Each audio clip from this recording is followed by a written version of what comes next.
Pardon me for this hoarse voice this morning. I had a flu. I had to see the doctor yesterday, but I'm here today. Fine. I will chair the meeting until the end. Let me take this opportunity to welcome you all to this portfolio committee meeting today. Honorable members, the purpose of today's meeting is to receive presentation about the annual reports for the year 2021-2022 of the Department of Planning, Monitoring and Evaluation, Brand South Africa, Stats South Africa. However, as per practice, during the budget review recommendation period, the Auditor General will present first about the audit outcomes of the mentioned departments. And then I will ask members not to ask the Auditor General questions immediately after the presentation, but allow departments to make their presentation and take note of the areas that the Auditor General has raised in his report and ask department on those. And having said that, I now declare the meeting officially open. Do we have any apologies for today's meeting, Mastole? Yes, Chairperson. Good morning to you, Chair, and honorable members and ministers that are present and colleagues. We have apology from Honorable Maneli. There's also Honorable Sibis who's requested that he's struggling with the network on his side. He will try and join later. So those are the two apologies, Chair. Thank you. Thank you very much. And then, without any further waste of time, can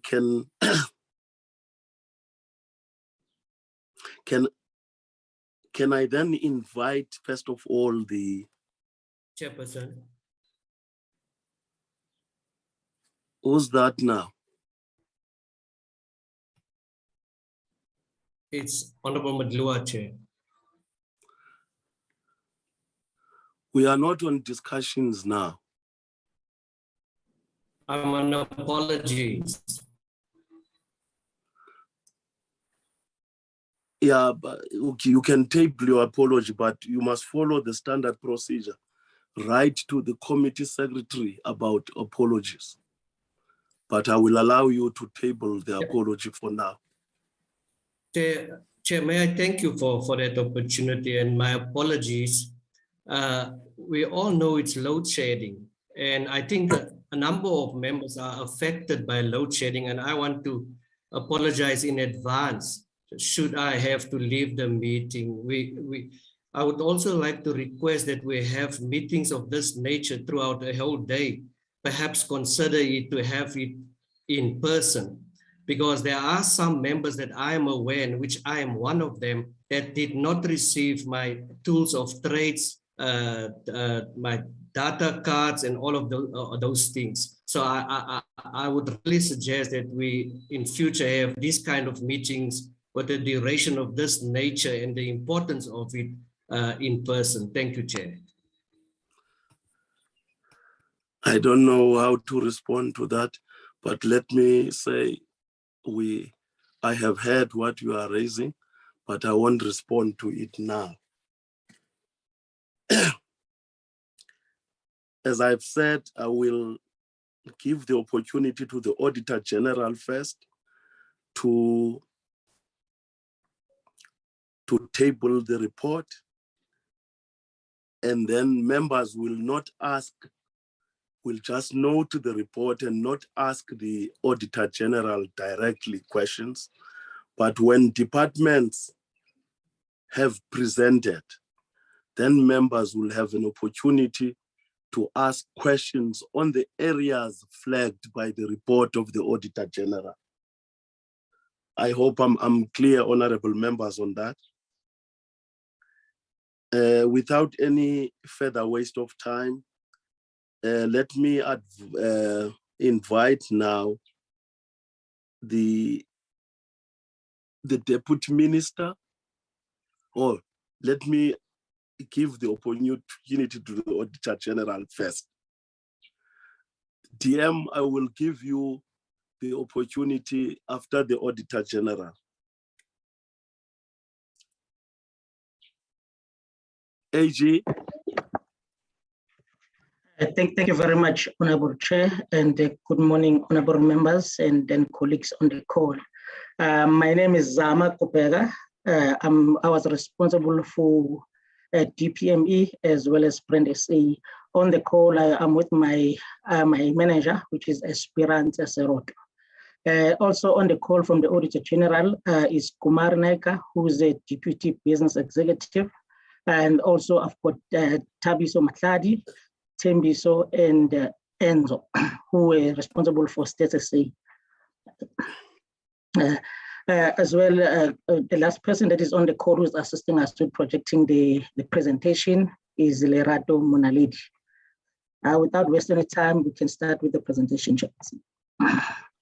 Thank you. So, okay. In this slide, Chairperson, I'm sure you, honorable members and Chairperson are aware of this slide that is we normally start with when we do our presentation. So what I would like to highlight is the first part where it says HGSA exists to strengthen our country's democracy by enabling oversight. So when you want to make it relevant to this session is where we provide the portfolio committee with applicable information and guidance on the audit outcomes so that they can ensure effective oversight. On the next slide, Chairperson, the one that speaks to ecosystem, the government accountability ecosystem. So what we have done on this slide specifically, we believe that it is important to include all the stakeholders in the accountability ecosystem. So what does it do, the accountability ecosystem? It highlights the importance of all stakeholders that we derive support from. And we believe we can do more to change the trajectory of financial management in our country. So we believe that there are some entities that are still sitting at not so good audit outcome. Therefore, if we work together using this ecosystem, I think we believe that we will change the trajectory. So in the main players on this trajectory, Chairperson, if you start from your left-hand side, you will see that we are looking at the leadership and decision makers of the entities, which includes official, senior management, their government support, such as internal audit and audit committee, as well as executive authorities. And when you look on your right-hand side, this is where you will see the intervention support and oversight group, which is made up of parliament, provincial legislatures, as well as coordinating ministries, as well as portfolio committees. But Chairperson, let me highlight the fact that when you look at the center of this government ecosystem, that's where you find the Auditor General, where Auditor General seeks to give insights, influence, and enforcement. And while on the inside, I want to also highlight the fact that we've been doing audits on some of the auditees that are impacted by this, including DPME and stats, where I will share it a bit later. But what is important with this ecosystem is where now we're looking at the beneficiaries, which are the citizens who are going to be the most important beneficiaries in this value chain. Okay. Moving on the next slide. So when we look at the sixth administration term of the current government, we are looking from the 2019 to 2020 up until 2021 to 2022, which is the current financial year. So when you look at this picture, it shows that there has been no change on the administration term. So you are having one entity, which is DPME, and also you have Brand SA, Status A. So when you look at DPME, they've still maintained the clean audit status for a number of years now. And also Brand SA with Statistics SA having unqualified good findings. But I will explain a bit further in terms of what are the issues emanating from those findings that we've identified. Okay. Moving on to the next slide. So like I've indicated, the portfolio has remained unchanged for a number of years since the administrative task started. So when you look at how they have achieved the outcome, as I've indicated, DPME remain a clean audit, with the other two having unqualified with findings. So what we've done, we've also, just to unpack in terms of what has been good that have been done by DPME. So this will also assist in terms of now the other entities emanating DPME so that they can move to clean audit. So the factors that have contributed to this, the first one is around leadership oversight. We believe that it has been entrenched throughout the organization, where there's been accountability and that is ensured by leadership. Okay? And number two, the constant monitoring that takes place at all levels. So when you look at different layers of monitoring, you will find that they are in place and they are effective at DPME. When you look at internal audit committee, as well as the best practice, you'll note that in terms of the audit action plans and as well as the monitoring in addressing those audit findings that we've identified. So internal auditors and audit committee are very proactive in that regard. So the action plan is being tabled in the audit committee meetings, where a very detailed deliberations are taking place. Okay? Also, what we've also noted is the fact that there has been a culture of leadership, which is committed again to taking action to address the findings that have been raised. So what is important here again is around the culture that is created within the department. So it's very important that even other entities also learn from what DPME has been doing. And also, finally, the issue around the resource and skill staff. You'll note at the later stage, I'll speak about the resources in the other entities.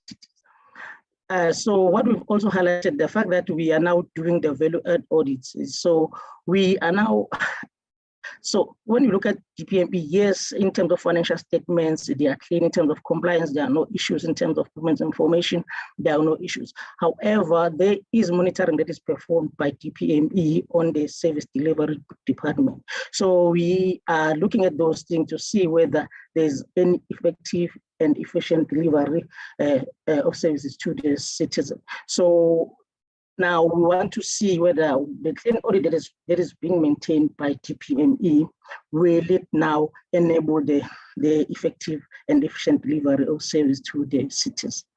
Moving on to the next slide. So now in the portfolio, when you look at the good news that we just shared now, however, there are some concerns that we've identified.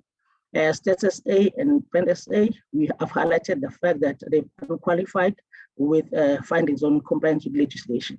So I just want to unpack what were those compliance with laws and non-compliance with laws and regulations. The first part is around quality of the financial statements.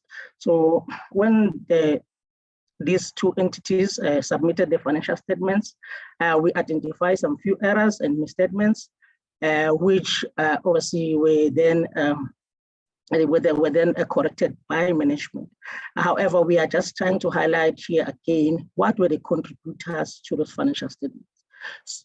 Financial statement with errors and misstatements. The first one is the lapse in the control environment. So here you will just note that the internal control system might have not worked effectively, hence the errors were not identified. The second one around the proper understanding of the requirements of accounting framework. And we believe that if there were adequate reviews as well, these issues will have been identified. So we urge management to put controls in place to ensure that material errors and misstatements are identified as part of the processes that is embedded within the entities. Okay?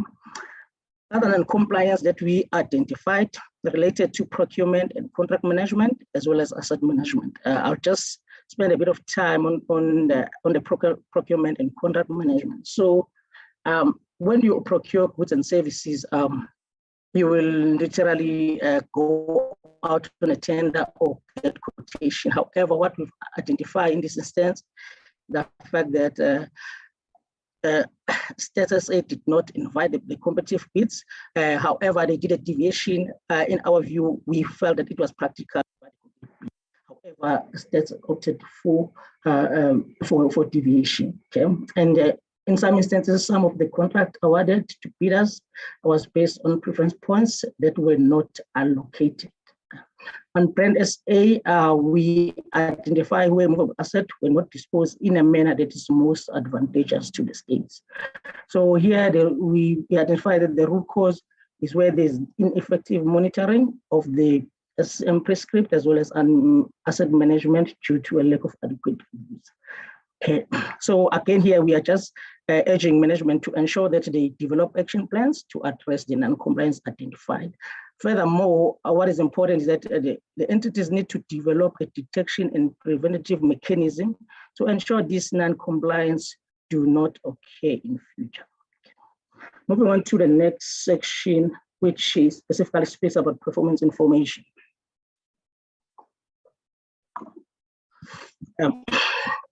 So here we specifically looking at the performance information that was submitted to us. So when you look at on your right, on the left hand side, it's where we are indicating the quality of the performance report that was submitted.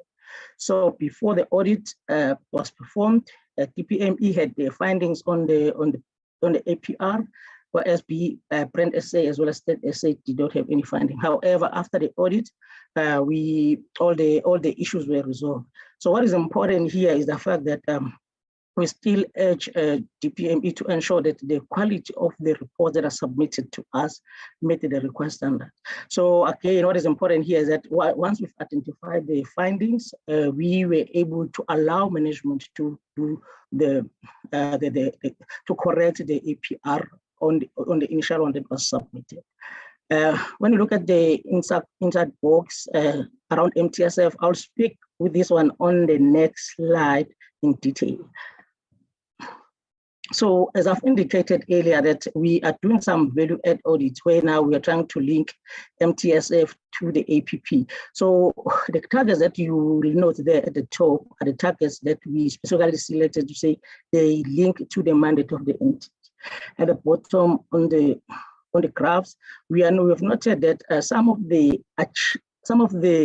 targets as well as indicators have not been achieved entirely. So it ranges between 80 and 90%, the level of achievement being DPME achieving 80% of the targets that have set for themselves, and Statistical SA achieving 90% of the target that they've set for themselves. So generally, if maybe I can add something on this slide, is the fact that these were taken directly from the APR of each department. Then moving on to the next slide. So as I've indicated that we are looking at how departments are performing in terms of the MTSF vis-a-vis the planning documents. So we identified the fact that 7 of the MTSF output indicators are included or have a link to the planning documents of the DPME. However, there was one that we've identified which differed materially from the MTSF indicators. So what we are trying to explain here is the fact that when you look at the MTSF, it was saying a number of jobs created through Operation Pakisa. And then when you look at the planning documents, it was saying number of integrated Operation Pakisa reports produced. So when you look at these two, there is just a misalignment to a certain extent because MTSF is speaking about the jobs that are created and the planning documents from DPME, they are speaking about the reports that are produced. So, however, we are still engaging with DPME so that we can try to understand how they've packaged this indicator so that we can then see whether later the alignment can be then be reached.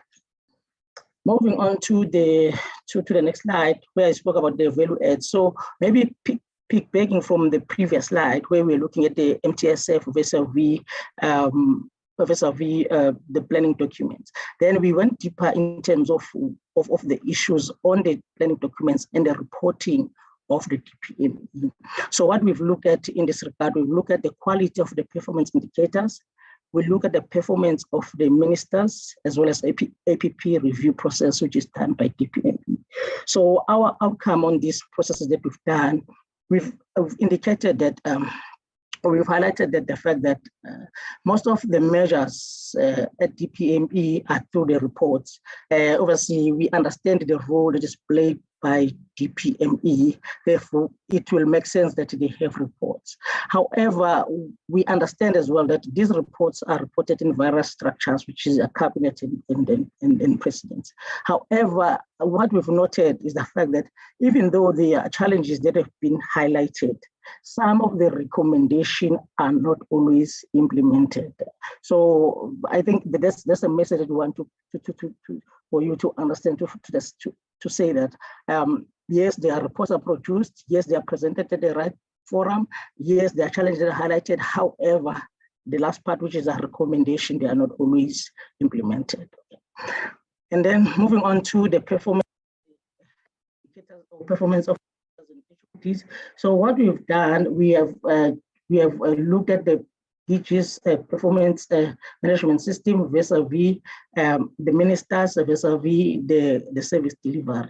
So what we've highlighted here is the fact that there's not always an alignment of this performance management system, in particular when we look at DGs and ministers. Okay. And also we highlighted that there's a low submission rate of the performance assessment by DGs and HODs. So what is important here is that there's no requirement for new and acting DGs to submit the performance agreements and assessment. Okay, and the last part, which is APP review process. So what we are highlighting here is the fact that 6 provinces submitted their draft APP for review to DPME. However, we've noted that some of the provinces like KZN, Western Cape, and Gauteng, they do have capacity. The reason for these departments, for these provinces to submit to DPME, they've highlighted that they do not have capacity to perform the reviews. So how does this work? The provincial premier's office will perform the review of the APPs. However, it should be noted that all the national departments did submit their APPs for review at DPME, except for State Security Agency because of the sensitive information that is dealt.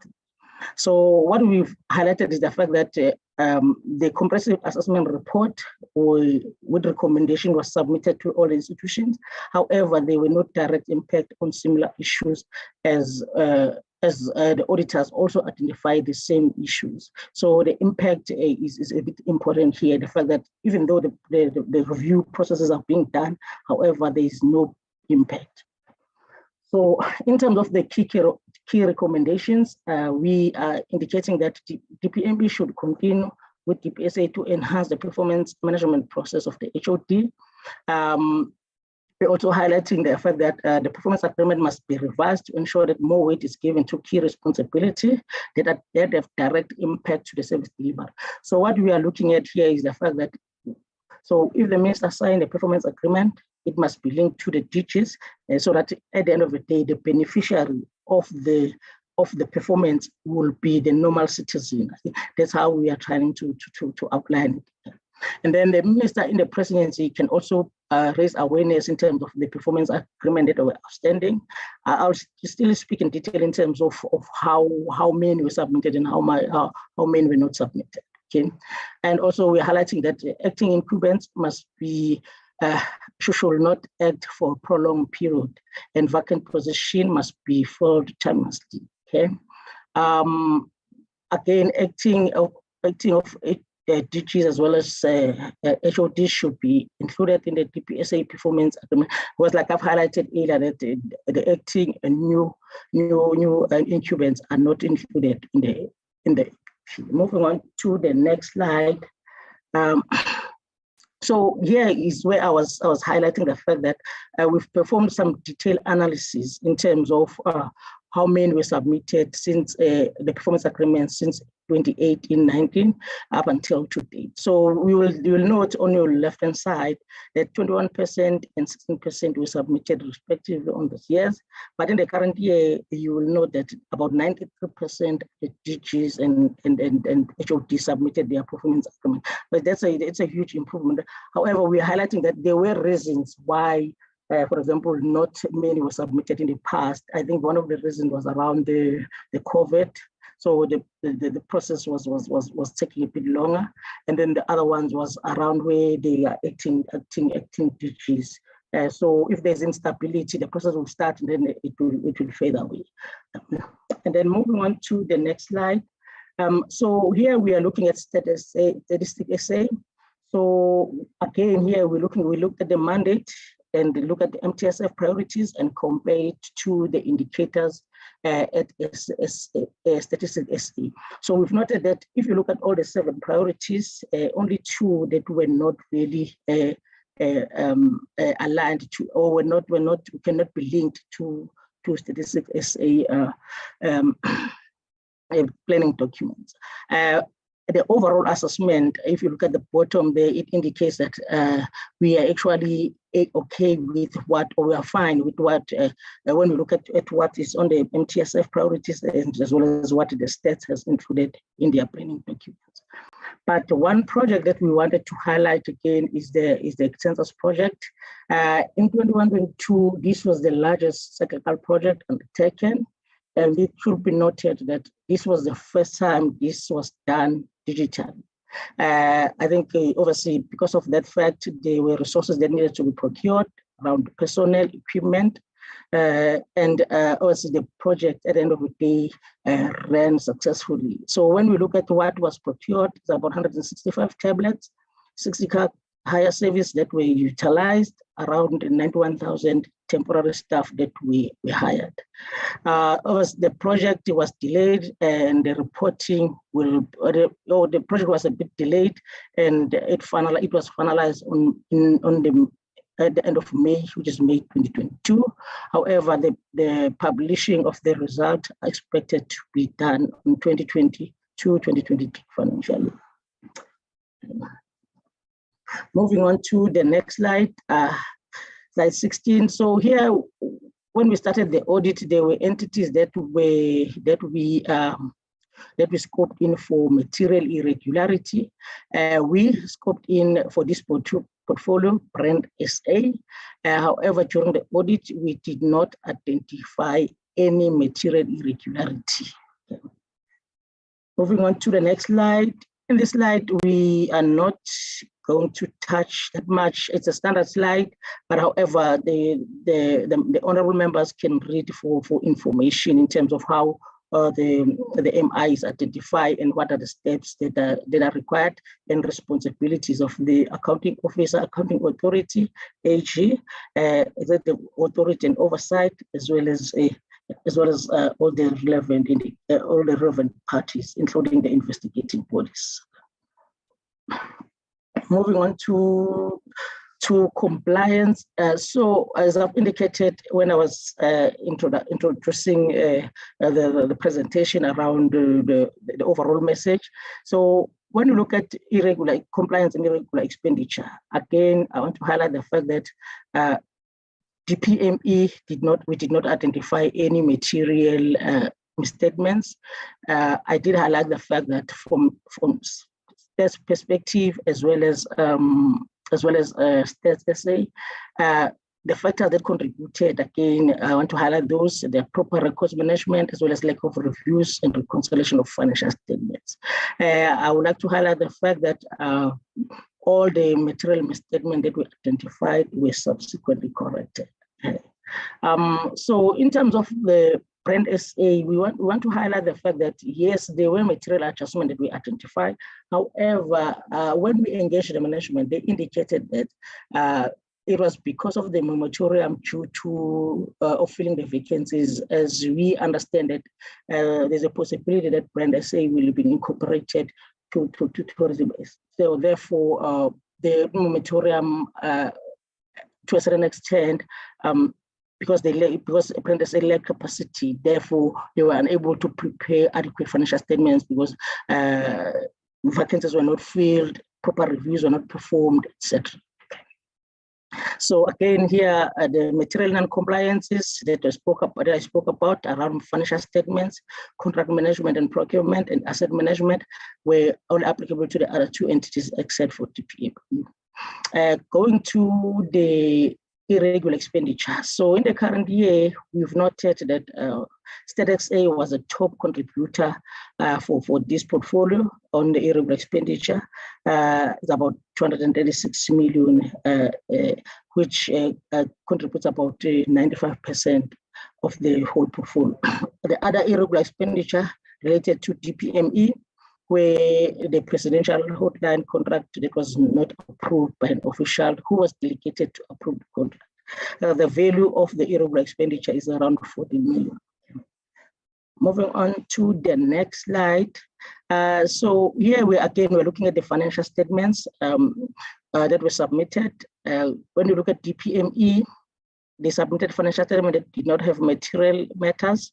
Brand SA and SA, we had issues where after the audit, we agreed with management, they made all the required corrections. So it's a good sign, the fact that there is no qualification area in the portfolio. Moving on to the next slide. Again, we are just highlighting all the compliance key areas. When you look at procurement and contract management, again, you see that StatSA has a repeat finding. When you look at the quality of financial statements, Brand SA has a new finding. Brand SA has a repeat finding. However, StatSA has a new finding. And then asset management, which is a new finding, only relates to Brand SA. Okay, then procurement and payments, procurement and contract management, again, all these are applicable to Statistical SA. The issue around uncompetitive and unfair procurement process, I highlighted it earlier, non-compliance with triple PFA and PPR, and we also highlighted that fact. And then non-compliance with the local content, again, is applicable to Statistical. Okay, I spoke earlier about the percentage on the irregular expenditure and also the amount that are impacted. Again, I want to highlight the fact that DPME had about 14 million, Statistical SA about 36 million. Okay, so maybe in terms of what are the details around this irregular expenditure, again, I want to highlight the fact that on DPME, the issue is around the contract extension without approval by the delegated official. On Statistical SA, it's non-compliant with the SM prescript. However, maybe just to expand a bit, it was largely due to the SM scoring for car rental panel, where cars rental companies were used, but they did not meet the minimal score for functionality. Okay, moving on to the next slide. So here we are just highlighting in terms of the root causes, recommendations, and possibly commitments. So when you look at the first part, when we're highlighting the recommendation, the root causes, we're saying again here, the issue around SA tourism and Brand SA in terms of filling the position has some impact on the financial statements. And also due to the fact there is inadequate reviews and inadequate monitoring of controls. Okay. And again, on StatSA as well, there is a lack of regular reviews and reconciliation of our financial statements. And therefore, we had material issues as well. Also, the issue around the non-compliances, I've highlighted the issue on StatSA as well as Brand SA. Okay. So what are the recommendations that we've put forward to the accounting officer and authority is that critical areas that will be identified at the Brand SA while the measure is pending. We are not sure whether that is practical, but if it's practical, it's going to be important that all the positions that are vacant are being filled. And also the regular reviews of the financial statements needs to be included in the processes. Issues around the controls of compliance and procurement that needs to be enhanced in Status A. And again, the issue around the acting incumbents in the positions should not act for long, and vacant positions should be advertised. So here is the issue that we highlighted around the DPME issue, where we said that the DGs and HOD act for prolonged period, and also there were vacancies to other departments. And the key recommendation that we put forward for the portfolio committee is that maybe DPME should be present in Parliament for all APPs tabled, to ensure that the DPM inputs are included in the draft APP review processes that have been considered in the final APP. Again, here it's linked to the previous one, where we are saying when the annual reports are being tabled, DPME should also be invited to see whether their inputs were also considered. Again, the issue around the acting DGs and HOD, we feel that it could help if they were filled timelessly, to ensure that there is the process of assessment and the eventually leading to service delivery takes place. Okay, and also the DPSA performance management agreement system should also include the acting incumbents for tracking purposes. We also speak about the HOD's key responsibility areas should have more weight, which will link to the audit outcome and service delivery. And also we wanted to highlight the fact around the merger of Brand SA and SA Tourism, if that process can be expedited so that it can be finalized as early as possible, which then will assist in filling the key position, which then will have an impact in the performance by Brand SA. Chairperson, that takes me to the end of my presentation. We will still be around to answer the question where we are required. Thank you very much. Thank you. As I said,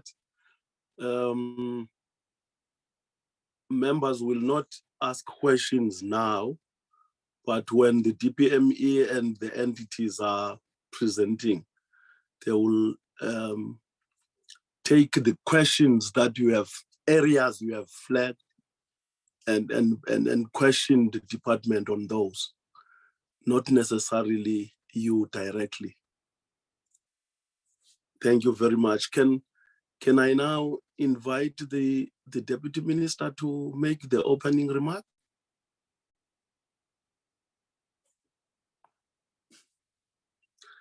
DMK Kane, are you on the platform?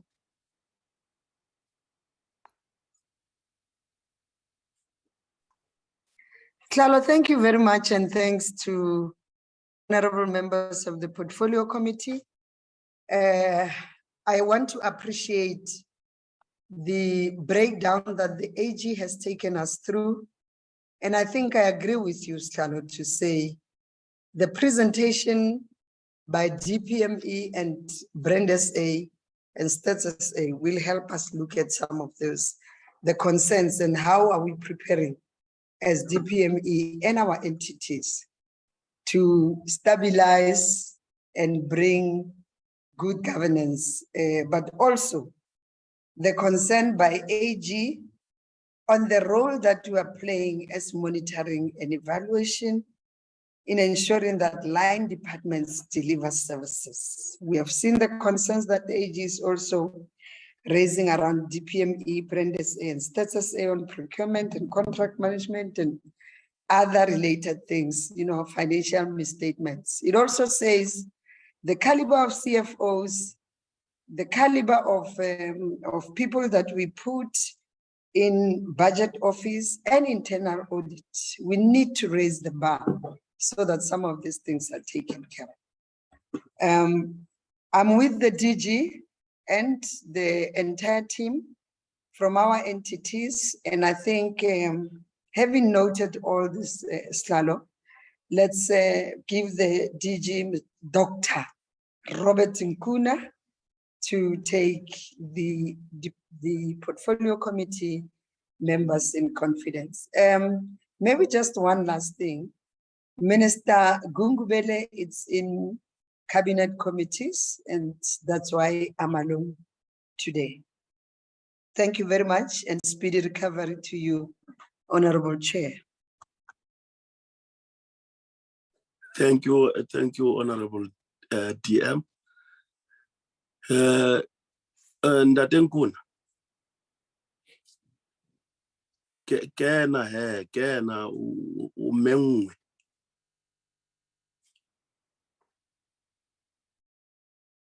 DG, where are you? Hank, can you make the DG to come in? I'll be ready, DM, if he's not there to proceed with my team. I like that. Get in, Mamutandi. Thank you very much, Chair, for your indulgence and for putting us. Honorable members and Chairperson, good morning.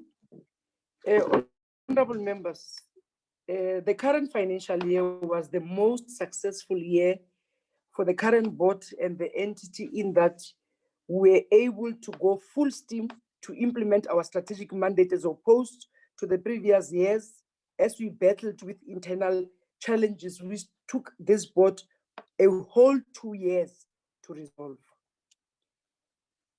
I'm saying this because I feel it should be like we should be given more time to be able to do what we could do in 1 year, because we saw ourselves doing our best in this 12 months, which is not really enough to be able to realize the programs that we have adopted at the strategic planning session.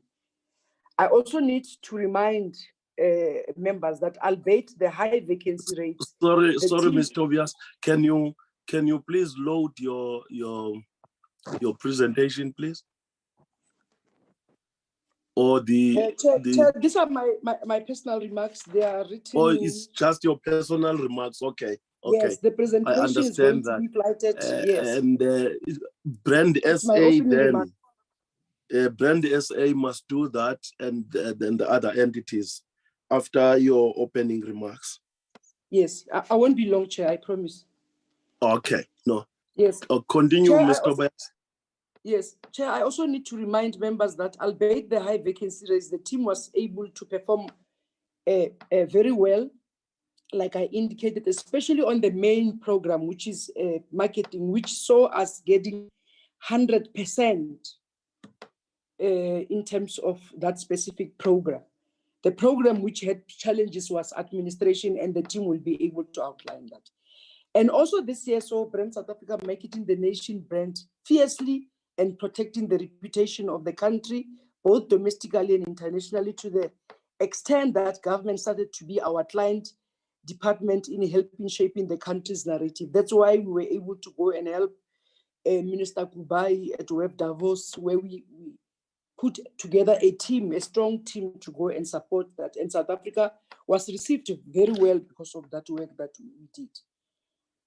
And last week, Chair, we were able to hold a successful Intonation Brand Forum, which I'll explain later. And South Africa remains a launching pad into the African market, and we are still seen as an attractive destination for investors. And to amplify this point, we have hosted a successful Nation Brand Forum, which saw even other African countries attending to compare notes with South Africa. I was humbled by the presence of Namibia, Tanzania, Kenya, and Uganda, just to name a few, and Botswana. And as the AG has earlier presented, we still remain with challenges in relation to systems, and we don't have the requisite skills due to shortage of staff. However, we were humbled by the secondment of Mr. Katu from MDDA to Brand South Africa as an acting CFO, which saw us achieving an unqualified audit finding, of course, with emphasis of matters. However, we are highly indebted to him and the team for having done that sterling work.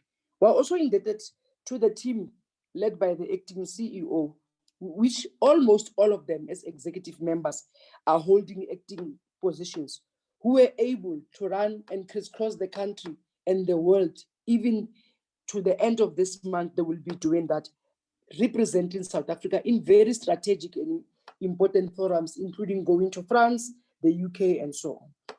We have seen our team of country representatives having to be at home as we are trying to address the issues of vacancies, but we will see how they continue to do a sterling work, even doing it from here. And we believe that once we fill these vacant positions, we'll be able to address all the challenges of stability that has been presented by the AG, including that of making sure that we address the best. We believe that once we have certainty for employment contracts, we'll be able to have a stable organization. We're also thankful for the work done by the AG, as they have appreciated the vacancy rate and identified material findings that relates to structural challenges.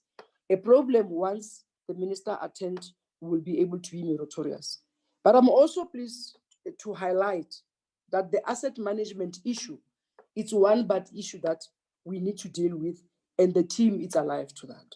And above all, we are proud to report that delegates at the National Brand Forum, including the media, believes that Brand South Africa should lead the charge to unite the African continent, to establish one nation brand within the African continent.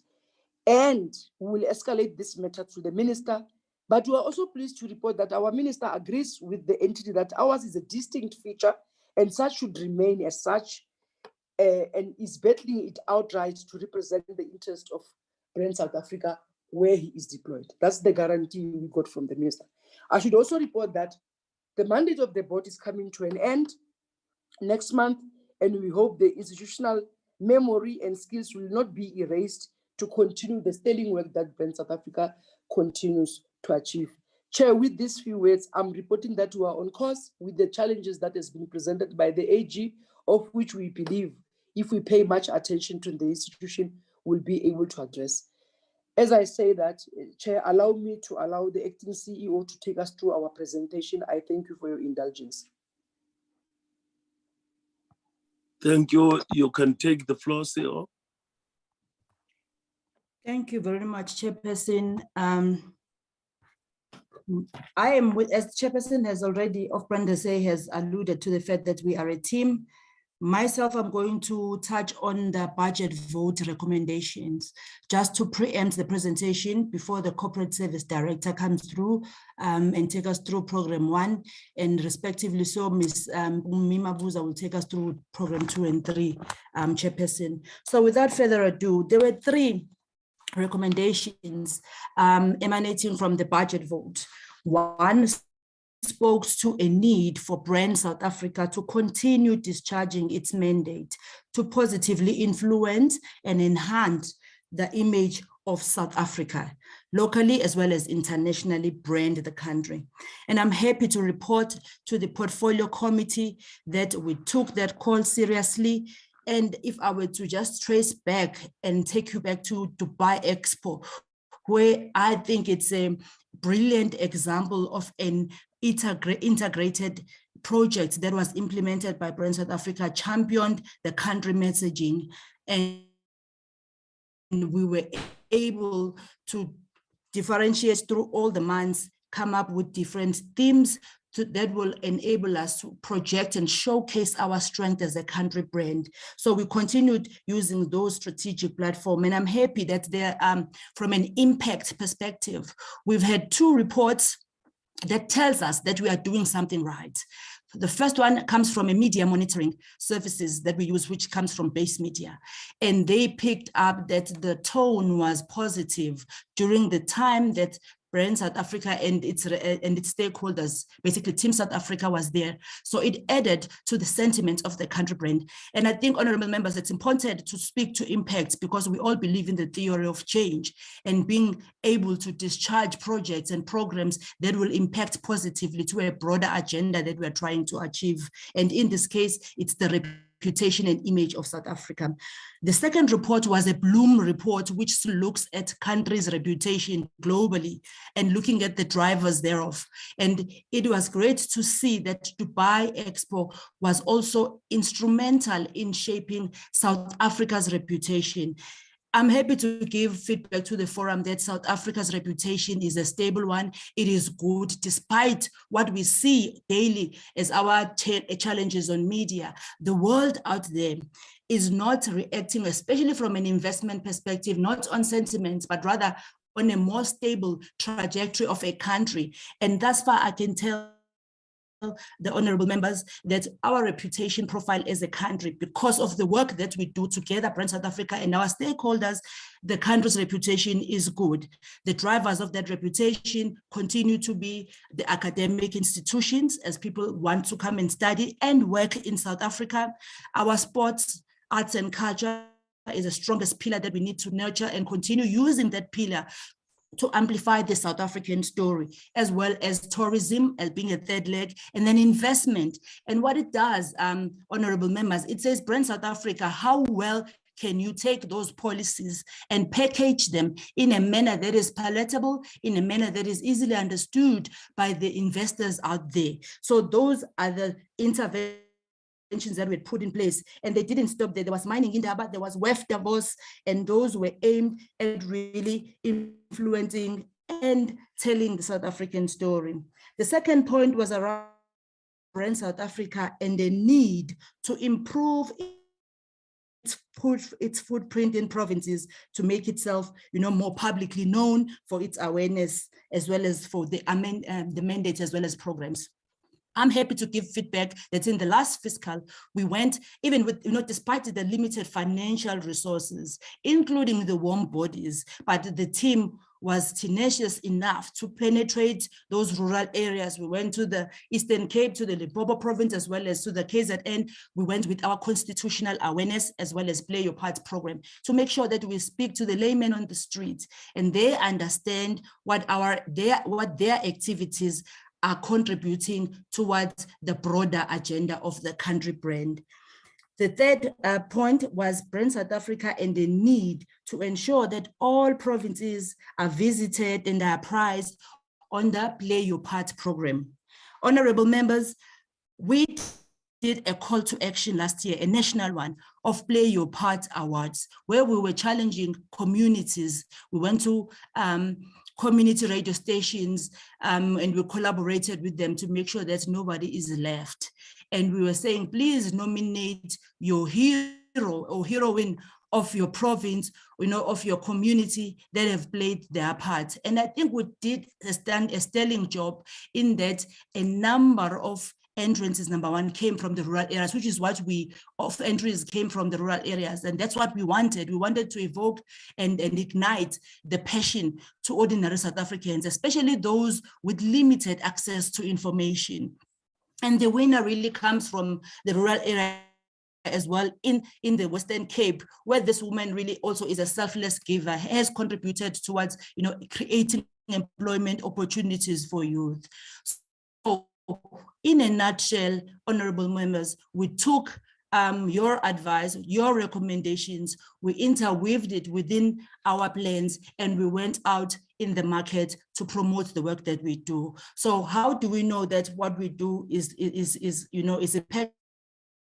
I've shared the story with the Dubai Expo using the 2 reports that are independent, so we don't influence. They just pull out what they see in the public domain and they give us feedback. With Play Your Part, we've seen the gradual awareness improvements in terms of numbers, wherein Play Your Part is sitting now at 44%. And we see the traction and the willingness of South Africans that are saying, I am here, I am willing to play my part and contribute towards my country's agenda and progress. So we are seeing those every touch point where we are with the communities. We end up onboarding new ambassadors, and those ambassadors will amplify their stories, because our job, as I've said, is to make sure that we create the awareness, especially for Mam Zigalala, that is, in the rural area, that has a brilliant product. We take her story, we put it on our website, we give her a platform so that she can create awareness, but also create what we call demand for her products. So that is where we play, and we attended to all those 3 recommendations. Through you, Chairperson, I will stop there because I think the presentation will give a nice preemption in terms of all those plans that we put in place. If you do allow me, I will then go to Ms. Zera to take us through, the Corporate Service Director to take us through Program 1, and then Mpumi Mabuza will take us through the rest of the program. Thank you, Chairperson. Thank you. They can be ready now to take the floor.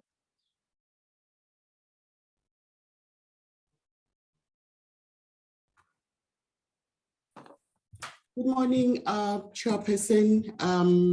Good morning, members. My job is basically to take you through Brand South Africa's administration program.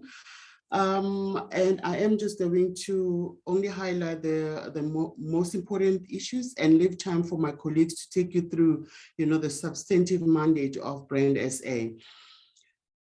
Just on the whole, Brand SA has 35 targets.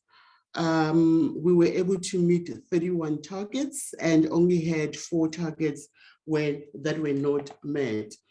In terms of Program 1, we had 8 targets that we were meant to focus on.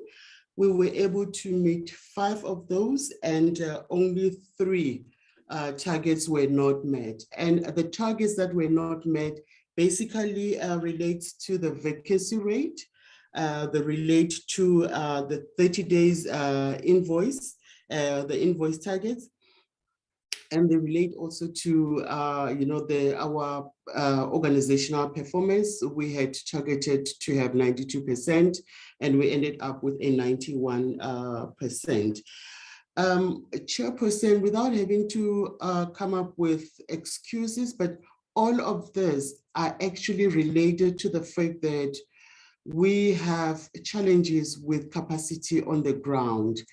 Yes, in some instances, it could be systems problem, but at the end of the day, the fact that we have very lean, mean staff actually results in us being able to meet some of these targets. Then we do have Program 2. Program 2 relates to, it's got 19 targets that we have set ourselves, and we were able to achieve all of those 19 targets. And then we've got Program 3, which we have 8 targets, and we were able to achieve 7 targets, and only 1 that was not achieved. But in terms of just going back to Program 1, sorry, the person that's helping with the sliding of the slides, can you please go up? Yes, so we have other targets that we have met, those 5 that relates to, issues like our 98% systems availability to be able for us to function, to be able to do our reports to the board, to be able to do the corporate identity for board's approval. So those ones have been achieved. We never had an issue with that. And as well, the BBBE score, we were able to achieve those ones. So as I've said initially, it's only 3, those that I've highlighted that were not met. In terms of Program 2, we had, as I've indicated, 19 targets that we met all of them. And I think my colleague will take you through some of those in greater details. And then we've got Program 3 with 8 targets, which we met all 7, and only 1 was not met, which my colleague is also going to take you through that. But Chair, before I hand over to my colleague, I just want to briefly speak to the HR issues, even though it's not on the slides, just to indicate that, yeah, we did have an overall staff vacancy rate of 25%. That is the first thing that we want the committee to note. And we also had an overall staff turnover rate of 17%. which is due to resignations. And there were 29% resignations were from the critical workforce position. And all of these are related to the fact of the ongoing talks about the measure, which obviously creates instability for brand South Africa and people feeling threatened and therefore looking for greener pastures. The other point that I want to talk to before I hand over to my colleague is around the employment equity statistics and the gender equity.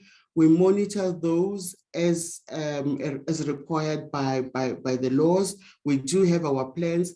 We track those and we submit our reports as is required. And we even give feedback and updates to the Board of Trustees. So on those aspects, I want to say to the committee, we can rest assure you that we are following what the country is expecting us to do. Thank you, Chair. If maybe I can hand over to my colleague. Thank you, Chair. I'll continue with just a reflection on performance around Program 2 and Program 3. Program 2, which we are seeing partially on screen now, is part of the brand marketing and reputation, the core program of the organization, and how we focus on profiling and positioning the country, as well as looking at the reputation and communications interventions to balance the narrative about the country. We performed well for the financial year. All targets were reached and indeed exceeded. Just a high level to give a various explanation for some of those activities exceeded.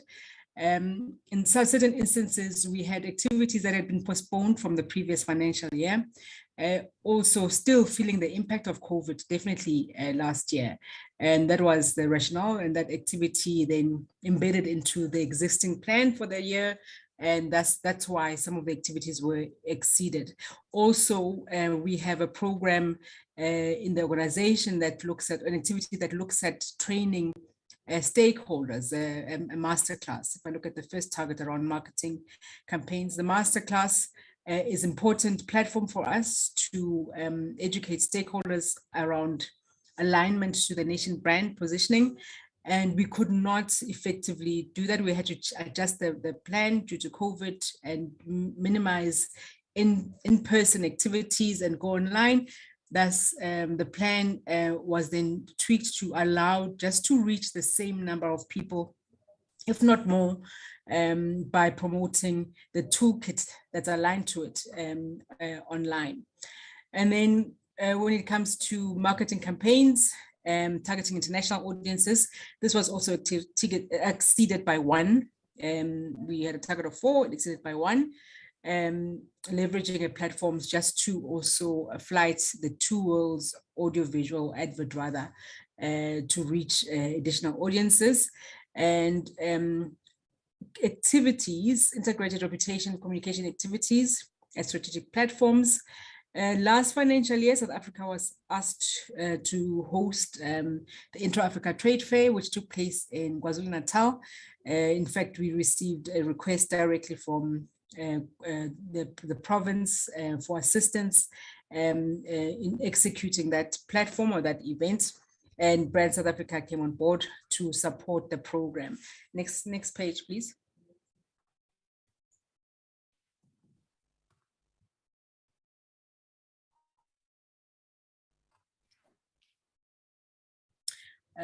Thank you. Then also activities that took place internationally, integrated reputation and communication activities at strategic platforms. A similar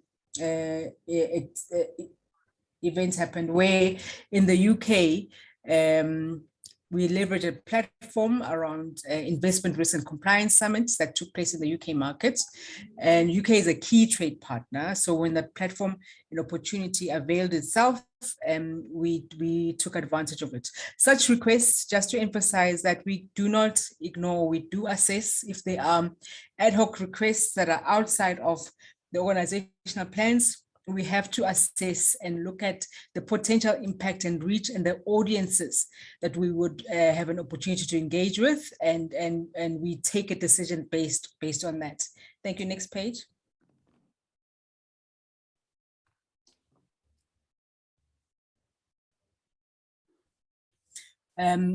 Targets were on track. This is specifically around the research work and the communications work.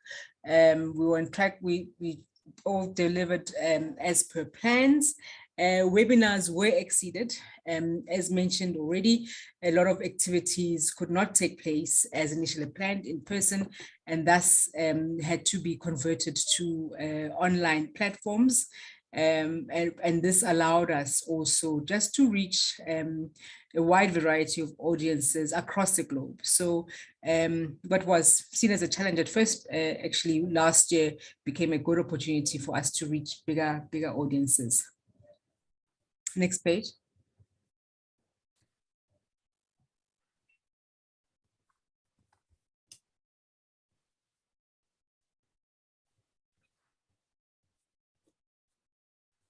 And then when it comes to also still part of the communications activities, we had a set target. We looked at content pieces specifically to positively position the country that we do publish, and we track those.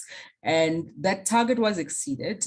Last year, the members will also recall the July unrest that we experienced. The organization also really was active in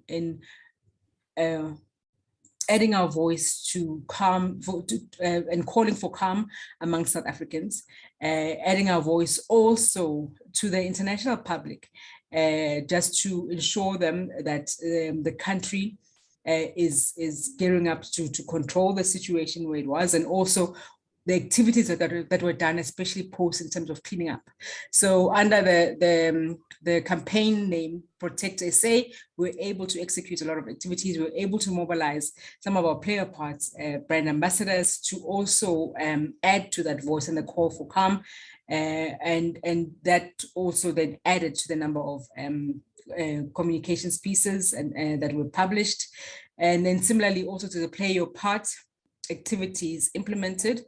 Last year, we also celebrated 10 years, the 10-year anniversary of Play Your Part, but also through the virtual execution of certain activities and roping in of Play Your Part brand ambassadors, we were then able to exceed the number of activities that were implemented for the financial year. Thank you. Next page. Play Your Part ambassador engagements. The program has grown quite a bit from what it started off with. I remember when we were only looking at 16 or so engagement with brand ambassadors, and we reached 83 in the last financial year. The program has grown. We do meet potential ambassador on a daily basis, and really they also act on our behalf and are sharing and helping us to mobilize others and encourage others to become Play Your Parts ambassadors, especially if they're making some type of change and supporting their own communities. This target for this current financial year has also been adjusted, and because it has evolved to such a great extent, now we're focusing on the pillars. So we look at priority issues or national priority pillars that we feel we can work with brand ambassadors to address. So we look at areas like gender-based violence, for example, as a strategic pillar to focus on and partner with the brand ambassadors to ensure that that message or activities aligned to that theme are executed. So we're no longer counting the number of brand ambassadors that we engage with or activities, because we feel that has reached a point where we don't have to look at that list, but rather focus on the areas of concern or that we need to address, or areas that we need to celebrate as a country.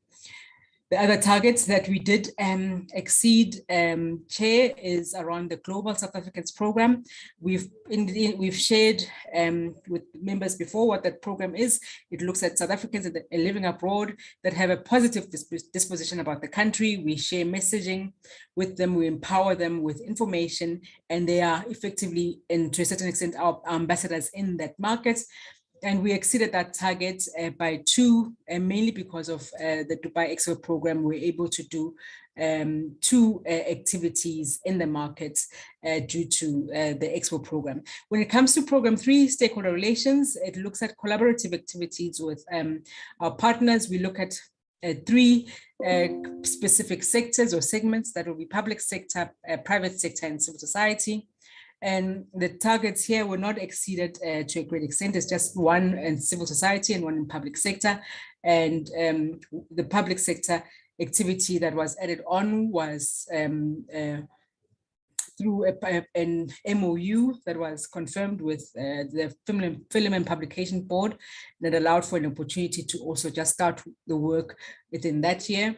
And then also with civil society, we had an activity that was postponed around the Mandela legacy. And in fact, I think at the time we were not sure if we'd be able to execute it in the financial year. Thus, we worked with the Sports for Social Change around Women's Month as an activation, but we were able to execute both activities in the end.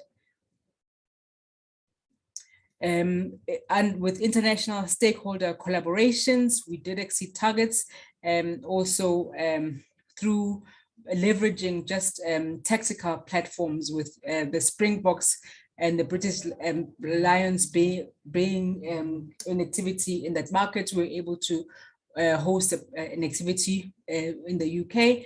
And then also we leveraged an opportunity to host a meeting with UK high net worth families who actually are also linked to the big companies that do invest in the country.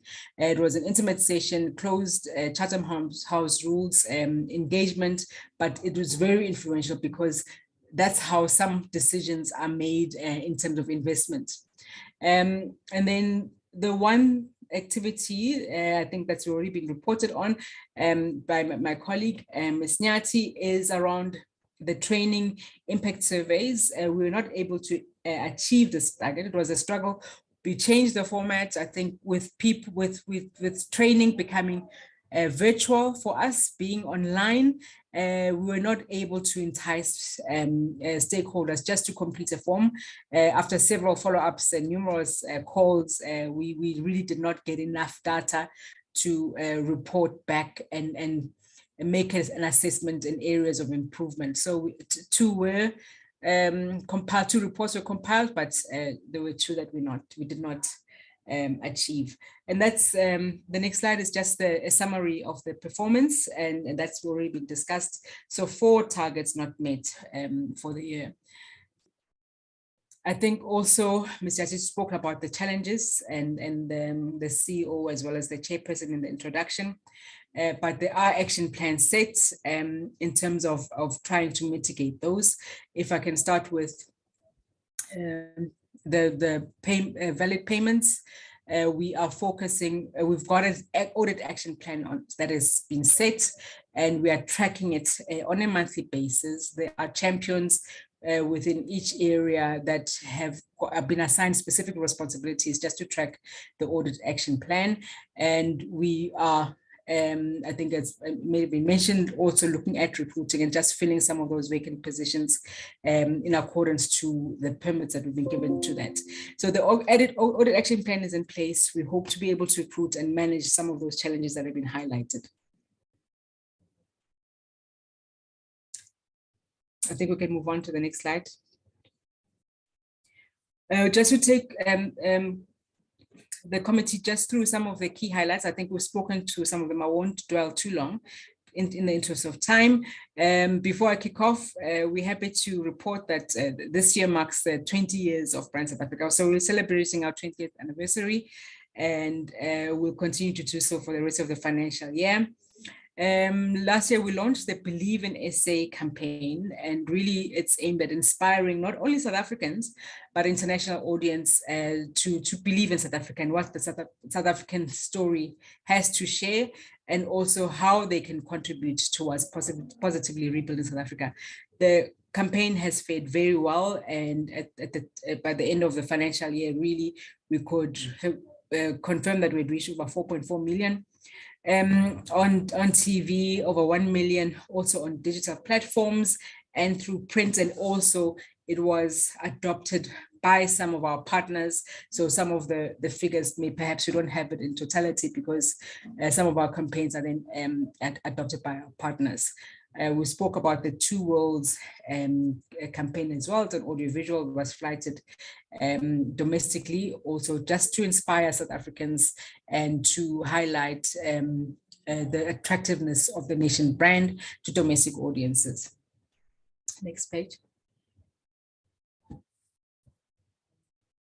We spoke about the Dubai Expo and the partnership with the multi-department partnership, I think, worked very well. We were able to execute a real integrated Team SA approach, which was key.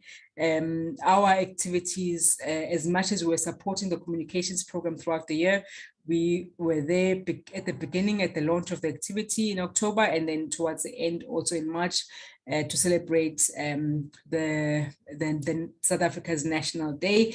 And we're able to really celebrate and profile South Africa quite well through that platform.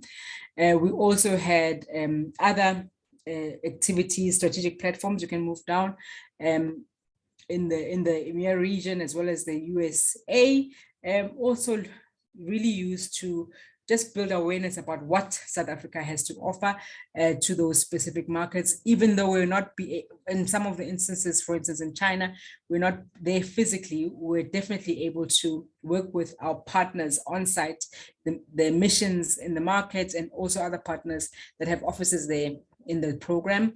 A lot of activities went on virtual, including Mining Indaba, and not having a physical in Mining Indaba, but mining still being a strategic sector for us. We found an innovative solution or a way to profile the sector through the Mining Investment Forum. Fortunately, I think the investment conference was one of the few activities that could take place physically last year, and also well executed in partnership with the IADC Invest South Africa. DCIS is also quite integral in that program, and we are already in the current plan for the next investment conference, and even the contents that are coming out of that, for us, we find are still news today, and allow us to communicate to different audiences beyond just that one event. So such platforms are strategic in that way, especially for the work that we do, because we get such content. We are able to track the launches, post the announcement, when is the launch, for which program was it, etc. So those stories are becoming very relevant for us.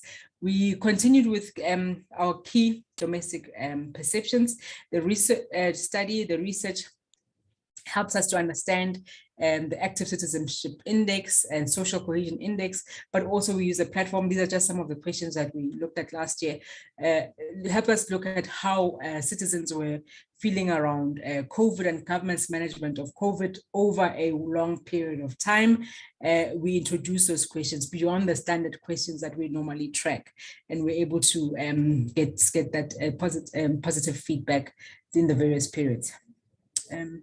Next slide, please.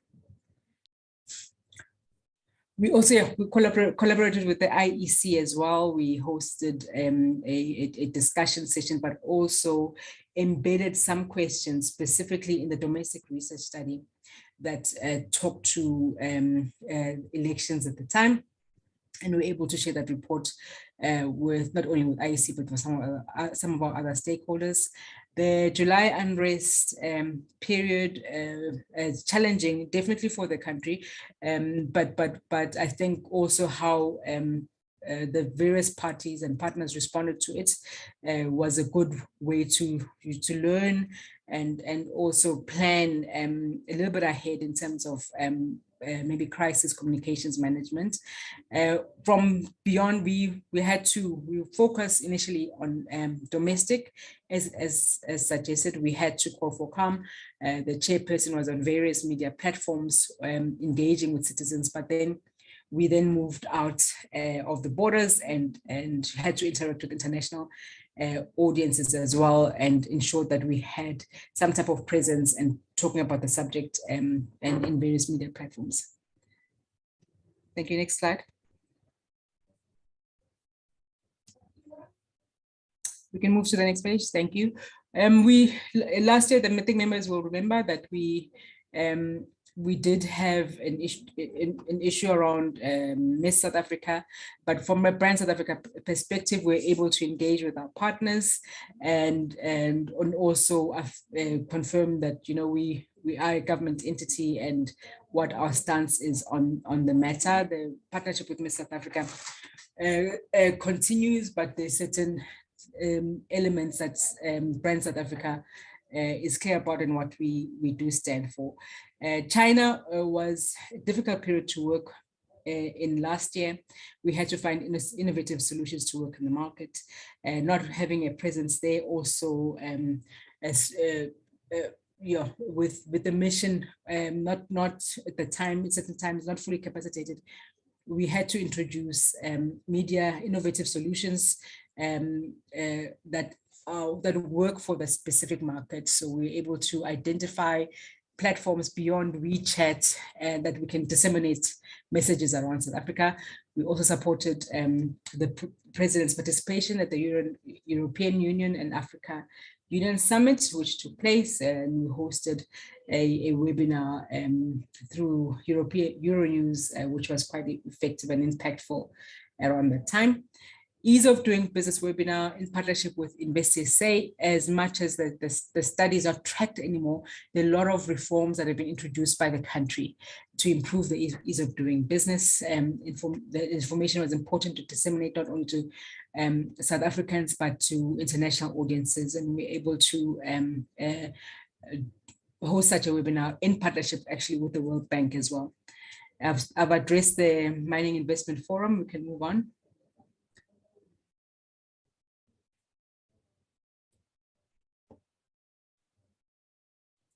Yeah, I think we can pass this slide. Thank you.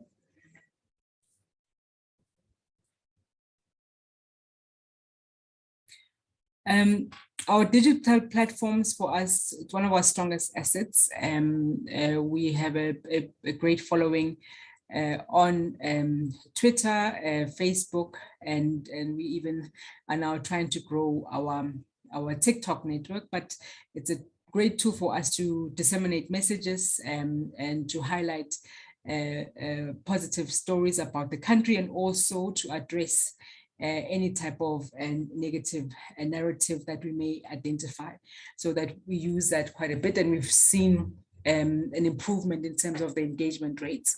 The Play Your Part Awards launched last year, a very, very successful event for us because of the build-up. We had a long period where we engaged communities, mainly through digital platforms, but as the CEO also mentioned, we were on broadcast on community radios, looking for information about people that are really truly playing their part. And after a long process of vetting all the submissions and all the entries, we were able to really honor the top few that then came through on the day and are exemplary in the work that they do. With the little that they have, they go the extra mile for citizens. I think I've mentioned the Miss SA partnership. It continues. We had an agreement with them, and that program it continues. And also the Global South Africans campaign allowed us, or program rather, allowed us to also work on various campaigns, reminding South Africans in the diaspora of key of days of national significance in the country. We themed it around Women's Month, for example, but we also use the platform and the network that we have to engage South Africans in the diaspora, even about the unrest in July. Our flagship program as an organization is the Nation Brand Forum. It's an annual event. We recently hosted one for this financial year, but last financial year was really a key milestone for us. It's an important platform because we invite key stakeholders in the room that then allow us to collectively decide on an approach of marketing South Africa. Through the shared platform, we engage our stakeholders. We are able to look at key challenges that the country may have, key attributes that we need to elevate and incorporate some of these insights into the next year activities. One key takeout that came out from last year, for instance, was the Africa Free Continental Trade Area and the work that needs to be done in disseminating information around that. And we have embedded that into our plans and actually even engage on it further in this year's forum. I think I'll stop there, CEO. Thank you. Thank you, Kumi. I will just continue through you, Chairperson, to just present briefly the highlights on our financial health as an entity, as well as just the highlights on the recently concluded HSA audit. So on the screen, this is just to depict the picture that has already been alluded to say, in terms of our creditors' 30-day payment period requirement, we have slightly increased the days that it took us to pay our suppliers from 26 in the previous year to 30 in the current year, and that is due to the issues that have been alluded to by our chairperson relating to the capacity constraints, and we needed to ensure that we do not compromise our approval processes, and even though we did not have enough staff, so we still needed to ensure that all the checks have been concluded. If you can please stay on that slide, the previous slide with the financial viability. Thank you. And then the following issue to highlight on our financial health is just the balance as a financial year end, to say that because we needed to pay quite a lot of creditors at the year end, we had a bigger balance compared to the previous year of 26.4 million. Then the current year was then 42.2 million. And then we also had the surplus of 10.6 million.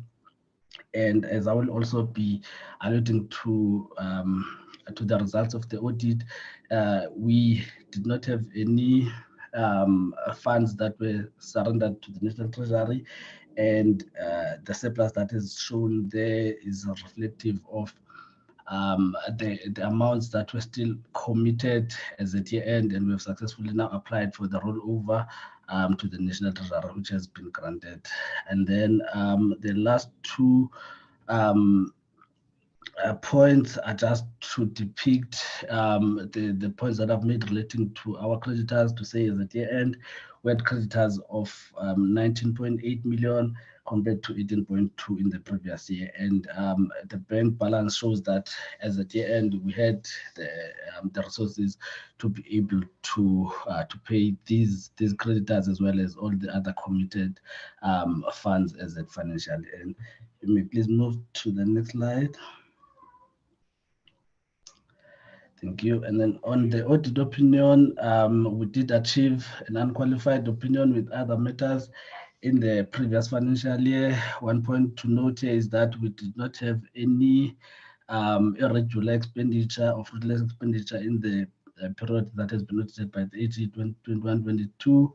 And as I've also indicated, that we did not have any underspending, as the National Treasury has approved our rollover process. And then the matters that were reported were only relating to the financial statements, none of which are related to compliance with legislation, of which, as the AG has indicated, we then subsequently corrected those issues. And then with regards to our performance formation, we received an unqualified opinion with no other matters. That will be all from my side. Thank you.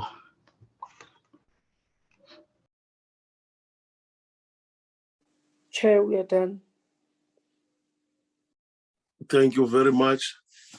Honorable members, at this point, I think I must invite the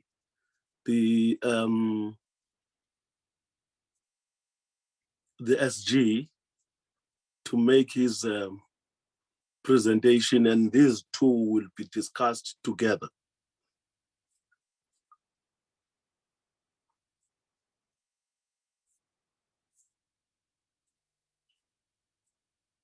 Is SG there? I'm here, Chair. Okay. I'm always here. Yeah, you are always there. Yeah. We are trying to see if Celia would be given the right. Yes, we are now demonstrating our slides, Chair. In this presentation, Chairperson, we are going to talk about the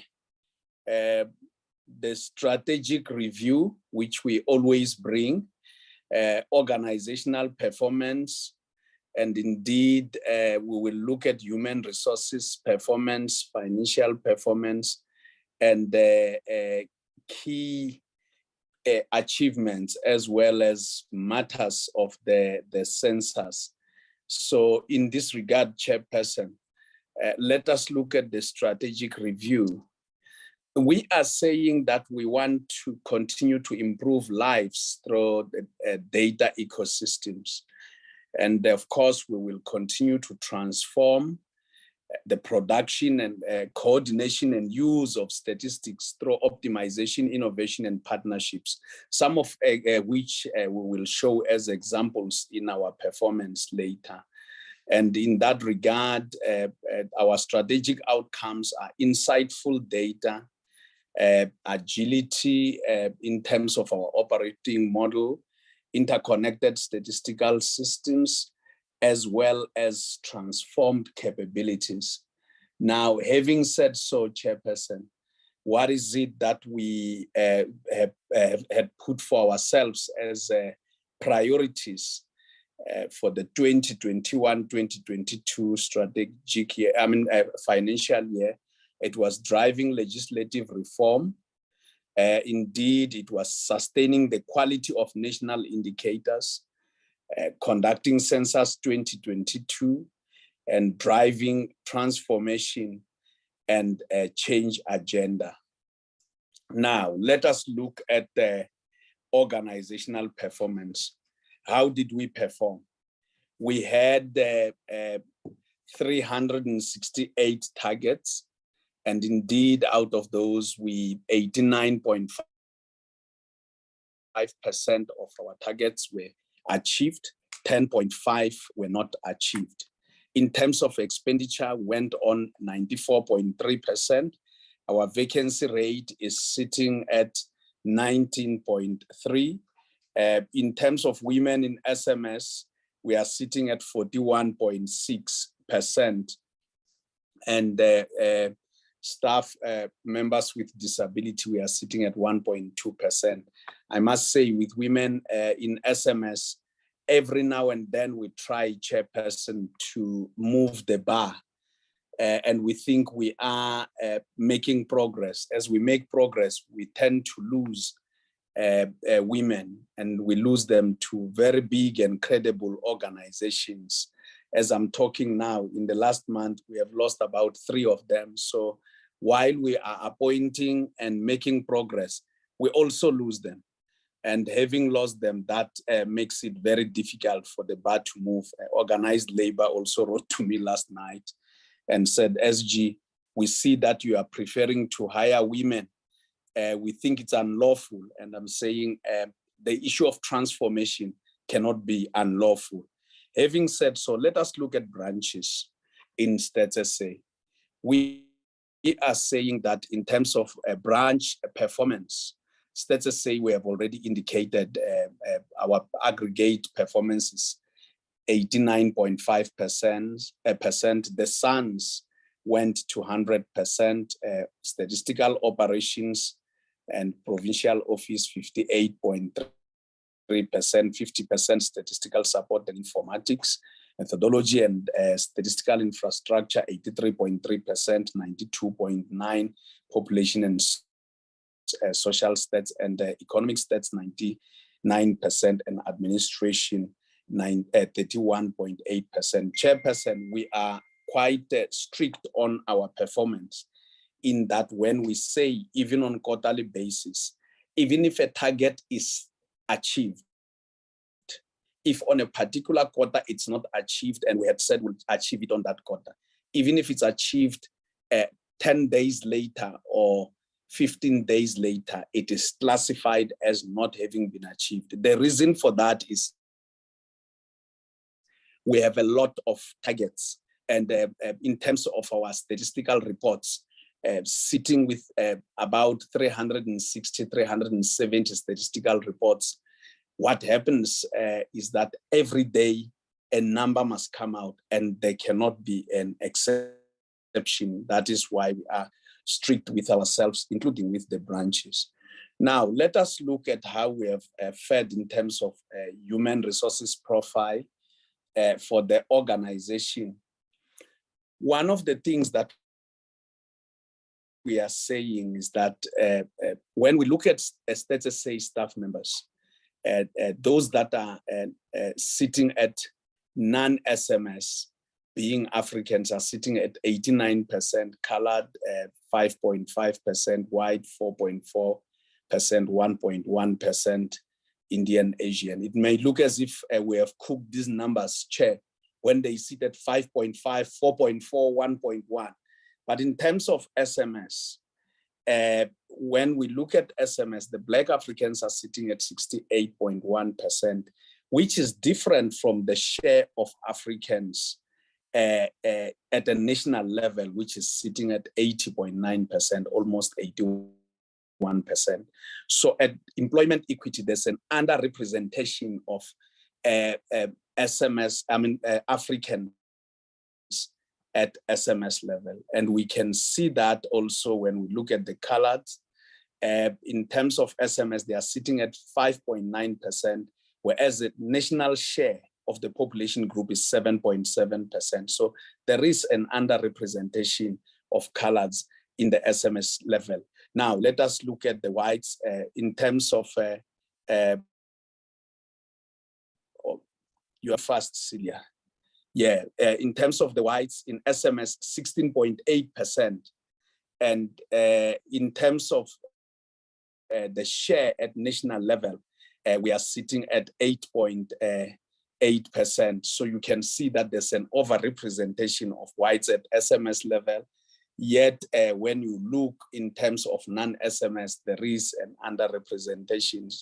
And Indian Asians sitting at 9.2%, whereas the share is at 2.6% in terms of the national share. So there is an overrepresentation at SMS level. So what it means is these are issues that need to be attended to by the leadership of Status say at a transformative agenda, because we can't only transform our capabilities to deliver. We also have to see that the shape and form of the organization is representative of the national population groups. Chairperson, if we look at furthermore in terms of human resources, I've already indicated the whole issue of women. In Status say, females are sitting at 55%. And of course, when they are sitting at 55%, in general, when you look at non-SMS, but when you come to general staff members, we are sitting at 54%. But at SMS, we are sitting at 41%, which is almost 10 percentage points, 9 percentage points less than the share of women nationally. This is a matter that cannot be delayed anymore. And as we hire women and lose them, it is quite worrying. We will look at the branches, but I rather move faster on the next slide in terms of the branches. In saying that as we look at the branches, they show different shares. The highest that has women is population and social statistics. And of course, the lowest are in methodology and statistical infrastructure, which, by the way, is also a very small branch of Statistical. That is where our methodologists sit. Now, having said so, let us look at the share of young people in the organization. The share of young people in the organization. Let me mention that the large chunk of our staff members are in the ages 36 to 49 years. So when you see young people 20 to 35 years, they only account for 9%, whereas 36 to 49% account for about 68%. Those above 50, as in 50 to 59, accounting for 21%, 60 to 65, 3%. I must say that why we have a bulge at 36 to 49 years is because people in statistical agencies all over the world tend to stay much, much longer.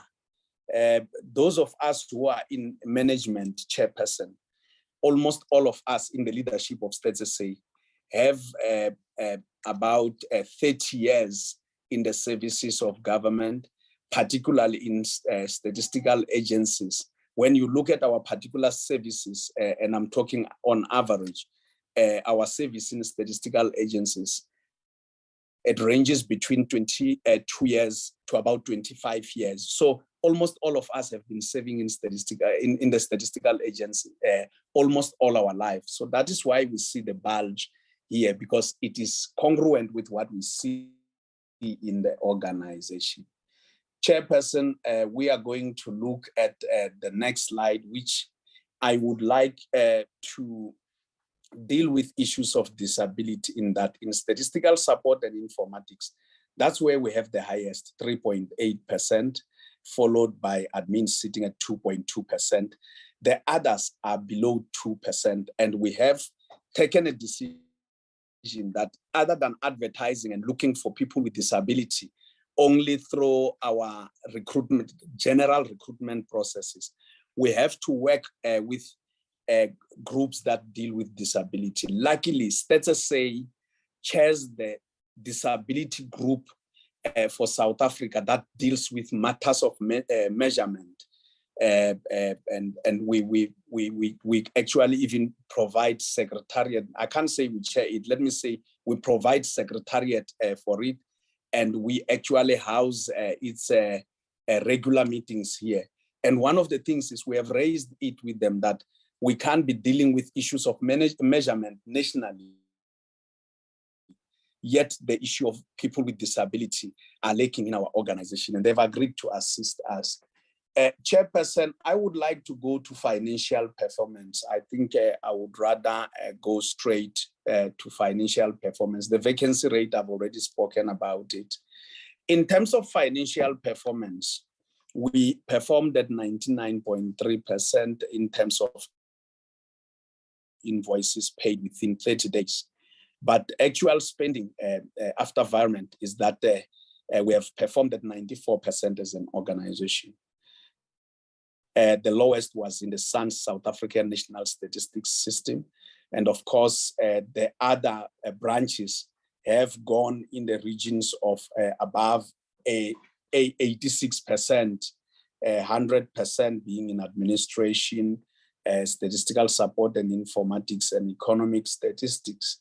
Now, how does our share look like in terms of distribution? 11% accounts for payment of capital assets, goods and services, 52%, 36% compensation of employees. And of course, that then relates to different spending categories that we can talk about that account to that 94% spending, with the lowest being transfers and subsidies at 24%. What is our audit outcome? The Auditor-General has already spoken, but this is what has happened. We received an unqualified audit opinion with 2 matters of emphasis. One, an underspending in relation to census for 283 million. We have already asked from national. When we talk about this underspending, Chairperson, it is because we conducted the census starting in February towards the end of the financial year. And come 31st of March, finances were closed and we still had payments to make. And of course, when they are closed, it meant that we already have an underspending. And in this regard, because the census continued until May, we applied to National Treasury. They actually gave us 198 million in terms of the rollover and withheld the other funds.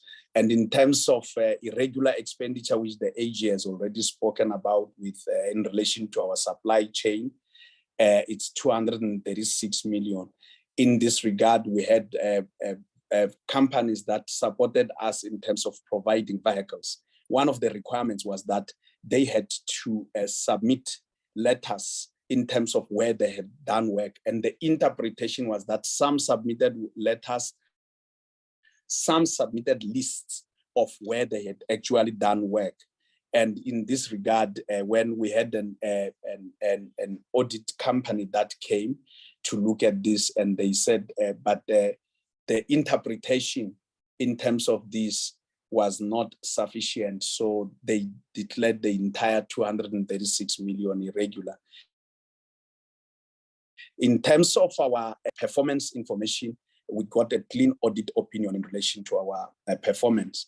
Now, what is it that we have performed on in terms of key performance? And I'll get straight to areas where we deal with work in terms of, we had 48 statistical reports on measuring society in education and skills, unemployment and job creation, health and vital events, poverty, inequality, population dynamics, housing and access to basic service delivery, as well as governance, crime, and public safety. In terms of measuring the economy, what is it that we have done? We had 228 statistical report releases scheduled for the financial year in economic performance, price stability, financial performance of government and private sector, primary, secondary, and tertiary sector, environment and agriculture, as well as tourism and transport. Now, in terms of our strategic pitch, we have spoken about 4 strategic areas. And these 4 strategic areas, if I may remind a chairperson, we had said we'll talk about insightful data, we'll talk about agile operating model, interconnected statistical systems, as well as transformed capabilities. What is it that we have done in terms of insightful data, chairperson? We have actually published 273 statistical reports out of the 276. So we released the rebase and benchmarked estimates of GDP, published weighted CPI, published financial census of municipality time series from 2006 for the first time, compiled national capital accounting country strategy in collaboration with key partners in the data ecosystem. We released the first ever accounts on protected areas, published additional reports on measuring food security in South Africa, published additional report on measuring women's health in South Africa. And of course, census data collection commenced on the 2nd of February, and it had to be extended all the way to May. We will remember, Chairperson, in our quarterly reporting, we had indicated that while other provinces concluded, the Western Cape was the last one to conclude. And of course, what are the things that we didn't do, could not finish? Causes of data for 2019 was not published because of the delays of data. We get the records from Home Affairs, and coming out of COVID-19, they had usually records of 2019, we should have gotten them in 2020. but there's been delayed since there were disruptions of COVID. Home Affairs has not been able to give us all the records that we need coming out of their offices. Actually, as of now, we were supposed to be receiving records for 2021 having been complete and starting to receive 2022. We only have up until October 2021 records. The rest are still scattered in their offices out there. Domestic tourism report was not published. Annual report on labor market statistics not published. Recall of the causes of death, mortality and causes of death released due to an error in the data file. Chairperson, if we pick up something, we will certainly withdraw or recall the report from the web.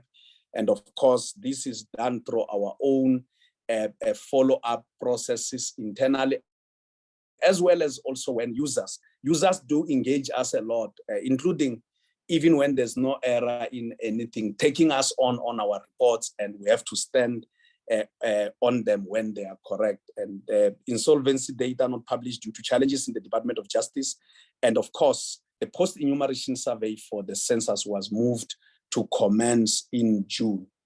Now, Agile operating model, which is our strategic outcome number 2. What is it that we have done? We adopted a multi-mode approach for census 22. Valuable lessons were learned to apply in household surveys. Usually, these household surveys are sample surveys other than the census that counts everyone. We established an end-to-end geospatial platform and layer for output areas, and which will enhance dissemination of census products. Innovation in the statistical value chain, we adopted the United Nations Generic Statistical Business Process Model and the business process mapping for CPI as is to be, which goes digital in terms of collection. Business process mapping mixed mode data collection as is to be in terms of our sample household surveys, with a lot of lessons that we'll be taking from the census. We adopted an international standard on central product classification. And of course, in terms of modernization for the business process, we continue to pilot and the CPI digital data collection for outlets. And indeed, we piloted the continuous population survey. Chairperson, let me mention that here, we are trying to move beyond our traditional operating model to make sure that we optimize and bring a lot of efficiencies, and of course, make sure that in the future, it should become a lot more cheaper to conduct statistical operations. Let us look at interconnected statistical systems. The interconnected statistical system starts with legislative reform in the final stages. I must say that this is a matter that this committee has been seized with for a very long time. Coming out of 2014, when Council and State SA met, and all the way through processes in terms of the executive with government, we have by now reached a level where we have presented to a cluster of DGs, cluster on governance and state capacity for ministers. Interministerial committee met this morning. We are just coming out of that presentation, Chairperson, that will take it to cabinet. And after cabinet, it will come straight to parliament. And let me mention, this portfolio committee has been raising this matter again and again with us.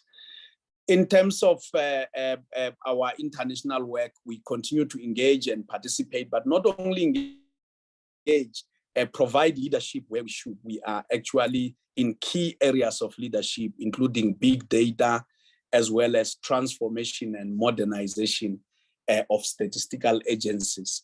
We have developed the South African Statistical Quality Assessment Framework self-assessment online platform, meaning that in the past,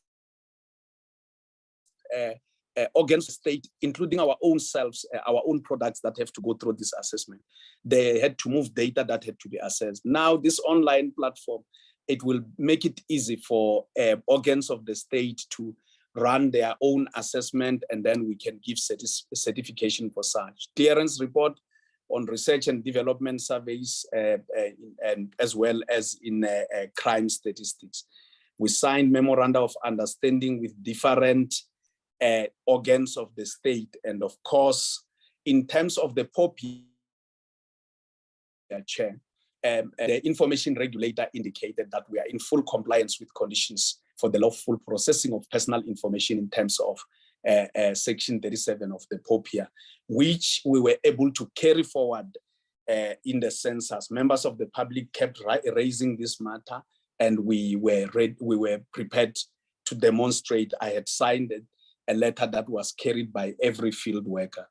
Let us look at transformed capabilities.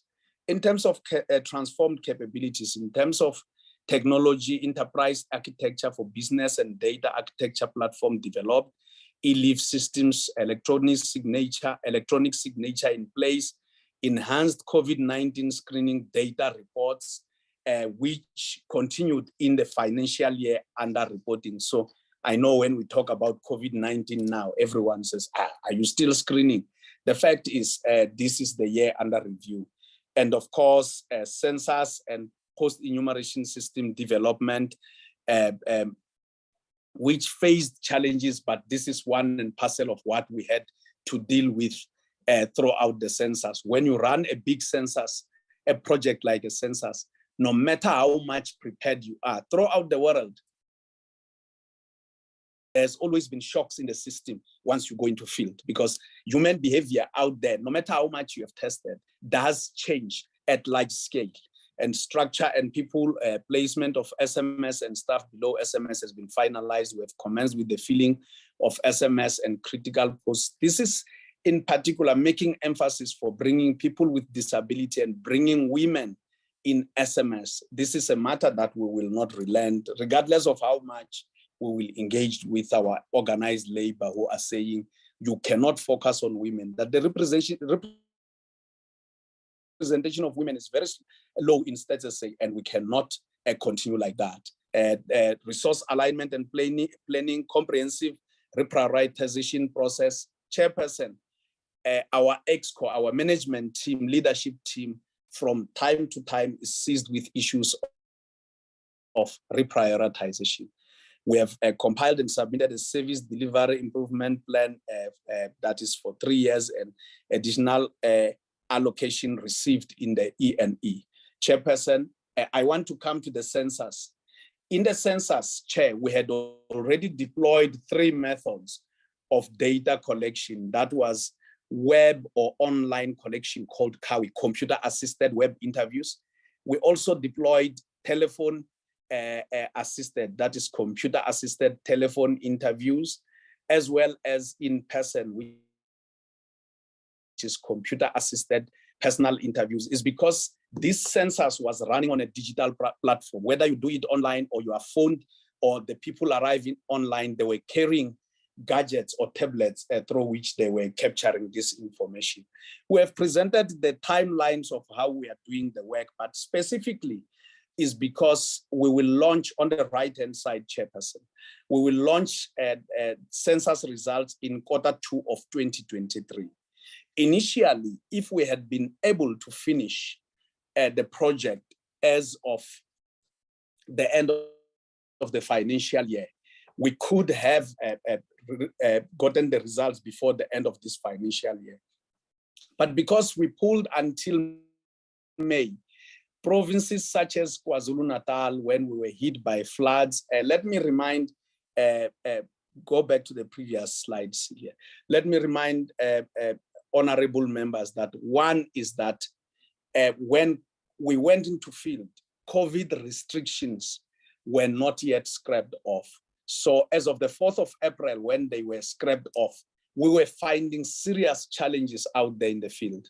Then in KwaZulu-Natal came the floods, but there were other issues in relation to bigger issues in the society that are beyond statistics. The whole issue of members of the public not willing to participate in the democratization programs that the state puts, including elections. We actually experienced it firsthand. And issues of transformation in relation of who must not go and count who, where in some parts of our country, blacks are not allowed, whites cannot go, coloreds cannot go. And in the end, finally, we concluded as of May. So we are saying out of our conclusion of fieldwork in May, we have started with downstream processes, which take about a year to conclude. So we are coming back in Q2 2023 to release the results and disseminate them. Having said so, I want us to talk about the post-enumeration survey, which followed a census data collection.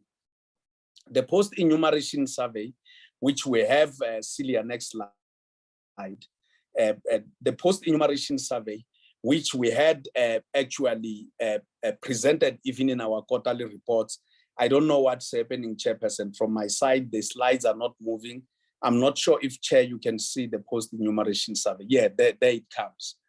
The post-enumeration survey is a sample survey that we conduct after we have finished and we're out of the field for data collection for the census. It's part and parcel of the census, but we have to finish out of field. And the team that comes in the post-enumeration survey cannot be should not have been in the data collection for census. So these are two separate teams. And the census team in the main data collection should not know where the post-enumeration survey will go. So it's more like to do our monitoring and evaluation, especially in relation to data, but largely to look at households and persons that we have erroneously included. It could happen that we have, in the main data collection, included people from the embassy, staff members from the embassy, and embassies are not the space. There's what is the land mass space of South Africa. Actually, we count people in our embassies all over the world. We don't count people that have embassies in South Africa from other countries. So these are people we could have erroneously included, including people that are outside the time frame of reference. And then now there are people we could have missed or counted more than once. Now, in the end, usually when we do this, we usually find that there are people we have missed are much more. This gives us the undercount, and the undercount, Chairperson, helps us to adjust the census, the final census count accordingly. It is not the only thing we use. There are so many other issues we look at, patterns of migration, the population register.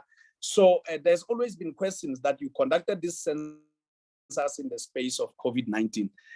Are you going to bring us results? And I'm saying, Chairperson, we have enough arsenal, statistical arsenal and tools within our remit and in our reach to be able to come back and report to the nation next year. Now, progress to date, we are saying that, Chairperson, that we are going forward with structural editing, data confrontation, data coding, weighting and estimation, analysis and report writing, which would be concluded from May. This is a timeline of 12 months. These are processes that we have to follow throughout following an undertaking of census data collection, and it's done like that throughout the world. Now, the role of the Statistics Council. The role of the Statistics Council is that they are an independent body that advises both the Minister and the Statistician General. And in this regard, in relation to the census, they were involved in census planning, statistical methods, and content matters. And of course, they will consider the result of the post-enumeration survey. They will provide advice to the Statistician General.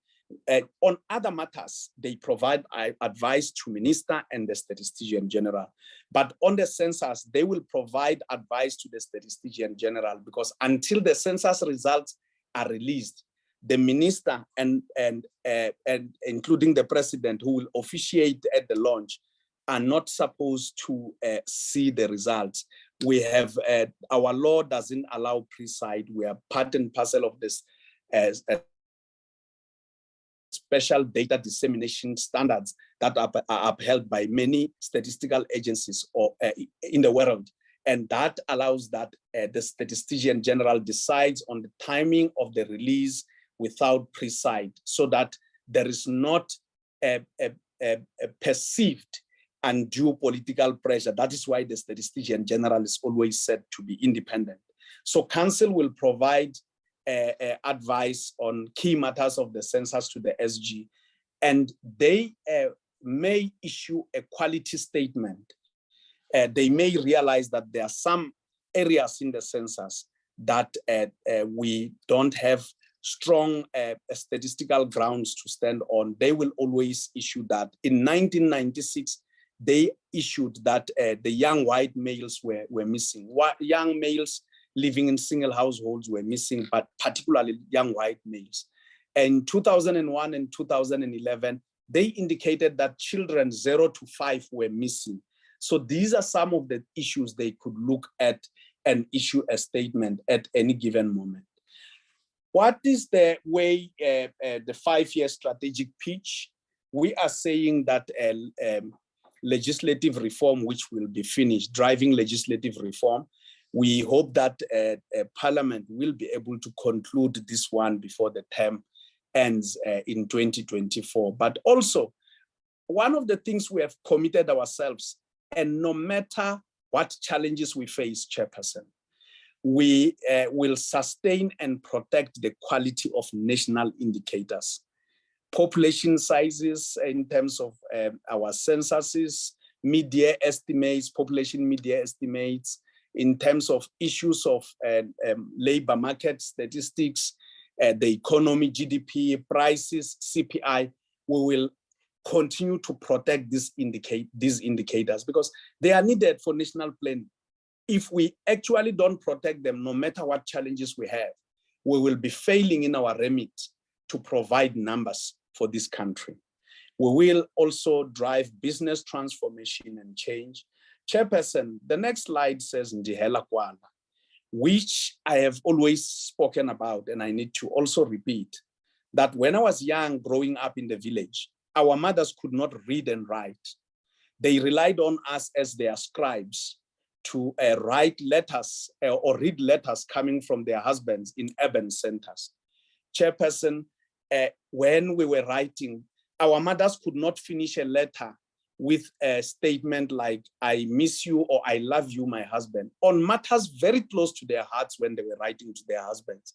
Because we were young kids or we were children, we were not supposed to hear those words. According to village legend, we would go deaf. And if we wrote those words, according to village legend, we would go blind. So our mothers and our fathers, when they wrote to each other, they finished a letter with Ndihela Kwala, which you would find in all letters. In Sepedi, Setswana, Sesotho, they would say, Kifetsa onamo. In Shivenda, they would say, Nifelela hanefo. In isiXhosa, they would say, Ngiceda khona apho, ngalomkhulu umbuliso. In isiZulu, they would say, Angnamaningi, standing for Angnamaningi amagama. And Chairperson, never and never again, as President Mandela has once said, should we fail as a nation to have every member of society, be they women, men, children, the elderly, or anyone employed or not, to fully express themselves because we as Stats SA and we as a nation beyond Stats SA could not provide the numbers. So Ndihela Kwala in English and Afrikaans is finished and clear. The next slide is blank, Chairperson. I thank you. Thank you very much, SG. We now open the 2 presentations for discussions by honorable members. Honorable members will show your hands if they have a question on any of the 2 presentations, Stats SA, Brand SA. Can I see hands? Okay. I see Honorable Kibi, Honorable McGlua, Honorable Mutsipe. Let me stop there. I will come back to others. Honorable Klimbi, One is up also, but I don't know whether I pressed the right. I will come to others. I'm not calling everybody now. Oh, I'm but calling. it is there. Thank you, Chair. Yeah, I will come back to the rest of the hands. I can see them. Honorable Kibi.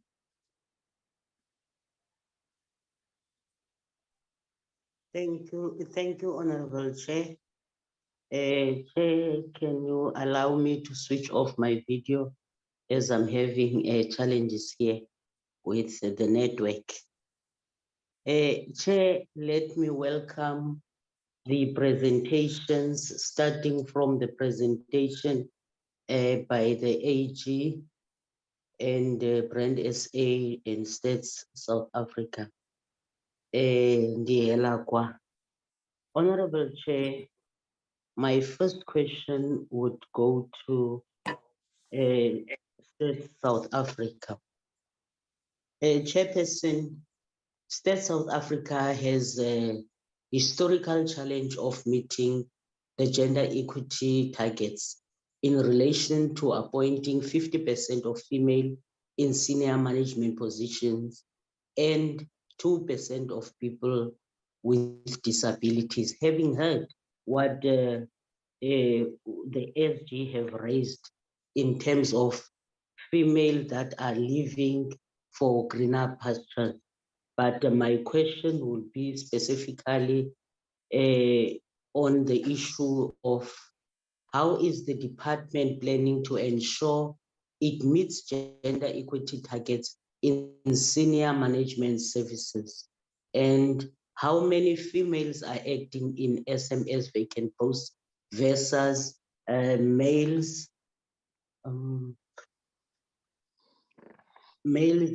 counterparts currently. And in terms of the 2% of people with disabilities, did the department approach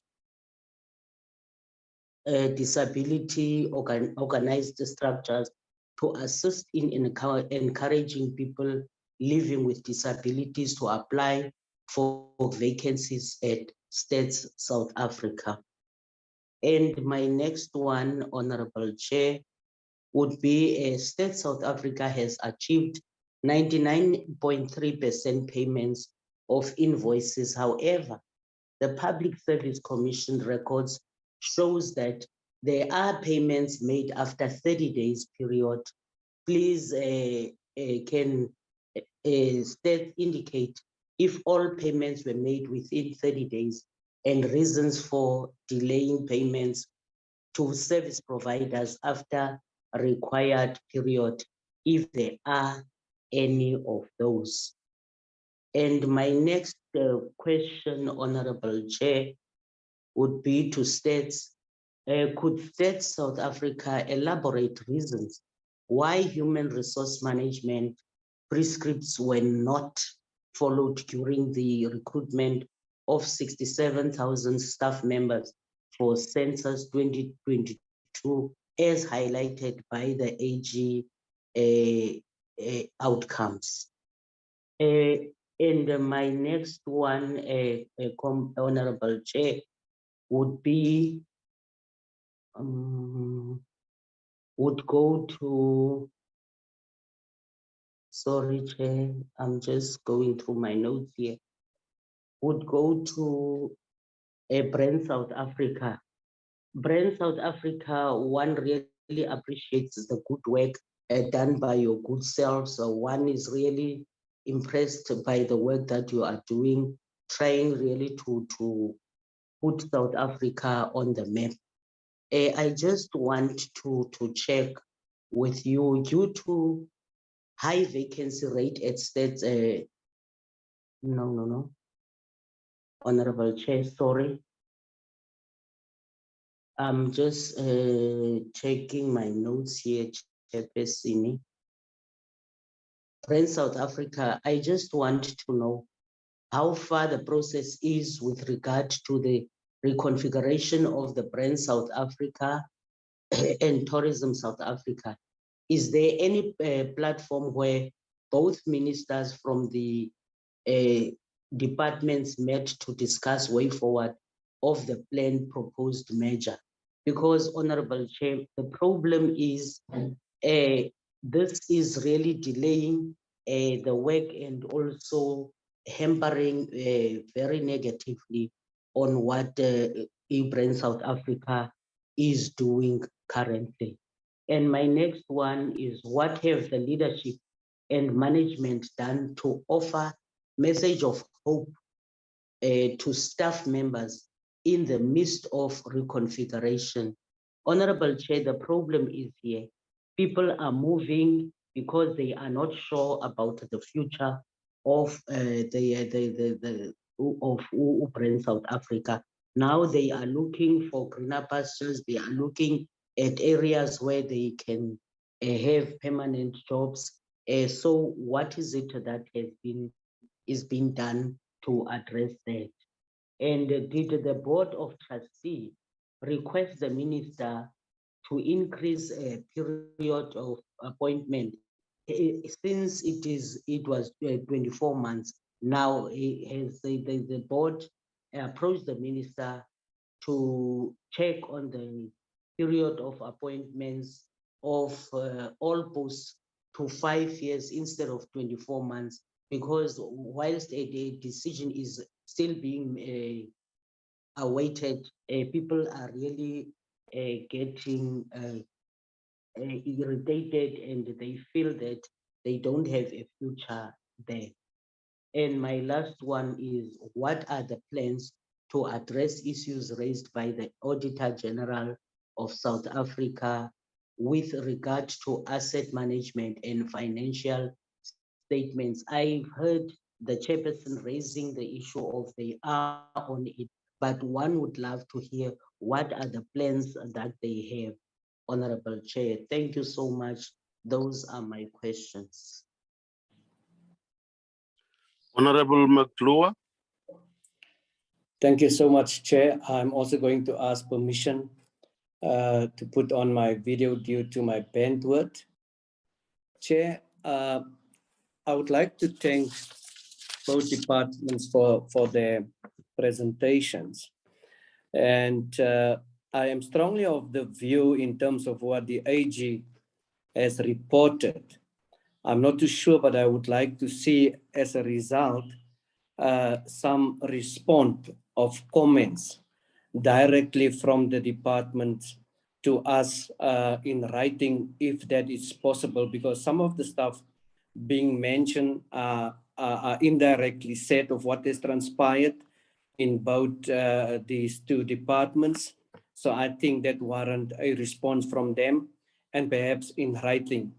But be as it may, Chair, listening to Brand South Africa, they are strongly so in their report, which is technically right, separating them from the future merger as indicated for quite a while.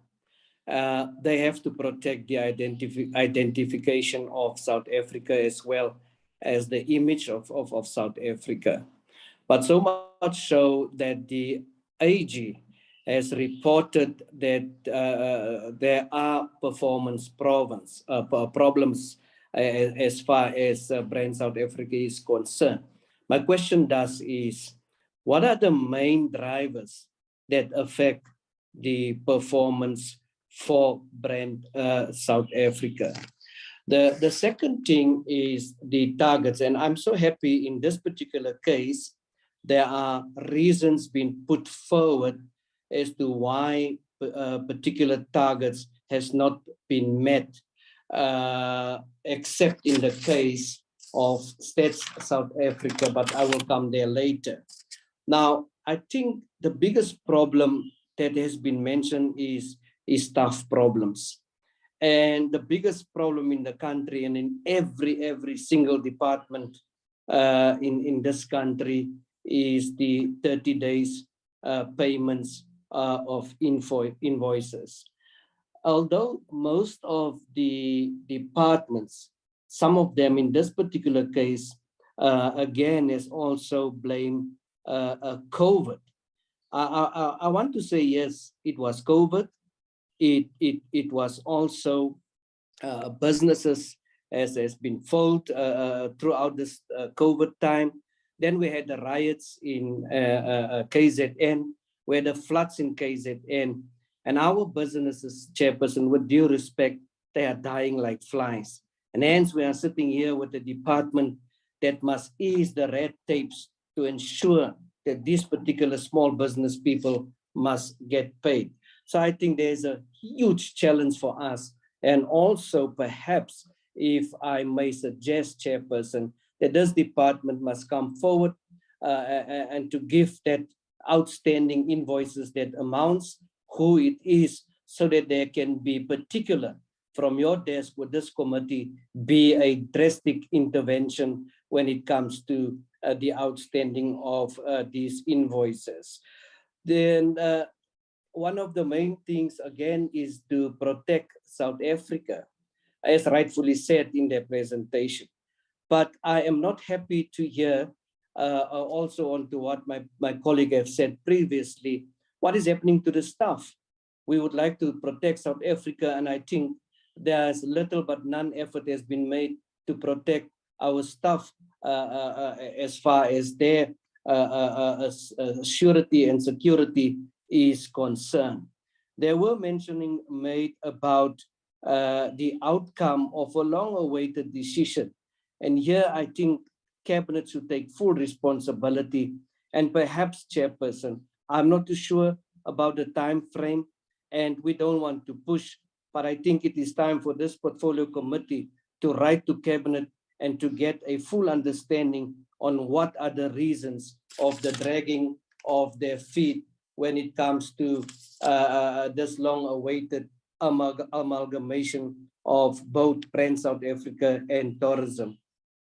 When it comes to Stats South Africa, with due respect, I hear the mentioning of targets that's not been reached, but what could not come out from the presenter is the reasons on those targets that has not been met, and not only the reasons, the how part, how and what the department will do in future to rectify in order for us to meet our targets.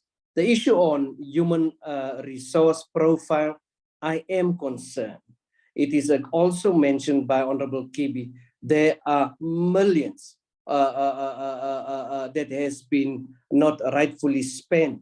But I also want to say, you know, whatever we are doing, and I want to say this tongue in cheek, there's a huge difference between a letter and a lease of agreement. This is a serious omission for me. So we have to be told as a committee, what is the problem here? Is this capacity? Is this the type of qualifications, people that we employ to deal with such serious stuff where they can't find the difference between a letter and a lease?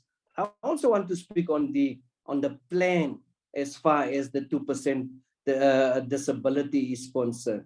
I would like to know what our department actually does when it comes to that. It is not good to tell us what the shortages are, but I think what is important for us is to inform us on the how part. How is State South Africa going to address this in order to have a solution? Thank you so much, Chair.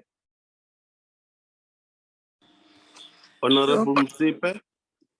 Thank you very much, Honorable Chairperson. I also want to welcome the presentation that was presented before us. I will start with the Brand SA. I would like to know, is all the provinces is in par with what Brand SA is implementing? Which province is still lagging behind and has limited resources?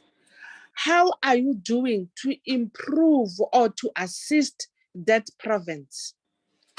And then can you give us the breakdown in terms of percentage, especially on employment equity, on women and persons living with disability?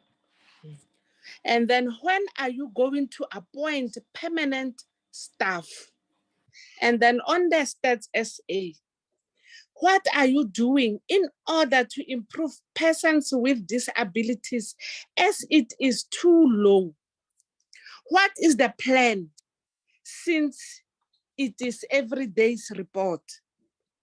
When are you going to have permanent, like field staff to avoid contract workers who are disappearing in the middle of the activity? Is all temporary or field workers paid within the stipulated period, or there are still others not being paid, still awaiting to be paid? The last one, which ones are more effective according to the ages mentioned in the organization? Thank you very much, Honorable Chairman. Ke felela gona mo. Ka leboha. Honorable Ntuli. Thank you, Chair. Chair, I will also request that I switch off my video. Seemingly, we are having that network You can problem. switch it off. You can Thank switch you, it off, Honorable Ntuli. Chair. I would love to join my colleagues in welcoming all the presentation. But I want to start with AG, to say AG,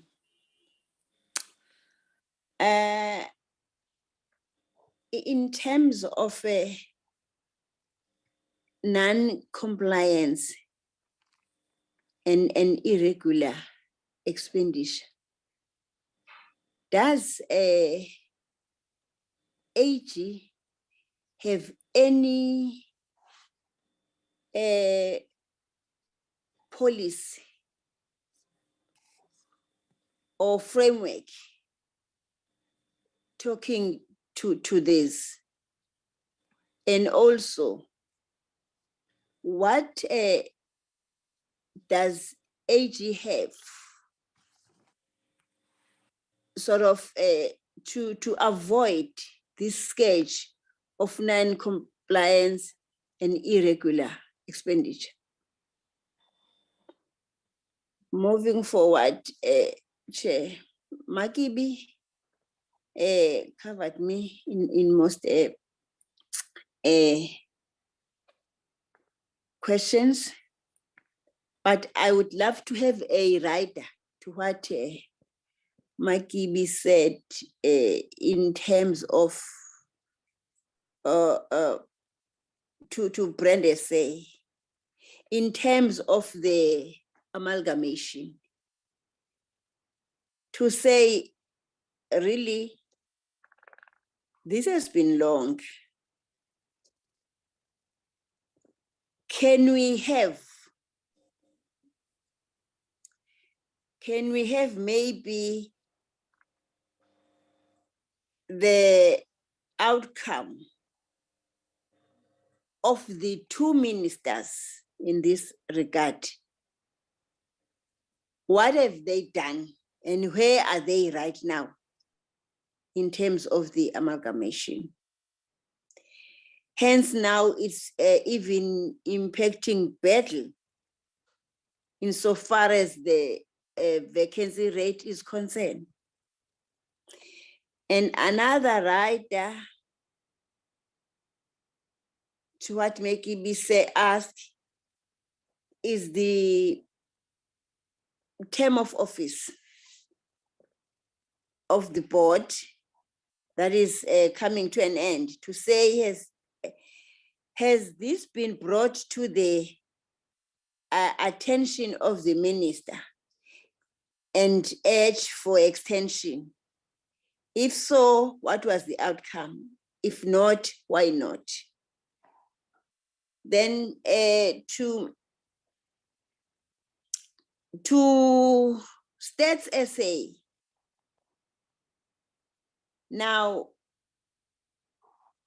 in terms of the open poaching taking place in Stats SA, is it possible to apply the dictative and preventive mechanism, or has just Stats SA reached the ceiling in any applicable innovations?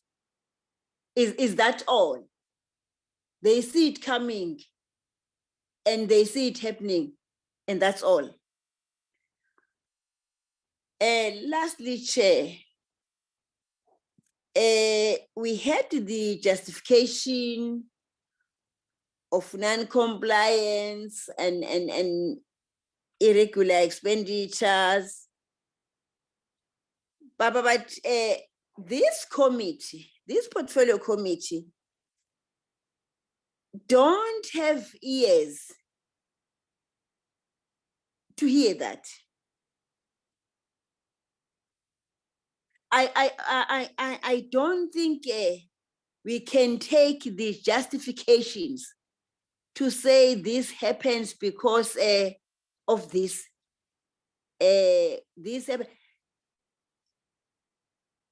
You are there. You are there to see the rights and the wrongs. When you see the wrong coming, just prevent the wrong. Once and for all, prevent it. Don't wait for the outcome to say, hey, here is the wrong. We'll see what the outcome is going to be. So in a nutshell, irregular expenditure and non-compliance is uncalled for. Thank you, Chairperson. Honorable Mbele. After Honorable Mbele, it will be Honorable Komani. Honorable Mbele, take the floor. Ngiyabonga Sihlalo, and let me also give thanks for the presentations. I think I'm just going to ask one cross-cutting question, Chairperson, because it applies both to Stats SA and to Brand SA. And as we've heard from my other committee colleagues, there is a big concern around capacity constraints.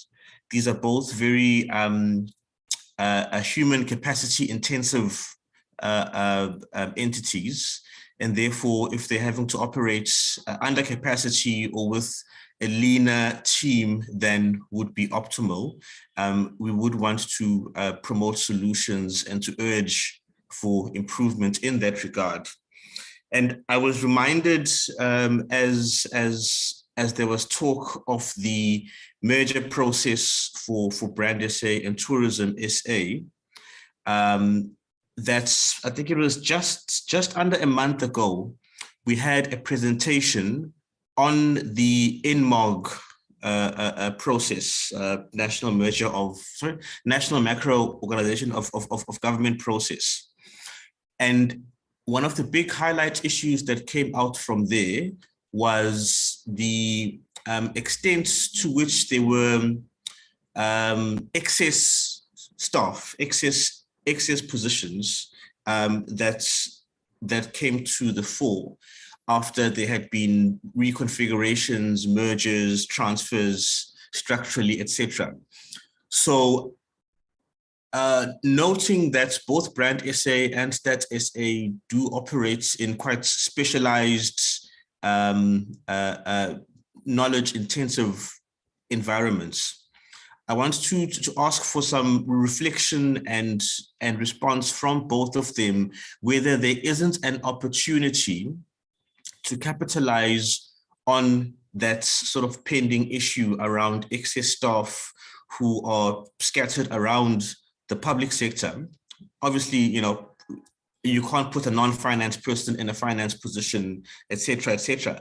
But have we looked at that opportunity where there are staff members who've been declared in excess elsewhere, and if they are of an administrative or sort of process-oriented or whatever the case might be role, then they can be seconded. Because, you know, certainly in the case of Brand SA, they are already limited in their ability to take on anybody permanent. They have to do this sort of period by period contract approach. So if we have capacity, if we have people elsewhere emerging from the Remark process, can we have some cross-departmental, some intra-public sector innovation and initiative to then capitalize on that? And in so doing, also avoid the kind of silo approach that often hampers the performance of government departments and state entities.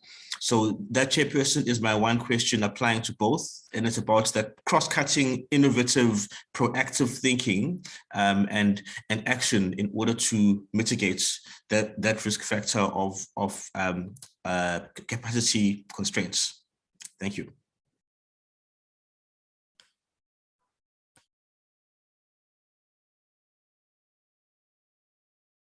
Honorable Komani, I noted you. Thank you very much, Chair. Good morning, colleagues, members from different portfolios as well. Chair, let us also welcome in acknowledging the presentations. But Chair, there's a very big elephant in the room here in terms of the representation of disabled people in Stats SA. So one would then ask that what measures has the Stats SA taken to ensure that such is mitigated? Also, Chair, if maybe one can also ask the question that in terms of the organogram, how many or what percentage it does represent the females in the senior positions? And Chair, our next question would then be to the Stats SA still, what could have been done to navigate the 236 million of irregular expenditure for non-compliance within the supply chain? Did the Stats SA strengthen its internal controls to minimize the occurrence of the wasteful, fruitless, and irregular expenditure? Another question, Chair, in terms of the legislative reform, why is it taking this long to finalize the amendments and the tabling of this legislation in Parliament from the Stats SA?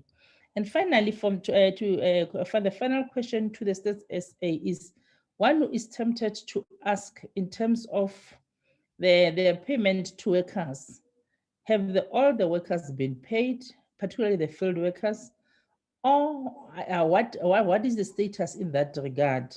And then if not of all of them have been paid, what were the challenges? What is it that is being done to mitigate, and when will that be resolved? And one would then go to Stats SA, Brand SA, to say, one would then still ask whether the employees are still appointed on the 24 months basis contract, because that instills fear. Hence, we are seeing people leaving because there's no one who can stay longer without knowing their future. And then the other elephant in the Brand SA, Chair, is the issue of the merging Brand SA and tourism. This has been the talk for quite some time. We need then to know whether this, when will this measure be concluded? Because for one or two reasons, we need to conclude this measure. We need to know where we stand with this measure so that we have got stability within the Brand SA, whether they match or they don't match, but we need to finalize this thing, and we need them to take us through to as to how far is the process and when will it be concluded. And safe to say, echoing the same sentiments with my colleagues, what is this? What is the ministers saying? The ministers of both departments, what are they saying? Have they been engaged? What are they saying in terms of this? And what is it that they are doing to fast track this measure, if it will match? And then, Chair, and what are the plans in place to address the issues raised by the AG with regard to asset management and financial statements within the brand SA? And finally, my final question then would be asked the AG, because always there would be findings by the AG to different departments and so on. So in terms of the Stats SA and the brand SA, we then ask the AG whether the findings that were highlighted by the AG, are they attended to? What is the status of those findings as compared to when they were handed by the AG? Are they taken care of? How far are they? So that I think having to track whether these findings are attended to would then assist us in terms of taking accountability and holding people to account, because there needs to be accountability. There need to be people who take responsibility of the non-compliance and to ensure that the findings by the AG are attended to. Thank you very much for now. Thank you, Honorable Komani. Can Brand SA, Stats SA respond to the questions now? The floor is yours. I'll start with Brand SA. Thank you very much, Honorable Chairperson. First, let me appreciate the questions from all members, because these questions will be able to help us to move forward and to also explain the challenges that we were met with as we execute our task. Let me first start with Honorable Kibi.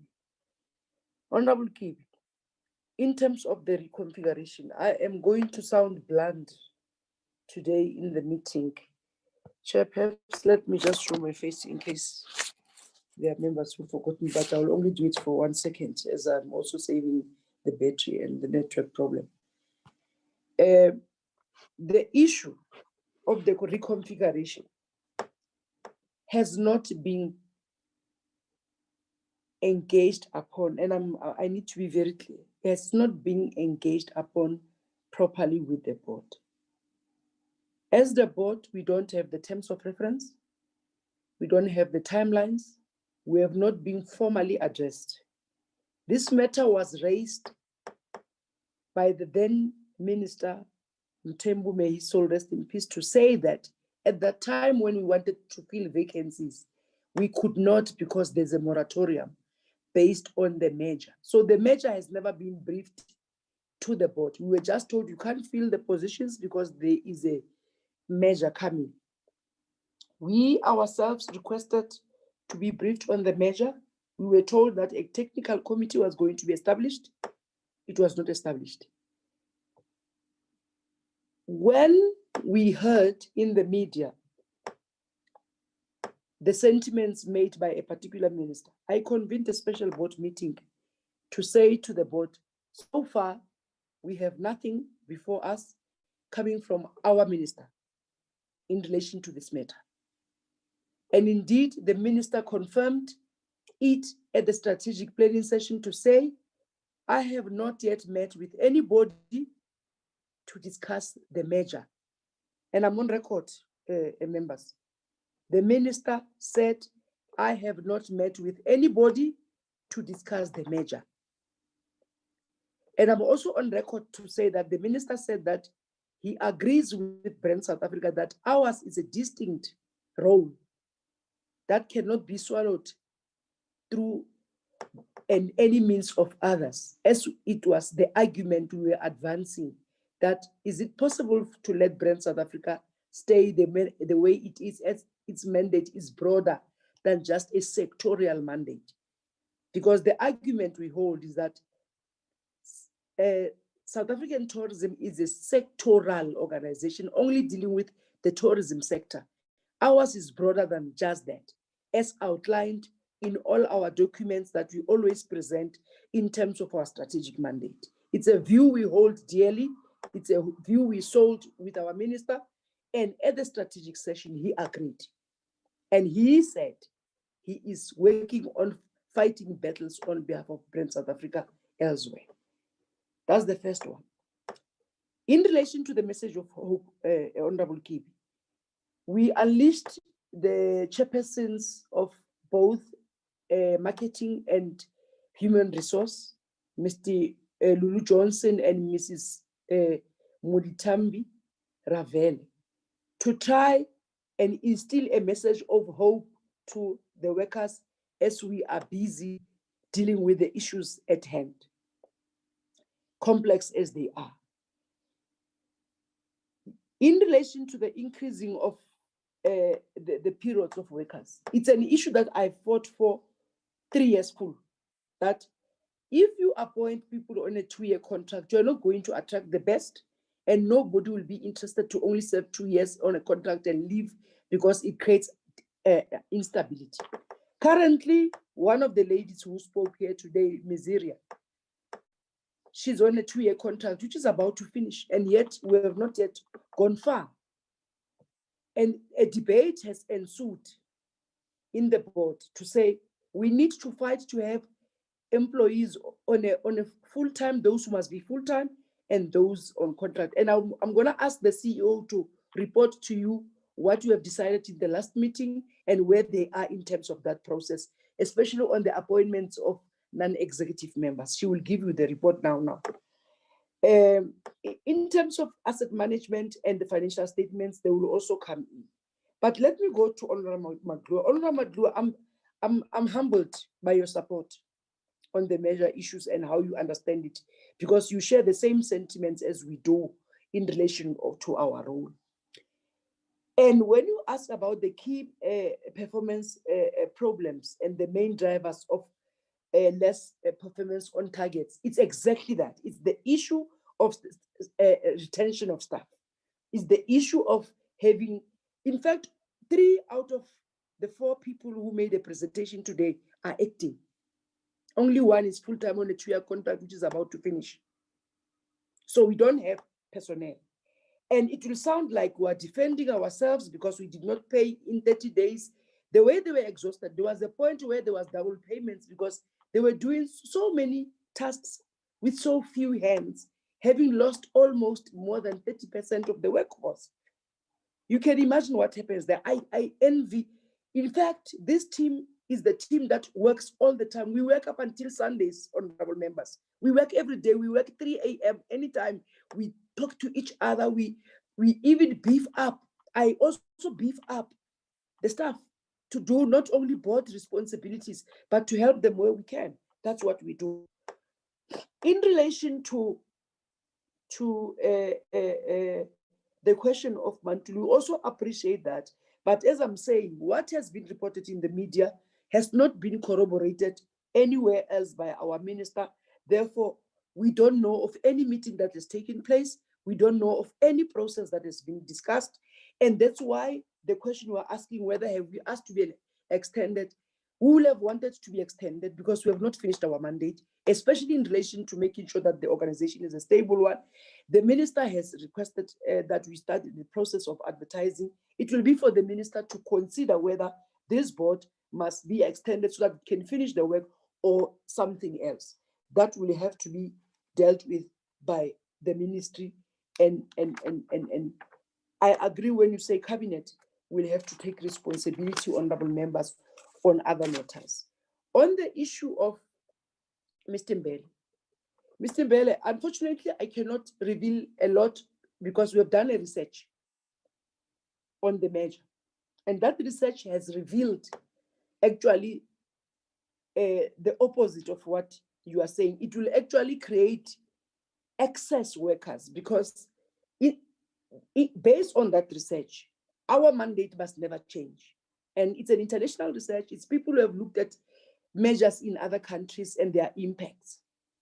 And until we have discussed that with the powers that might be, we might not want for now to show the unintended consequences list that it sounds like we are trying to lobby Parliament in relation of that in terms of innovative thinking and cross-cutting issues that relates to the public sector and how you will deal with that.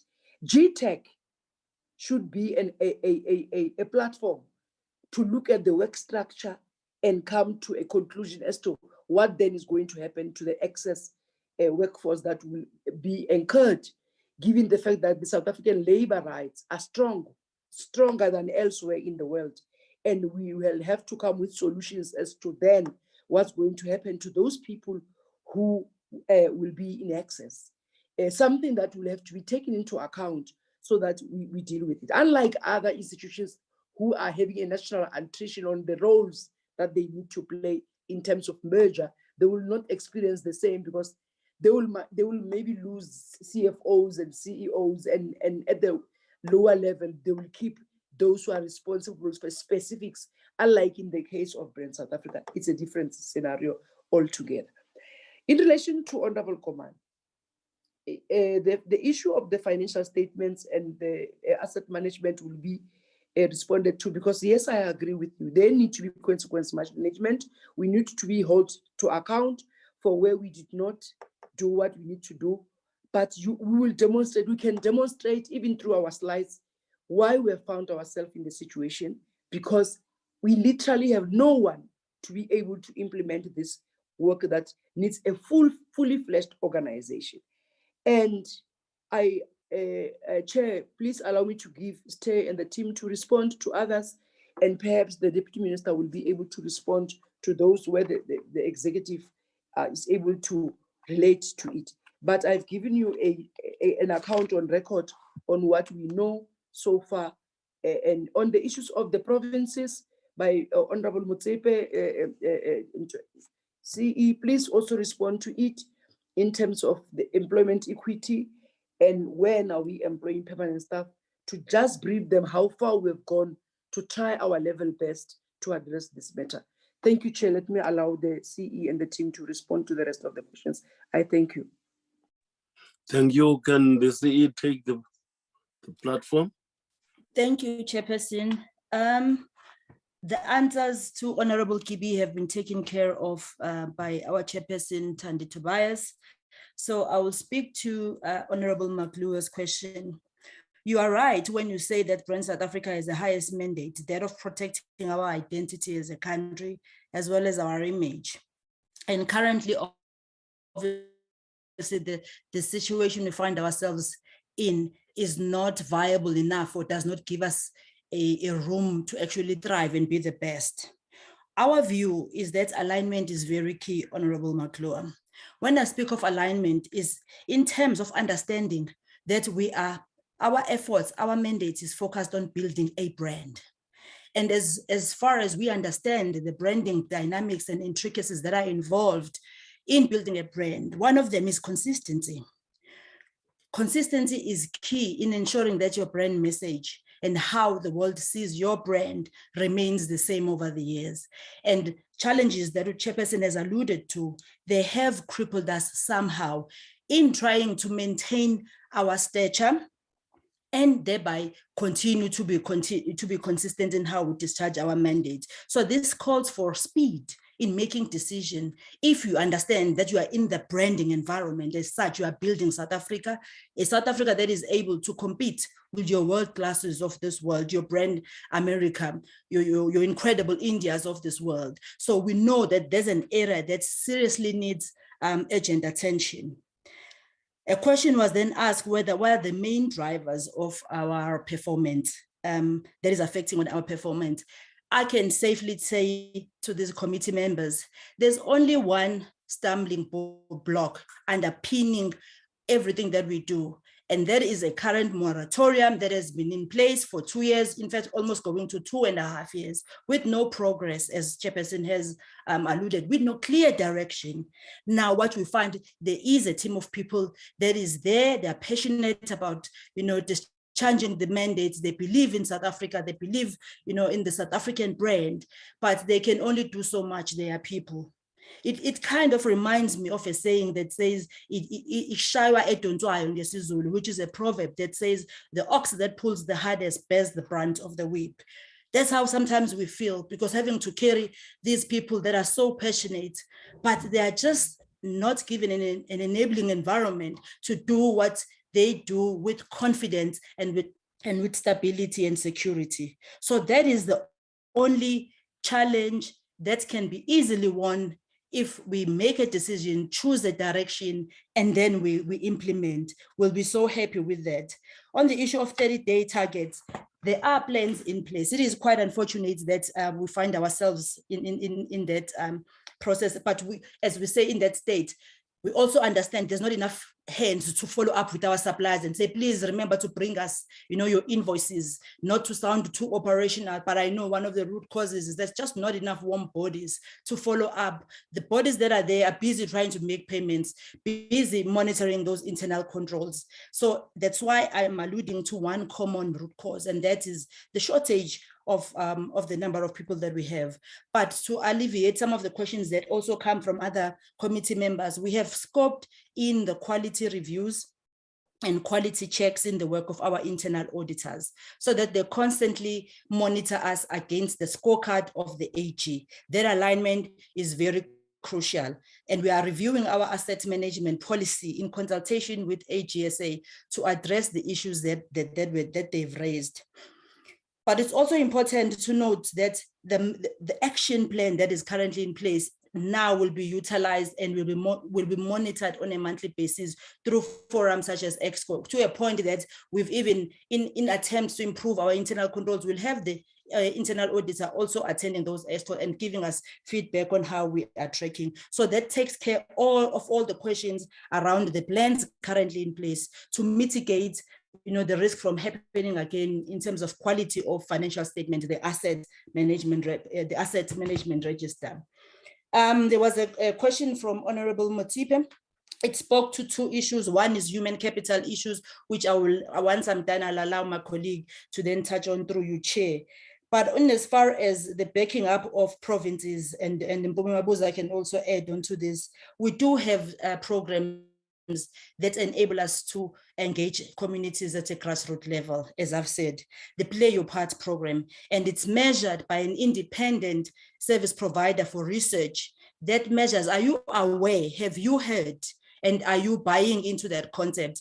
And the fact that we are sitting in 40+ levels of awareness tells me, because that is a construct percentage that comes from different provinces. So from an assessment perspective, I would say we are really getting there, but the members must also remember that our budget, as much as our mandate is so big, realistically, when you manage a budget of 180 million, or let's say 110 million, and you're supposed to do an international mandate as well as a domestic mandate, it also hampers on how we discharge, our mandates locally, particularly when we have been informed that our focus should be heavily weighted towards the international mandates. So we've split our budget to 60% focus internationally, and we know we're dealing with your pounds, we're dealing with your euros, the exchange rate, the volatility of the rand also impacts on how much we have. And we know that those that have been in the space of marketing and building a brand,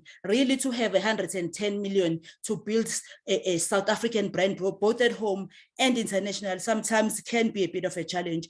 However, with what we have, because we know that when the going gets tough, the tough gets going, we use our stakeholders and work through our PYP ambassadors in provinces to make sure that we infiltrate those places, but also with our training, which we do through investment and promotional agencies and tourism agencies. That also helps us to cascade the information at a grassroots level, including working through forums such as COGTA. So that takes the question of Honorable Motipe, except for one which my colleague will speak to. I won't touch the one from Honorable Ntuli because it speaks to amalgamation, and Chairperson has rightfully touched on that.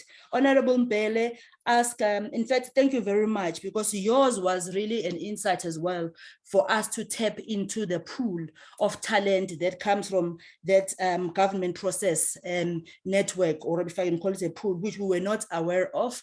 But I'm glad that we have learned something, and we may consider that and see if there's a room to also, look for secondments. But in true essence, have we been requesting secondment from other, cousin and public entities? Of course we have. We've had a seconded CEO before, acting CEO. We've just had a seconded CFO who unfortunately has just left us again because of the demand. He was coming from MTDA. So in practice and in theory, Honorable Mbele, we do embark on such. But now that we have a broader scope in terms of the other resources and platforms that we can tap into, I'm happy to say that we will also explore that. Then the last question, which speaks to the employment equity numbers, if perhaps through you, Chairperson, our Corporate Service Director can take us through that feedback. Thank you. Before that's taken, can you answer the one as to how far with the process of employing people? And okay. Sorry, Chairperson, I missed that one. As I said, to give context, for every decision, there's a context. So we have been talking about this never ending or never happening moratorium that's been in place because of this pending measure for the longest time. And the two audits, if committee members can look at the last two audits this year that was presented by AG and last year's one, the common denominator in terms of one aspect that continues to hamper the organization's performance is the vacancy rate, this short-term lived number of people, warm bodies. So the board made a resolution recently, and this resolution is in line with its fiduciary duties as a board, as trustees that have been appointed to make sure that the organization performs at its fullest potential. And in good faith, the members saw that we no longer can bleed as much as we have been. Can we decide that now we fill those vacancies as per original structure, meaning whatever has been on the structure at Brand South Africa will now fill those positions, especially the ones below the executive level. We will fill those on a permanent basis as per structure. And then those that are on contract will be filled on a contract as long as at that point in time, the last time we reviewed the structure was in 2014-15. If that position says 5 years, it will be on a 5-year basis filled. If it was permanent, it will be filled permanent. And I must say, I'm emphasizing the reason why the board had to look at this. When you look at an entity that is bleeding and continues to bleed, and yes, they have the authority, they have the fiduciary duties to ensure that the organization is enabled to perform at its best. They then made that decision, and how far we have done, we've started advertising those positions. Our plan is to make sure that the tier A of those positions, which really covers your general managers and senior managers, is filled up by December. And then the rest will continue in the new year. For now, we are also busy. The recruitment of the CFO is currently underway. In fact, we have interviews tomorrow. So I think that also brings in hope to employees that are inside that brand SA, that are passionate, that have been building this brand over 5-7 years, others even 10 years, but they didn't have that opportunity to have an upward mobility because of this moratorium. So they can't leave their permanent job and apply for 2 years. It was just too risky for them. Now, what it does, it actually gives them hope that at least now I can try and aim for for growth and target certain positions within the organization. So that is where we are from a recruitment perspective. Thank you, Chair. Ms. Aria, through you, Chair. Thank you. Thank you, CEO. I will speak to the employment equity statistics within Brand South Africa. In terms of the gender, we have 63% being female and 37% being male. And in terms of the management level, we have 54% being female at the managerial level, and we have 46% being the male at that managerial level. And in terms of people living with disability, yes, Brand SA does have disabilities. People with disabilities. Sorry, Chair. We have 2.33%. Thank you very much. Chair, I hope you are aware that we were able to adhere to the request of the Portfolio Committee to address the issues of disability. And we have also addressed the issues of gender, because we are mostly female dominated. We are moving towards having more males. And we've also addressed the issues of race, as we were seen at that time as a almost lily black organization. But unfortunately, during the attrition, we lost a lot of people of color because of the instability. So we are trying to also clear up that gap. I don't know, Mpumi, I think you were next. Thanks.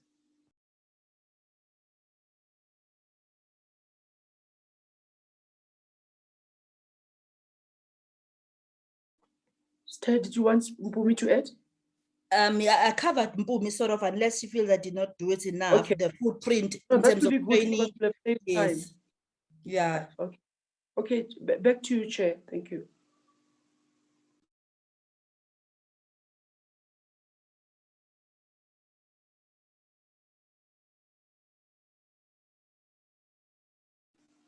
Chair, I don't know if you still copy us.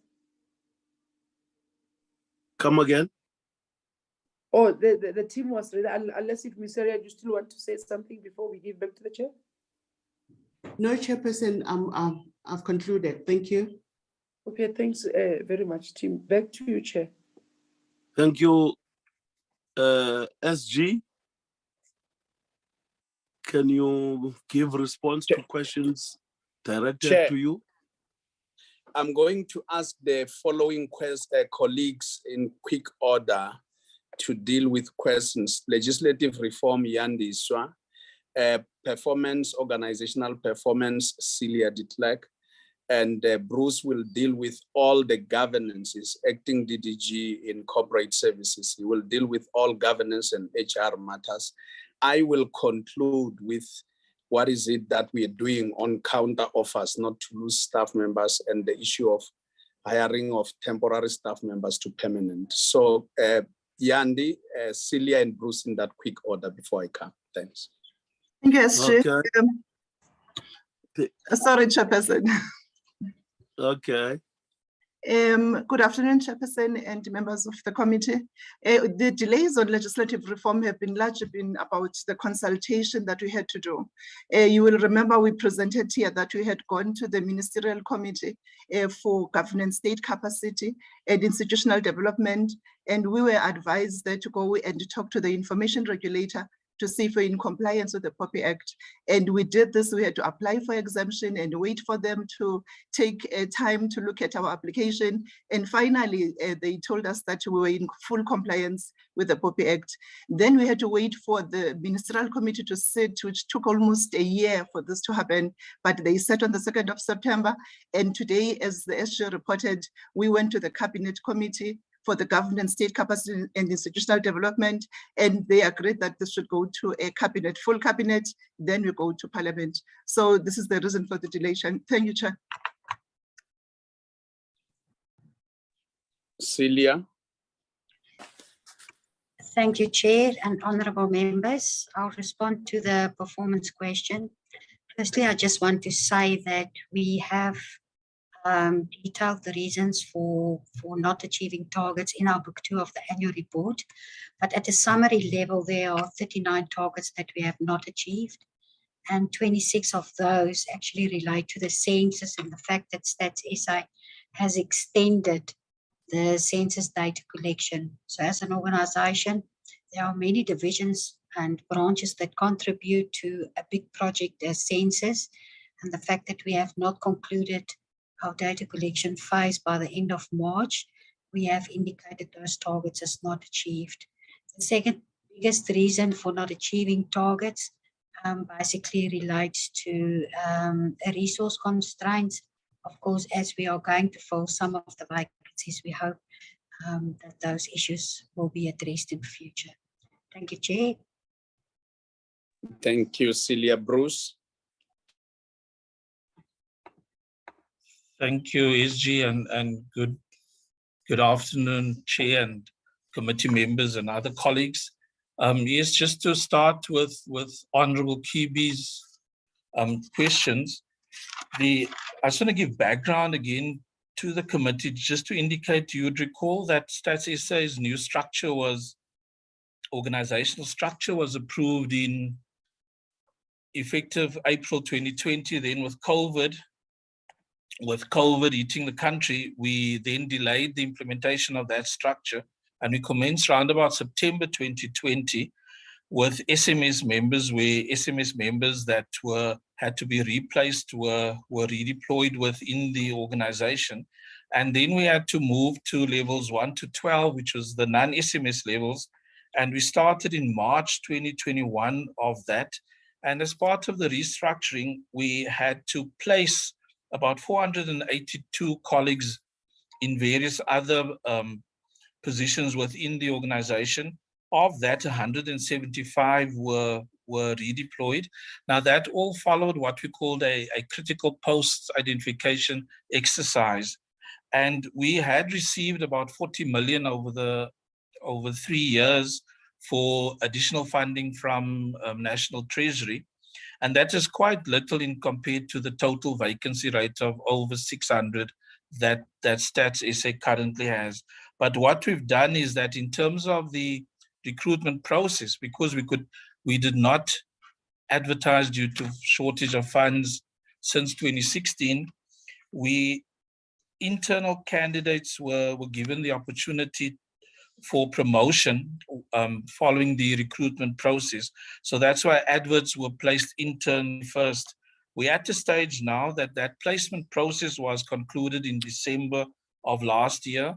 We've run adverts in March and up until now, and again, adverts will be out in the next 2 weeks. But basically what it means is that we have funding for approximately, say, 300 out of the 680 vacant positions that you have. So with that background, just to give an idea that our recruitment adverts now reflect positions are targeted for females and persons with disabilities. So all posts that are currently being advertised reflect those criteria. Also, our current recruitment processes where preference, as SG has alluded to at SMS level, preferences are being given to female candidates who are appointable. So if those candidates possibly ended second in terms of the interview process, a female candidate who is appointable at SMS level is being given preference in this regard. We currently have 2 positions that have been accepted, where these female candidates will start 1 November and 1 December respectively, a chief director and at a director level. So that is what we are doing to actually ensure that we move towards the 50% target of females and persons with disabilities. Just to cover that, which is question 3 of Honorable Kibi's question, is that we are engaging 3 NGOs, the National Council of and for Persons with Disabilities, the Quad Para Association, QASA, and the Disabled People of South Africa. We've also recently, Stats SA has joined the Disability Advisory Group of the Department of Women, Youth and Persons with Disabilities. And with all adverts, these NGOs, the adverts are forwarded to them. And so far, we've received about 33 CVs this year for approximately 30 posts, where this headhunting process to ensure that we increase our numbers of persons with disability. Those CVs have been received directly from those NGOs mentioned. So in terms of the question on females in acting, as SG alluded to, we lost 2 chief director females now, just the end of last month. We have 2 females acting and 8 males acting from director to DDG level. So that's the current state of the acting positions. Then Also on the HR side, Honorable Kibi mentioned that we did not follow HRM prescripts in respect of 67,000 field workers. It's actually the Rand value, Honorable Kibi, in terms of the irregular expenditure. It was 67288 Rand, and that is in respect of 6 contract workers. Now, you'd recall Census, as the AG alluded to, we appointed over 91,000 field workers. The system is based on the Z83, the application system for recruitment. So where a candidate says that they have no criminal record, that candidate would pass through to the, go through the recruitment process, but only when the SAPS reports come through, we find that this person actually misrepresented themselves on the database, and then that contract gets terminated. So that 67,288 Rand was in respect of 6 contract workers already identified in the 2021-22 financial year. That number will obviously increase because Census, we would recall, went up until May of this year. In terms of the invoices, the 99.3%, as the AG has indicated, the 236 million relates largely to fleet, to the rental of vehicles, and the bulk of that was relating to the census, and it was still ongoing. But the reasons for that was the overwhelming volumes, then obviously for the 4,500 vehicles, the volumes of invoices and invoices that had to be reviewed in respect of vehicles. So there were capacity constraints for the finance staff in dealing with that, but we made sure that all invoices, once resolved, have been paid. So we have digressed from previous years, but Census has taken the bulk of the financial year under review and the current financial year. So the volumes have just doubled in terms of the Census project. In terms of the irregular expenditure, yes, we have beefed up, because in terms of the SEM processes, you have bid evaluation committees comprising normal staff within the organization, in addition to the SEM staff. And we are on a drive to actually train everybody that is nominated to sit on these committees to be fully aware of the implications of reviewing of bid documents and that. And the irregular expenditure relating to fleet, we are in engagements with National Treasury to having this expenditure condoned, because the services were actually rendered. So we will in the first quarter of next year, when we come back, give an update in terms of that expenditure. So I've covered, in terms of the persons with disabilities, our plan. The HRM team and Stats is on a drive to ensure that we definitely up those numbers in terms of persons with disabilities, and to ensure that those candidates are given the opportunities based on the positions that we are advertising. I've covered the in terms of the control environment in terms of SEM, Honorable Komani. Yes, we are definitely beefing up the controls and improving the reporting processes within the SMS environment, and that all these cases that have been highlighted will be concluded in the current financial year. In terms of payment to all workers, yes, we have paid all the census workers. There are the occasional queries that are coming through, but they are basically non-existent at this stage in terms of the volumes that we had previously employed. Then also contract versus permanent employees. We do have quite a large cohort of permanent field workers, survey officers, in terms of the continuous population surveys and CPI, in excess of 650 field workers. And then it's only when we are busy with contracts or surveys where there's an end and a start date that contract workers are being considered for employment. Chair, I think I've covered all the questions. Thank you. Chair, I will conclude with the 2 points taking from where Bruce is coming from. In terms of the contract versus permanent, in that we usually bring about a maximum of about 3,000 field workers who are temporary as and when we have contract work, some of which is user-paid contract work. So when the user comes and wants us to conduct a survey, we have to hire field workers. But because that's not money in our baseline, Parliament through this portfolio committee has voted those funds. It means that when we finish, we have to demobilize such staff members, because if we don't and we keep them permanently, we will not be able to sustain an extra 3,000 staff members until another survey, user-paid survey comes, which we don't know when it will come. 3,000 staff members would mean doubling the employment of this organization of staff members that we don't necessarily need. Same as in the census, we brought about 91,000 field workers. The next census will be conducted 10 years from now. If we keep 91, that's almost about 2 billion rands extra over and above our baseline that we must keep. So in another 10 years, it's 20 billion. I don't think we can afford that or government can afford that.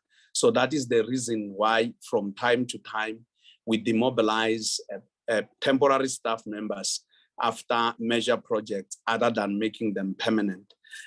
In terms of creative ways of keeping staff members, particularly females that we are losing at higher numbers now. We do lose males, but also females because they are sought after all over the world. The issue is when we lose our staff members, we lose them to, and I'm not talking about SMS alone, but also generally, we lose them to banks, private sector, to world organizations such as the World Bank, IMF, United Nations. The one thing is we cannot match the counter offer. We can do as much to encourage staff members to stay in the organization by offering them opportunities for studies, bursaries, and the like. However, when they go out, including when we have tied them with conditions of stay, these private sector agencies and world organizations, they even buy them out. They give them salaries that are about 2 times or 3 times what they are earning. These are people that are offered salaries far higher than what ministers are earning. And the public service DPSA guidelines are clear. We can give counter offers within a band of that position or even an entry band of the next position. So if someone who earns R1 million is given a salary of about 3.6 million rands, there is no way we can match that. We just have to let them go. And this is what we are experiencing almost every quarter in Stats SA. Thank you very much. Thank you, SG. We are now going to invite DPME. Can I invite the Deputy Minister to make the opening remarks before the presentation of the DPME?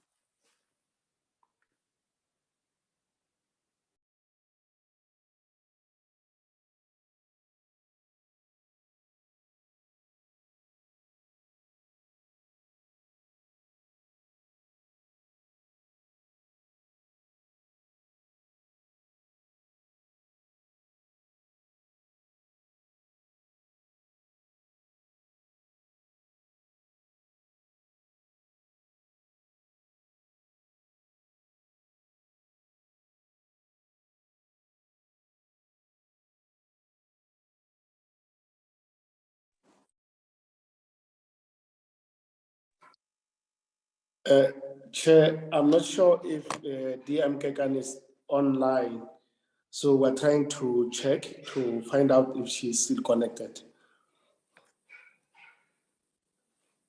She's on the list. I've checked. Maybe she is muted.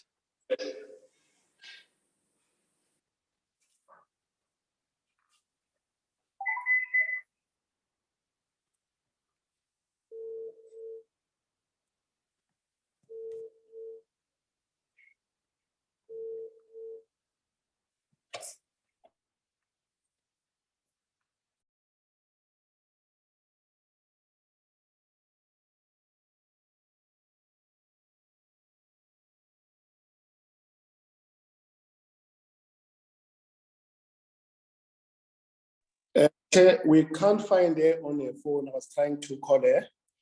So maybe we can request to start with the presentation and she will then obviously close at the end of the presentation. So we need your guidance. You can continue. Okay, thank you, Chairperson. My name is Robert Nkuna, the Director General of DPME, who is going to lead the presentation. So I also have colleagues who are going to assist with the presentation. We have our Directors General also, our DDGs in attendance, who will also assist during the engagement with yourselves. Just by way of opening, Chair, let me indicate the following, that we have taken note of what the AGSA has said. We, in fact, engage with the GSA on a number of issues that are coming up. We have found each other on a number of issues, most of the issues that were raised. And there are issues, obviously, that will continue to be discussed between the two parties. At the same time, Chair, we engage with the AGSA on behalf of the whole of government. Given the role that DPME plays, it follows that on a regular basis, we need to engage with AGSA, not for the sake of DPME as a department, but on behalf of all government departments. Because most of the guidelines related to planning, monitoring, and evaluation come from us. And because the AGSA also refer to the same instruments, it is common cause that the two must engage on a regular basis. So that's what we do. Then the second issue, Chair, is that you will see in our report that we will mention quite a number of reports that were produced as a DPME. And we are always pleased to come to the portfolio committee to implement, to present on those reports. So during the presentation, we may not go into details on most of the reports that are going to be referred to, but we are always available to come back and engage with yourselves. Just maybe as a last point, one observation that we have seen also in other government departments is a situation whereby there are irregular expenditures that relate to the work that we do with SITA, SITA and Public Works. Now, these two institutions, Chair, function like monopoly institutions in that government departments have to work through them. So you can't do anything without going through this department. So there are cases that we have observed, not only in our space, but in other government departments, particularly the service delivery departments, where you find that they can't do what they're supposed to do because of these two institutions. It may not be severe in our case because we are a small department. Yesterday, I had an engagement with the management of the Department of Justice, and we find that most of their challenges arise out of the work of these two entities. So we are also attending to that beside dealing with them to address our own specific issues. So in our presentation, we are going to deal with the annual report and also the issues that have been raised by the committee in the previous interaction related to the budget vote. I will now ask Mr. Clement Madale to start with the presentation, followed by Tom Kosi, and then the CFO is going to conclude with the financial matters. And after that, myself and the DGGs will then deal with whatever issues will be raised by honorable members. So on that note, I hand over to Mr. Madali. Over to you, sir. Thank you, DG. Thank you, Honorable Chair. Good afternoon to the Honorable Deputy Minister and honorable members, as well as colleagues. Honorable Chair, as the DG has already alluded to, we've got two presentations. The one deals with the progress report on recommendations of the Portfolio Committee on the budget report for 2022-23 financial year. And the second bit of the presentation will then focus on our performance for the financial year 2021-2022. And I'll present one after the other.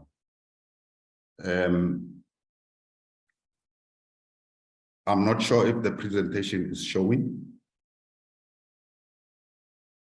Honorable Chair, is it visible? Yes, I can see it is progress report on PC recommendations. Okay, thank you very much.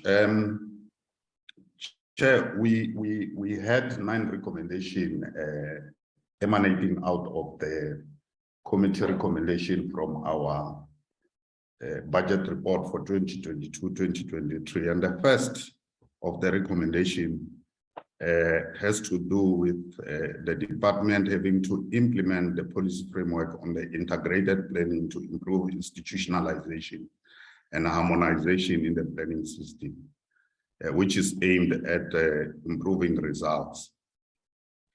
It also goes on to say implementation of the policy framework should assist departments to strengthen areas to be incorporated in the integrated development planning framework bill, together with lessons learned in piloting the DDM, the district development model. In this regard, Chair, progress is that from the policy and legislative point of view, the department developed the policy framework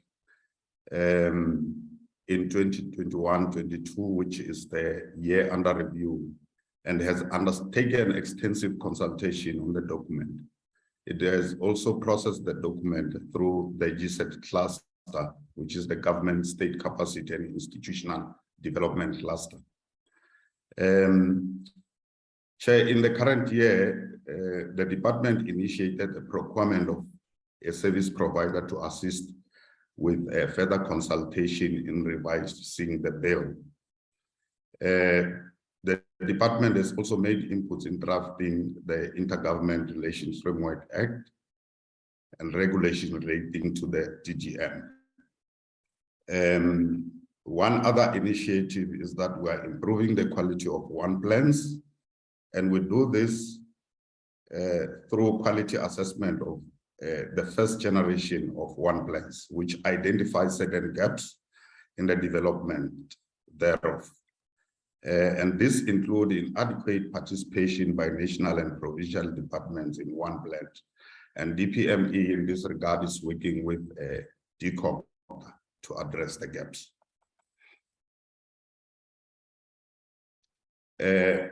With regard to intergovernmental structures, DPME chair a number of structures which provide strategic leadership, which contribute to the harmonization of planning and integration of development priorities in planning instruments, which include, amongst others, the National Steering Committee on Integrated Planning, the Presidency Steering Committee on the DGM, and the National Technical Planning Forum, which consists of planning officials from national departments, as well as community of practice. Other initiatives regarding this intervention include improving the quality of APPs. In this regard, an APP rating tool was developed and piloted to assist department to do self-assessment to ensure that their plans are indeed aligned to the revised medium-term strategic framework, as well as the economic reconstruction and recovery plans. The budget prioritization framework is meant to ensure that there's alignment between budget and government priorities. Other initiatives on integrated planning include localization guidelines, which assist in the alignment of plans across spheres of government. A webinar on the localization guideline was held to support departments in this regard, and we continue to engage with key sectors on improving the integration of sectoral priorities. We are also engaging with the Department of Rural Development and Land Reform with regard to the transfer of the National Special Development Framework, the NSDF, to DPME to improve the integration across the three spheres. We also conduct workshops which empower various planning institutions with regard to improving the alignment. The second recommendation related to the recommendation that department work with the Department of COCTA to provide joint meeting of these portfolios on a comprehensive report on the piloted DDM to determine the efficacy of the model with the aim of improving coherence and coordination across the three spheres of government. Honorable Chair, we as a department serve in the steering committee of the implementation evaluation of the DDM pilot site led by DCOCTA. The evaluation is in the process of being finalized, and once finalized, the two departments will appear before this committee to present the assessment thereof. The third recommendation, Honorable Chair, regard to the development of the monitoring framework tool that is directed at the Zondo Commission report to ensure that all recommendations on various government departments are implemented. Chair, we are working with the presidency, supporting them in the development of a monitoring system for the implementation of the Special Investigation Unit report that relates to the PEE. This system has been expanded to include the State Capture Commission recommendation, and an implementation plan is currently being developed to ensure implementation of the recommendations. Chair, with regard to number 4, which recommended that the department should collaborate and coordinate its monitoring activities with implementing department to ensure that service providers provide quality services. In our frontline and disaster management monitoring, we have picked up a number of challenges, and we realize that there is indeed the need to strengthen project management and quality assurance in implementing government programs.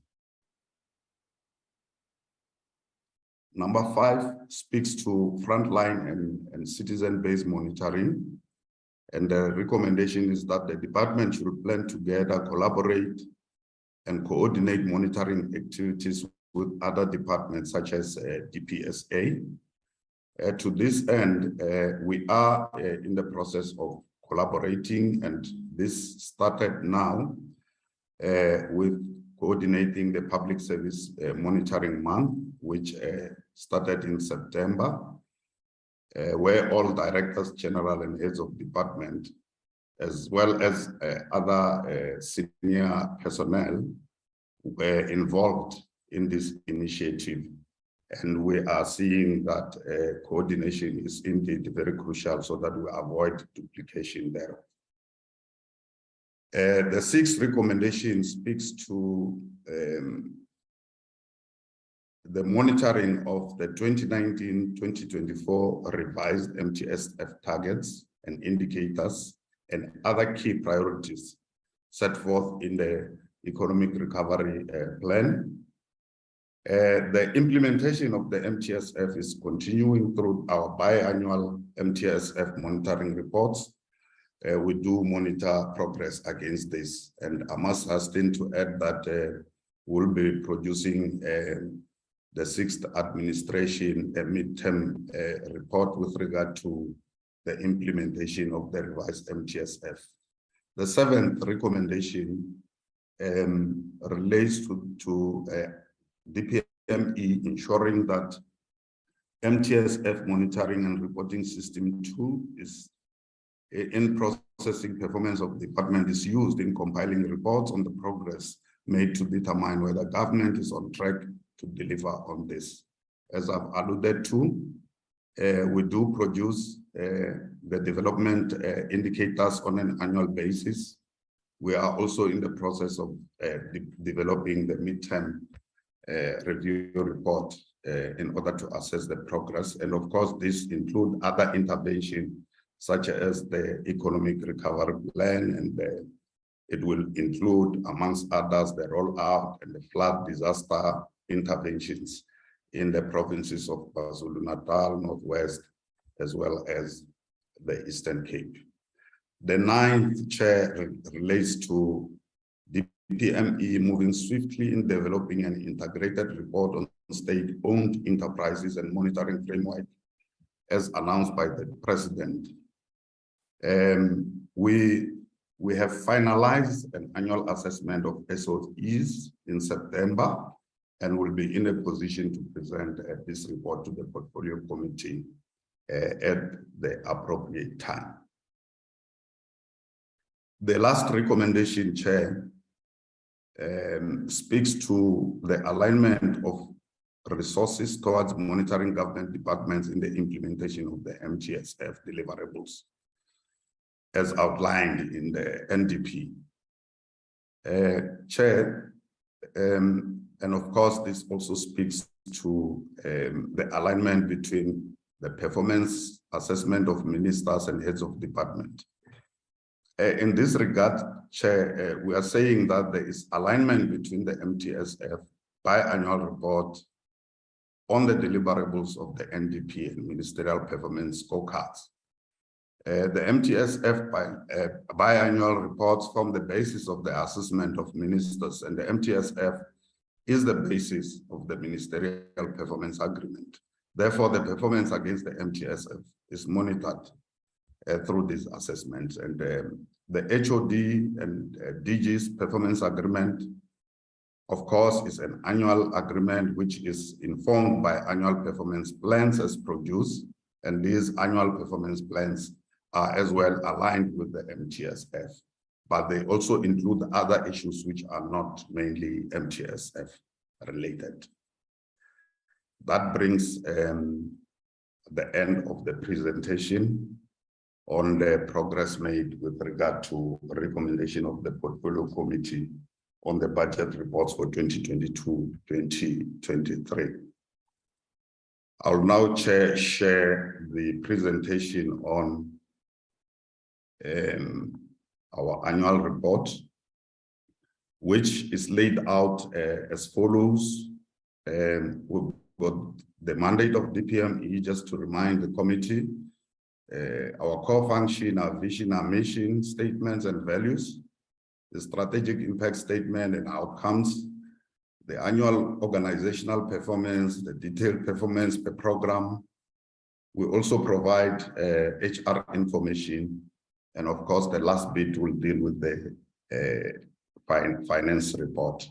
Chair, I will not bore you with getting into the mandate of the department. I think this is well established. The functions of the department are well known. It's planning, monitoring, and evaluation.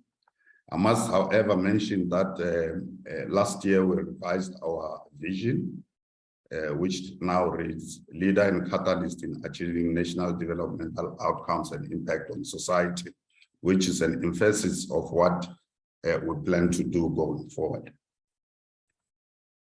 We also revised our impact statement, as well as refined our outcomes, the 5 outcomes as listed. They were not completely changed, but rather refined so that they become clearer. With regard to performance, Chair, the department in the financial year under review had 49 targets. It achieved 39, which constitute 80%. It missed 10 targets. And I must ask them to add, Chair, that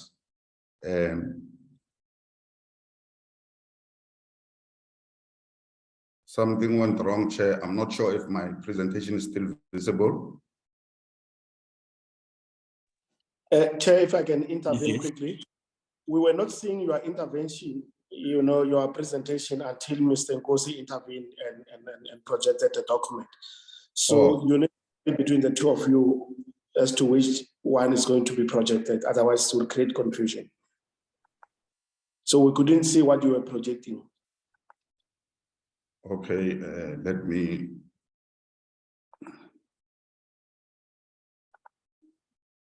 Is it now visible, Chair?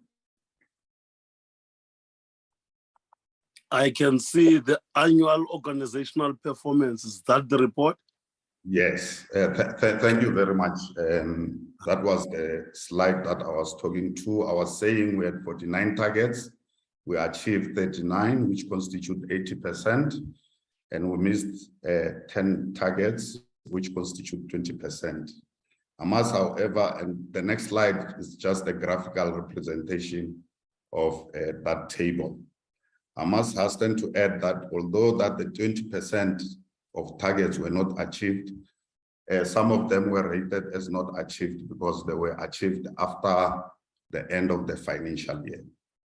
I will now go into the programs, starting with program 1, which is administration. Chair, with your permission, I will not be speaking on the targets that have been achieved per se, since they are self-explanatory, but the key ones would be those that relate to non-achievement. So in this regard, under program 1, there was a target which related to disclosure of financial information. We expect that everyone who is designated to disclose should disclose. However, we have missed this target. Overall, we've got 98% achievement, and those are categorized in terms of the various levels of people who were supposed to disclose. We've got MMS level 12 category, which of which 94% was achieved, which is 51 out of 54 MSS members. I must also add that these members did not meet the deadline, but they did comply at a later stage. But because at the due date, they were not compliant, it was marked as not being achieved. And currently, everyone who is eligible and still within the department were able to comply with that requirement. And our HR function is busy dealing with the reasons for non-compliance by due date, and where there's no justification, remedial action is being taken. The other target which was not achieved was the issue on risk. I must say that this was not reached because the meeting that was scheduled to finalize got postponed, and that target has since been achieved. The target on the maintenance of vacancy rate at 5% or less, I must mention that at the end of the financial year, we were averaging 7.2 for the year. And I must say that this was a stretch target, which was not aligned with the national benchmark of 10%. And we have realized that because of the high attrition rate, we need to go back to the 10% target. And we have revised it in our current APP to remain at 10%. The other target that was not achieved, which was missed by a percentage point, related to ICT targets as approved in the ICT plan. Because of people working from home, there has been lots of ad hoc calls, which complicated the way in which our stretched ICT unit had to deal with the requests from staff.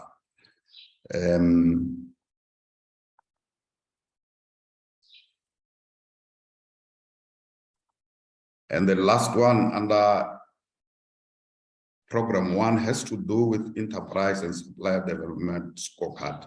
Here, Chair, we obtained a decimal 5.07 points. But the challenge here is that when we are being assessed, the tool that is being used is a bit not aligned with the way in which a department like ours operate. And this is not only the challenge with DPME, but other policy departments. The departments that will be more compliant in this regard will be departments in the economic cluster that are responsible for supplier development. In our case, however, in terms of procurement, we do take into account to procure from PDIs. So this is an area that is creating a challenge, and our DG, I think, is engaging with the BBBE Commission to look at the possible revision of the instrument that is used to assess departments like ours, which are policy orientated, rather than focused on huge procurements. Chair, on Program 1 under National Commission Secretariat, all their targets were achieved. There were no challenges there. Under Program 2B, National Planning Commission Coordination, rather, they had 11 targets. They achieved 10 out of the 11. And the one target that was not achieved related to a research report on the alignment between national budget and government priority areas. That was supposed to be developed by 31st March 2022. This has not been achieved because of delays in the procurement process. However, we are on course to recover from this hiccup that we encountered. Under sector monitoring, they had 6 targets, and all of them were achieved. Under public sector monitoring, Chair, we had a target which related to the implementation of ministerial PMDS. We planned to produce 2 reports. We only managed to produce 1 because at the time of having to produce the first report, we realized the need to develop a framework for assessment before the actual assessment could be conducted. And this indeed delayed production of the report. The second target that was not achieved, it was the production of SOE performance report on selected SOEs contributing to the MTSF. This report was produced, however, it was not finalized because there was no approval thereof. It had to serve in management to be reviewed before it could be rated as being achieved. And at the time of reporting, this had not yet happened. The other target which created a challenge is mainly on the percentage of citizen service delivery complaints that were received through the presidential hotline. Our target was to ensure that 60% of those complaints are resolved. We only managed 33%. Therefore, there was a 27% shortfall. We must say that the production of this report happened during the trying times of hard lockdowns. where we could not go out and make follow-ups where required, but also that most of these resolutions that we want out of these complaints are not necessarily in our purview.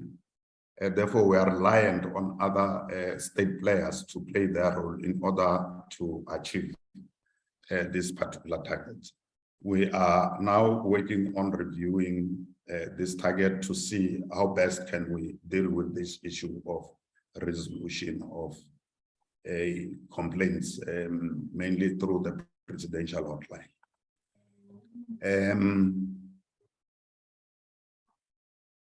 Chair, I will now go to program 5, which had 6 targets.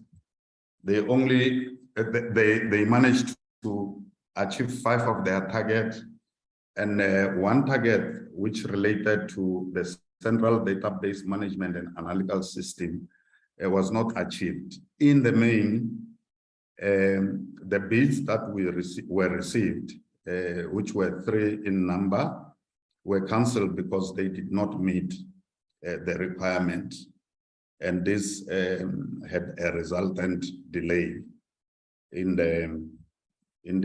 achieving this particular target.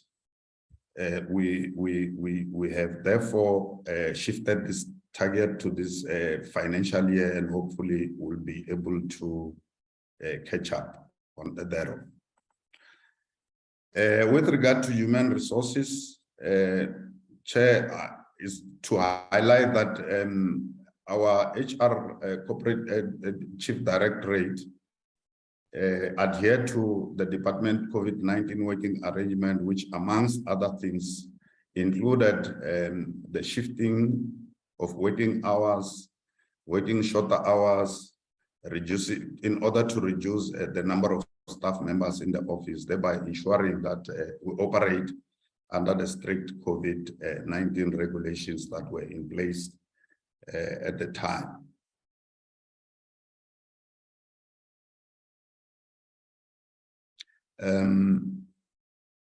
We have already alluded to the 5% vacancy rate that we set ourselves, which we did not achieve, and the fact that we have revised it to the national benchmark. We have implemented about 80% of the workplace skills plan under trying circumstances of COVID-19. Our target of achieving 50% representation of females in SMS was achieved. Our percentage with regard to people with disability was achieved and exceeded by 0.1%. So in terms of representation, we are compliant with the regulatory environment in the various areas of the organization. Currently, our DDGs are mainly female, except that we have lost 1 female DDG who left during the course of this financial year. In summary, the overall female representation in DPME is at 59.9%.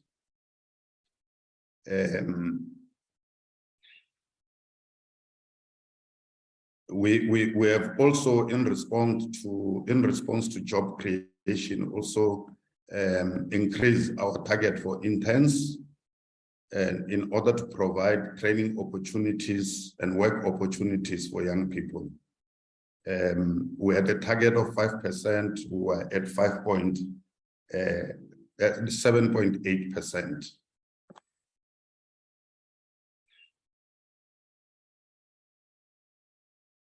I will not deal with challenges, Chair. These are internal. We will address them internally. I will now talk to the financials. Safe to say that in the reporting period under review, our total budget was 459,213, of which we spent 396.7 million, which constitute an expenditure of 86%. I'll now go to explanation of material variances in our finances. We had underspending, particularly on compensation of employees, which was 5% of the allocated budget. And this is attributable to all programs due to vacant posts and staff turnover. Under goods and services, underspending was at 31.6%. This was mainly due to under program 2, which is National Planning Coordination, delays in the approval of appointment of the NPC commissioners, and therefore we could not spend in regard to procurement for research projects that were planned. And this indeed affected spending. Under goods and services, program 3, travel and subsistence was lower than anticipated due to restriction on physical engagement in different spheres of government were provided from due to COVID-19 regulations. So in that area, we could not spend. And we also had under expenditure under program 4, which related to computer services, mainly for the presidential hotline. Under program 5, under expenditure was delayed due to delays in the procurement of independent experts, which related to the CDMAS project, which I alluded to earlier on. We also had an under expenditure of 27.8% in program 1 due to delays in the procurement of new leads for building. And this is what DG was referring to earlier on, that we were not able to move to a new building, and therefore the budget allocated for rental was not spent. Well, other matters that we may want to highlight is that we have received an unqualified audit opinion with no material findings, and this is the 10th consecutive clean audit for DPME. I will not deal with the other slide, Chairperson. I will now go to slide number 35. Just to emphasize that there has been an increase in irregular expenditure, which the AG referred to about 14 million, which relates to the extension of a contract by an unauthorized official, and the investigation in that regard is underway to establish the veracity of this challenge. Honorable Chair, I will say Neela Kwala. Thank you. So, Chairperson, that marks the end of our presentation. So we are ready to take up the questions. Thank you.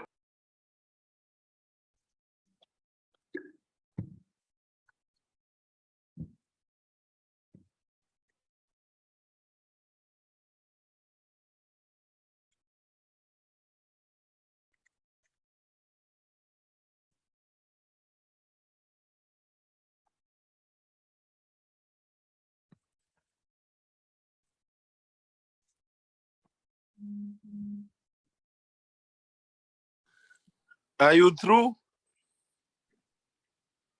Yes, Chairperson, we are done with the presentation. Oh, so we are ready to take questions. Yeah, I was muted here. I would see now the honorable members. We now have the opportunity to ask questions. Can I see hands? I see Honorable Kibi, Honorable Mkweba, Honorable Megurua, Honorable Mutsipe, and Honorable Mbele, and Honorable Komani will be the last in that order.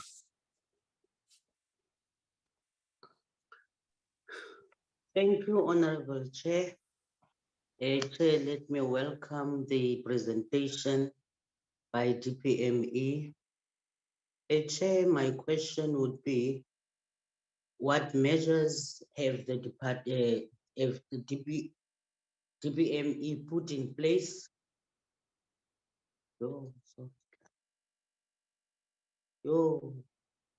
Chair, can I be assisted here? Switch off your video. Yes, Chair, I'm trying to do that. Yes, thanks, Chair. What measures have the DPME put in place on the low submission of the performance assessment by the DGs and HODs as identified by the Auditor-General? And how can we strengthen this weakness, Chair? And my next one is, does the two-status report on the implementation of the HOD PMDS contain performance of individual heads of departments? Is there a relationship or linkage between the performance of the head of department and minister or MEC in terms of key deliveries, Chair? My next one is the local government management improvement model making an impact in the local government sphere? How often does the information contained in the local government management improvement model get presented in local government forums? And my last one, Chair, is what was the rationale for phasing out management performance assessment tool, however, continue with the local government management improvement model? I thank you, Honorable Chair.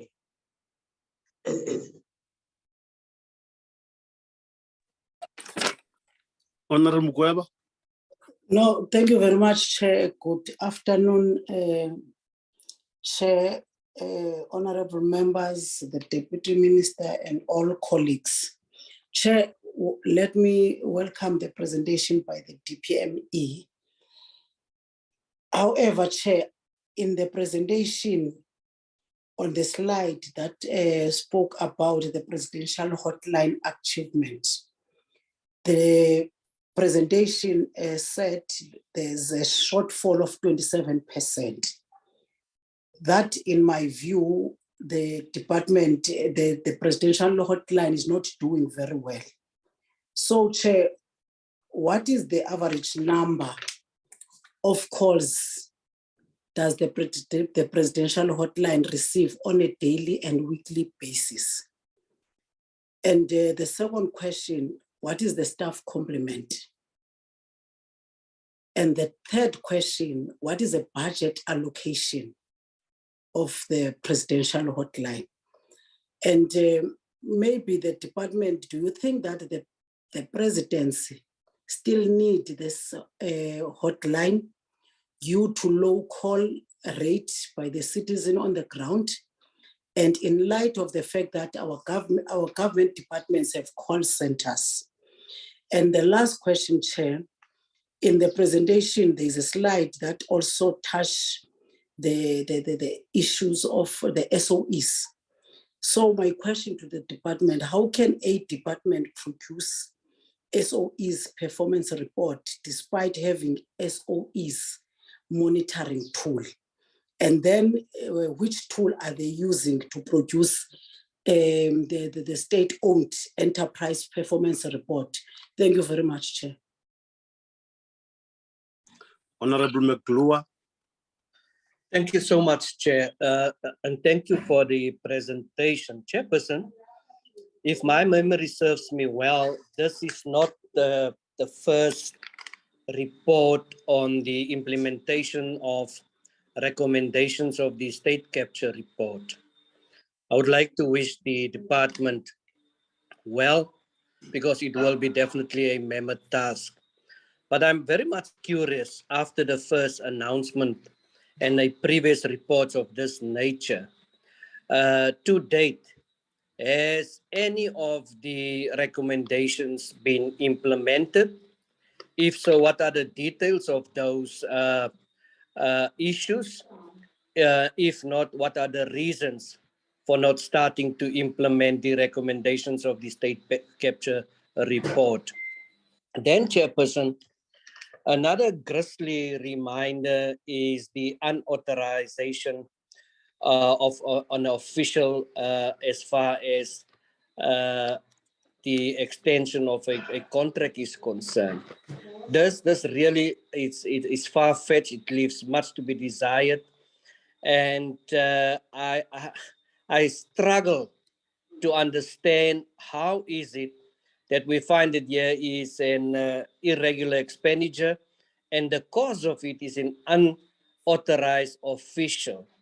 I mean, normally when it comes to this kind of monies, it's big monies. It is the public monies that no proper oversight has been held over such transgression that has occurred. So I would like to know what is the status of this investigation, how far, and most particular, I really would like to have a question through you, Chairperson, as to whether the DPME has opened a case against this individual. Is this individual still within, wanted to say within our shores, but is he still within the department? Or is he back home and being paid while this case is under investigation? Lastly, Chair, I'm having a particular interest since the inception of the hotline with the then President Zuma.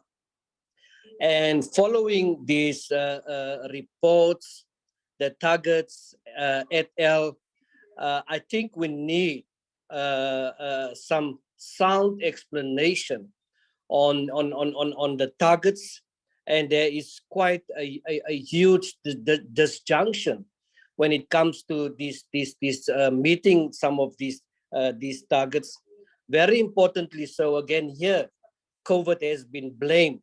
Safe to say that one of these investigations, there were distances that you would have applied when it comes to COVID.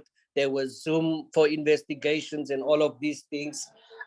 So what I would like to know, in our previous meeting a year or so ago, Chairperson, and if you can remember, we have specifically asked this department to arrange an oversight to the hotline department so that we can affair ourselves on what is happening, the content, what is the staff look like, what is the phone calls received, what are the output of each of these individual staff complement, etc.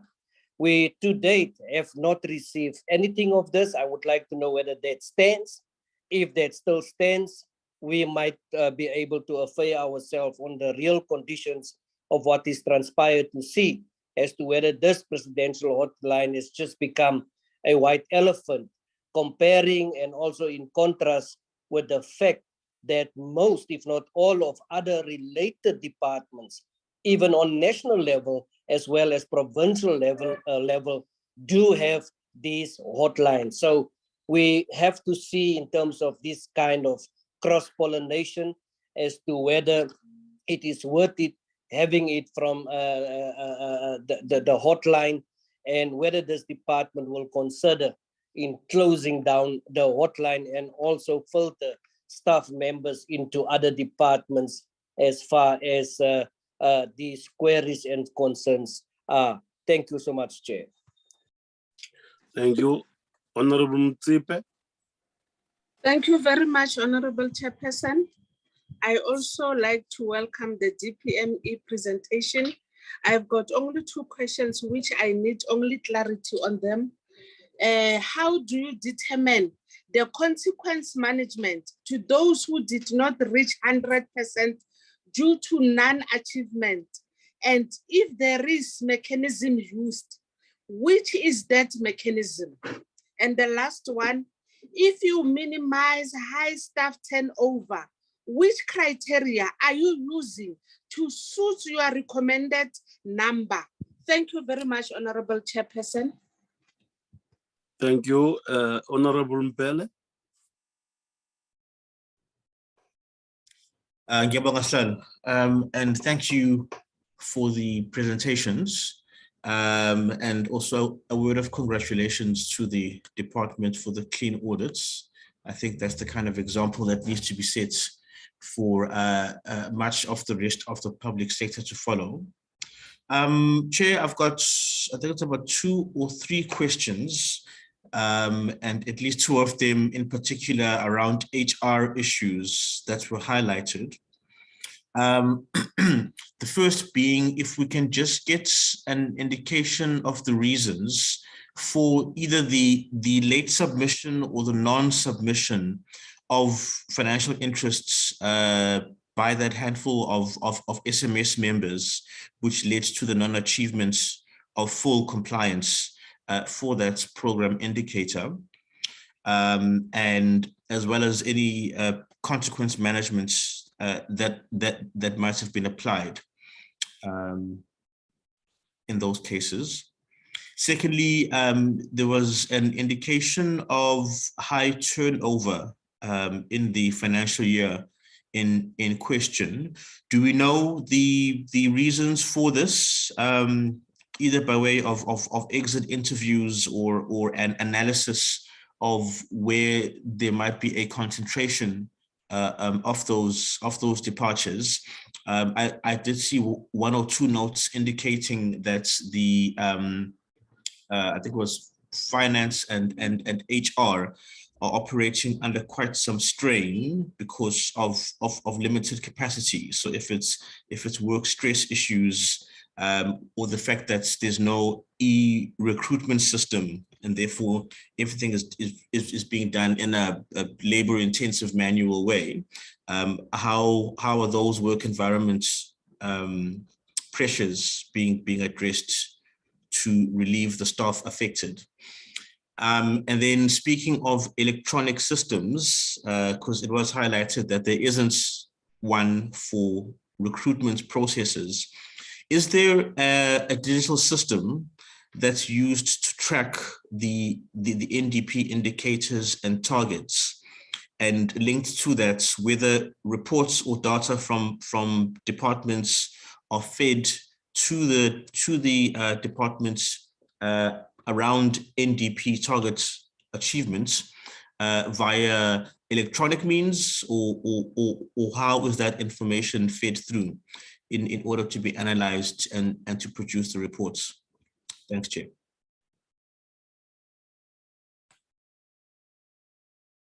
Thank you, Honorable Mpele. Honorable Komani. Thank you very much once more, Chairperson, and let us also join in welcoming the presentation by the department.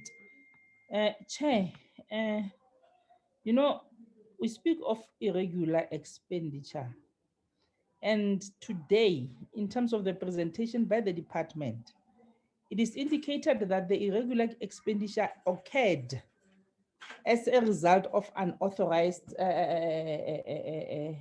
thing. So one would then immediately ask, what is it that the department has done? Immediately, because this was unauthorized. And I'll echo the same sentiment with Honorable McGlure to say, what is there a case opened against this particular person? If the case is not opened, why is the department not opening a case?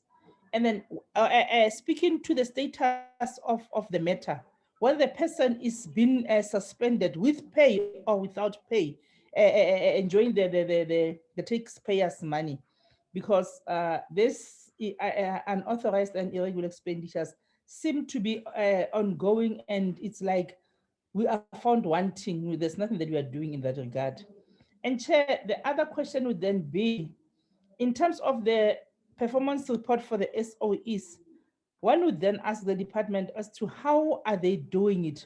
What is the yardstick that they are using to check the performance of the SOEs? Or is the department going way overboard? Because I don't know if they have really the yardstick, but it is for them to can indicate to the committee. And one would as well ask, in terms of monitoring the ministerial performance, which monitoring tool does the department use to monitor the ministerial performance, including compiling performance scorecards? How transparent is this performance of the ministers and their deputies to the interest of the citizens of South Africa? Chair, once more, you would then ask this question, is the local management improvement model making an impact in the local government sphere? Because that is where everything is been happening. That is where our voters are. That's where everybody is. That's where service delivery should be happening. So if it is there, how often does this information, does the information contained get to be presented to the local government forums? Because we got forums in the local government, as in the ward committees and so on and so forth. So how often is the department taking this information to the local government? Chair, once more, one would then ask what measures have the DPME put in place and on the low submission of the performance assessment by the DGs and the HODs as identified by the Auditor-General? How are the weaknesses being strengthened? Because we see much weaknesses in terms of this. So we maybe want to check from the DPME, what is it that they are doing to strengthen these weaknesses? So finally, with regard to the developing report and database, when was this indicators published on the department's website? If they were published, what is the role of the Stats SA in this in the development of these indicators and the database? And what informed the annual target in terms of the other slide that said they reconvened sort of, and then they have, I realized that their annual target was not aligned to their APPs. Then one would then ask what informed their annual target if it is not aligned to the APP? Or is it that now that they are not meeting the target, they now will refer back to say the target is not aligned to the APP? But equally, when you set the target, I think you must set the target against the APP given to the department. Thank you very much. Thank you, Honorable Komani. Can we get the responses now? Okay, thank you, Chair. I will then deal with some of the issues and allow colleagues on very specific issues to assist. Now, on the targets, just to deal with the last question or the group of questions asked by Honorable Komani, I need to indicate that the target in question is that there is a policy that says the vacancies should be, it is 10%. So 10% is the mark of what is permissible. Now, we believe that a department like ours can do better and more. And we then lower the target on our own and say, we want to put a strict measure for ourselves and see how it turns out. So that was done in good faith in saying that as much as the target was set at 10, can we attempt to do it at less? Chair, it wouldn't have been for the first time that this department does things like that. In the case of payment of service providers, the current policy requirement is at 30, and we are doing it at less. So we then say, as much as there is a requirement, a standard requirement to pay by 30 days, can we attempt as DPME and attempt to lead by example, that even when the target is 30, we need to still endeavor to see if we can do with less. So, and in that area, it has been working, and we're attempting to do the same with this one. And we encourage, in fact, other government departments to do the same and say that The fact that there is a standard target doesn't mean that if you can pay in fewer days, then you must not do so and say, I'm waiting for 30 days. So I think that should be understood within that context. Now, on the performance of HODs and DGs, as stated by the AGSA, that there's still a challenge in the signing of performance agreements, wherein in some instances we get performance agreements signed only by the DGs and not by the ministers. And then also we see that when it comes to the assessment. Now we have taken a position, two things are going to happen.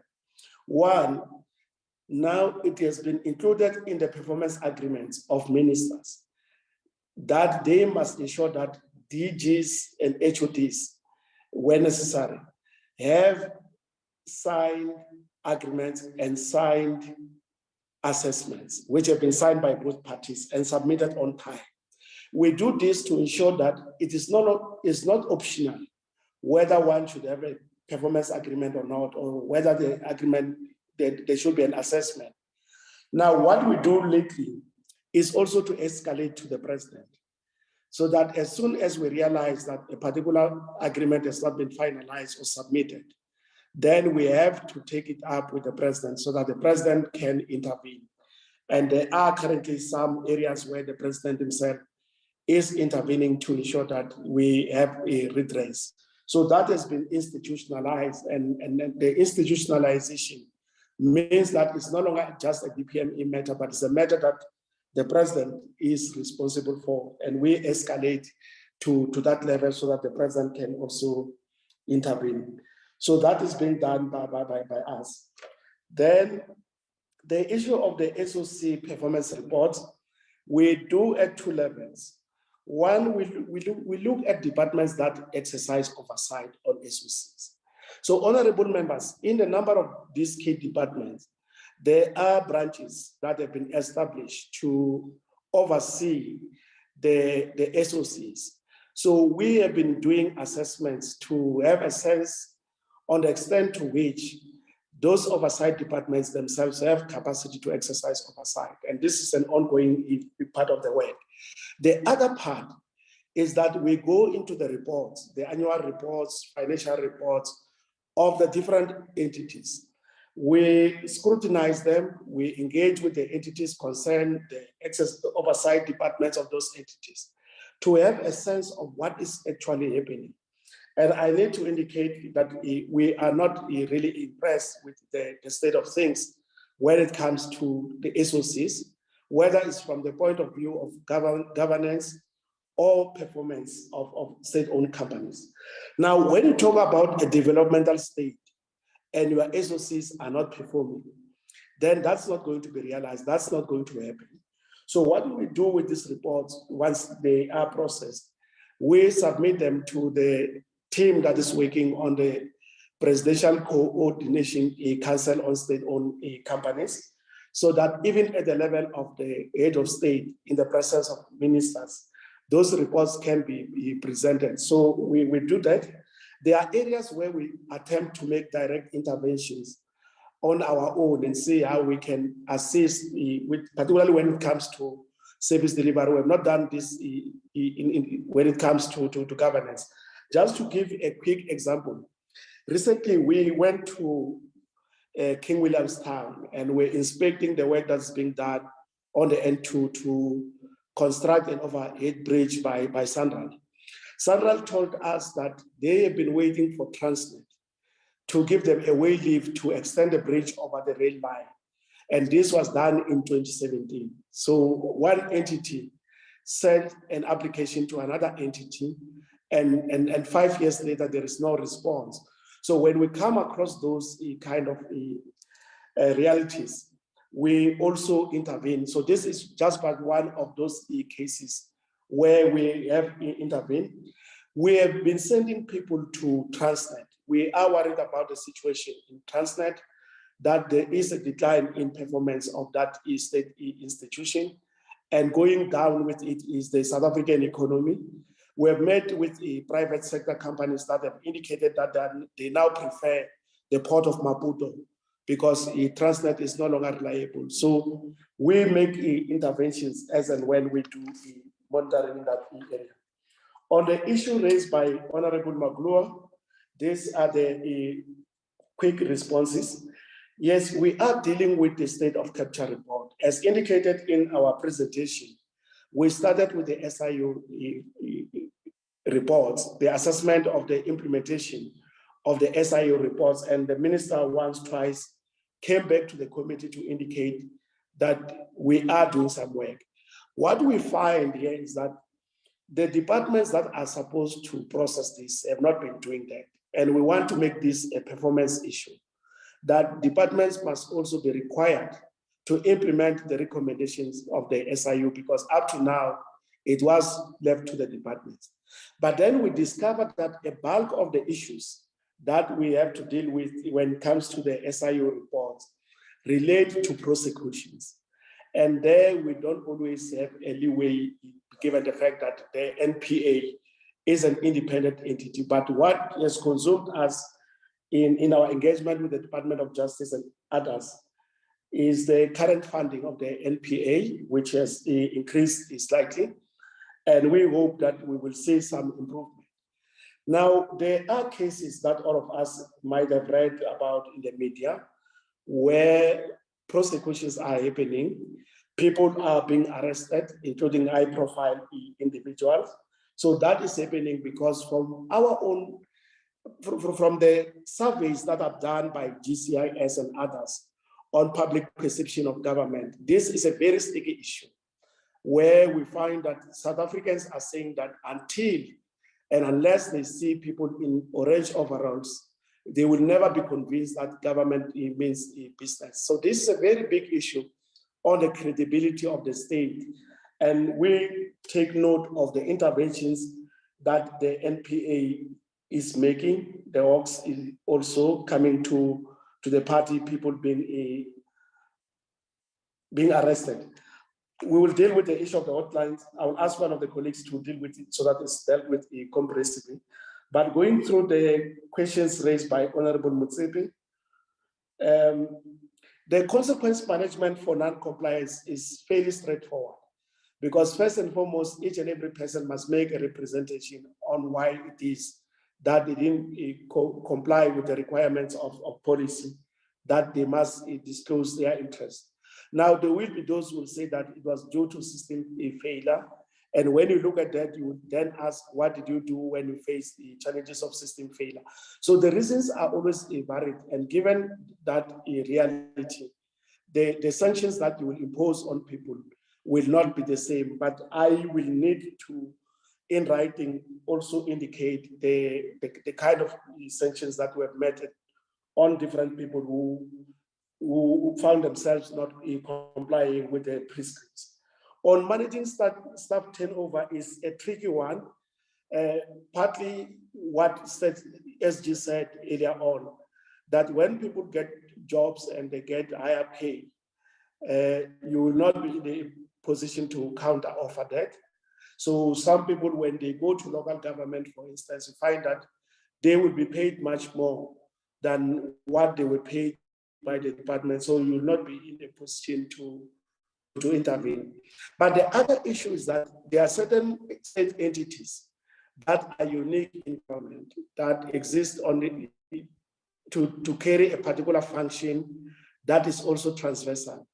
That would include State SA, GCIS, ourselves. So you will expect that departments that need people to do monitoring and evaluation, if they find a person who has worked at DPME, they will prefer those kind of people. But I have also asked HR to do a detailed analysis of very specific issues that we need to take into account based on exit interviews. In fact, we also discussed this most recently. I have dealt with the same issue raised by Honorable Bele, and jumping into the NDP measurement or monitoring and evaluation of the implementation of the NDP. First, we indicated that there is a report that indicates the progress against certain development indicators. Now, to compile that report, it involves a lot of engagements with different institutions, because the focus is not only on government, but also on other role players, given the fact that the implementation of the NDP is not always just about the government. So what we have done, we will engage with a cross-section of stakeholders within government, send questionnaires, do interviews, read reports, analyze those reports, and come to some conclusion. And we also go to the clusters of DGs to engage with them, particularly the most affected clusters as per the specific development indicators. We also engage with the National Planning Commission so that the commissioners of the National Planning Commission, as independent assurers in the implementation of the NDP, also have a say, or they give us another view of seeing things. Overall, without going into the details, there are challenges that we see as DPME in the attainment of some of the goals of the National Development Plan. And in our midterm report, we follow up in a deep analysis that we have done on what are the binding constraints that make the state not to deliver what it's supposed to deliver. So focusing on the state. So we use a cross-section of measures to ensure that the report is credible and that we have spoken to experts and also implementers within government to ensure the credibility of the reports. Then I dealt with the issue of the ministers and DG performance, but just to indicate that we did not meet one target on the assessment of the ministers, because that work is also done by DPME and we submit to the president. So what we have done, we had used the same assessment tool that we use for DGs, which was quite intense. So we produced a report on the basis of that. And we said that this is the first such report that we are producing. But we still wanted to meet with the president to agree with him on what his preferences are in terms of the assessment. So while those engagements were ongoing, we did not stop, but went ahead and did some work. So there is quite a lot of data that we have done. And indirectly, many of our other reports that are presented to cabinet do also indicate and raise questions on the performance of ministers and their departments. So honorable members, as you know, we go to cabinet twice a year to present what we call a program of action of the government report, which is based on the MTSM. And we've been very frank in indicating that in a number of cases, government has not been meeting the targets, and we've now gone into details to explain why is it that the serious and significant targets are not being met by government. Let me indicate just quickly that on the engagement with the ministers, when we did the assessment that was just an attempt to see how this thing will work, we also went back to the same ministers and asked them that you have not met the following targets. Please submit the mitigations. And I need to indicate that ministers were cooperative to an extent of giving us feedback so that when we go to the president, we can also indicate to the president that this minister has not met these targets for the following reasons. Now, there is an alignment between the performance agreements of the ministers and those of the DGs. Now, with the ministers, we are making progress towards the attainment of the goals of the National Development Plan. So the contracts that the president has signed with the ministers are 5-year, a term, a contract. Now, the ones of the DGs are on annual basis. So what that means is that when we assess the ministers, we have to be informed by the annual assessments of departments and DGs. So in that way, there is an alignment between the two reports. I will ask Hank to deal with the issue of the MPET. Why did we move from MPET to LGMIM? Just to conclude on my side on the issue of the hotline, which I would also ask Hank to deal with. Now, the issue about the presidential hotline is that it has been working, and because of lack of funding, we have not been doing much in terms of marketing the presidential hotline. And I think that that is very key. And we are trying to save money from other programs internally to ensure that as we modernize the hotline, you know, previously when we came to the committee, we indicated that we're in the process of modernizing the hotline, and that modernization will have to include the relaunch of the hotline. Now, here's a challenge in terms of performance. If I send a list of questions or complaints or comments emanating from the hotline to a DG in Gauteng, it is that DG who must ensure that there is implementation. But what we did at DPME, we decided that it's our responsibility to make sure that implementation take place. So it became, for instance, a requirement in my performance agreement. So for all the DGs, only me had a requirement to ensure that the outcomes or the comments or complaints of citizens are implemented. But my colleagues, the DGs in the provinces and national departments, did not have the same requirements. So meaning that the DGs on the other side can choose or decide not to implement the referrals. And when that happens, only one DG then takes responsibility. And in this particular case, it's me who must take that responsibility. So we are changing that system to ensure that on my side, the requirement must be that the referrals are being made. And when they are made on the other side, the DGs must also take responsibility. So that is a full improved system. So Honorable Mkweva, we will, Hank will give some overview on very specific details like staff, budget that is available, and progress in the modernization of the hotline. And if there is information that needs to be supplemented, we will then make a commitment to submit that in writing. So with your permission, Chair, let me ask Mr. Hank Serfontein to deal with two issues. One is on the impact to LGMIN, because I noticed that DG Mahomo was in another portfolio committee, so we should have also added on this. And Mr. Serfontein will also speak on the presidential hotline. Over to you, Mr. Serfontein. Thank you, DG, and thank you, Honorable Chair, Honorable members, for all those questions. Maybe on why impact was discontinued while LGMIM was carrying on. So impact, we were mostly monitoring governance, strategic management, human resource management, and financial management. And those are areas of policy. The policy owners were either DPSA, Treasury, and in some extent Department of Constitutional Development and so forth.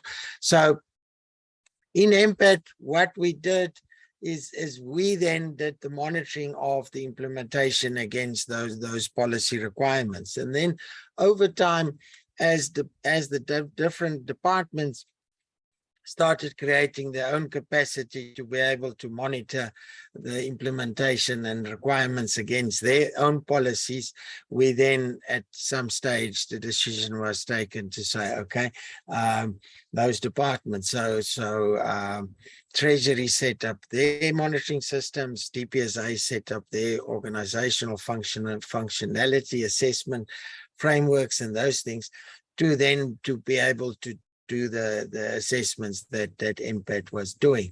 So now we then decided that yes, the policy owners would do those assessments, and we would then just be provided access to the information, and then we do holistic analysis from that information going forward. So yeah, where I think LGMIM case, there has not been between, let's say, local Department of Corporate Governance and national provincial, there has not been a tool developed to actually perform the function that LGMIM does, and LGMIM is a management improvement model.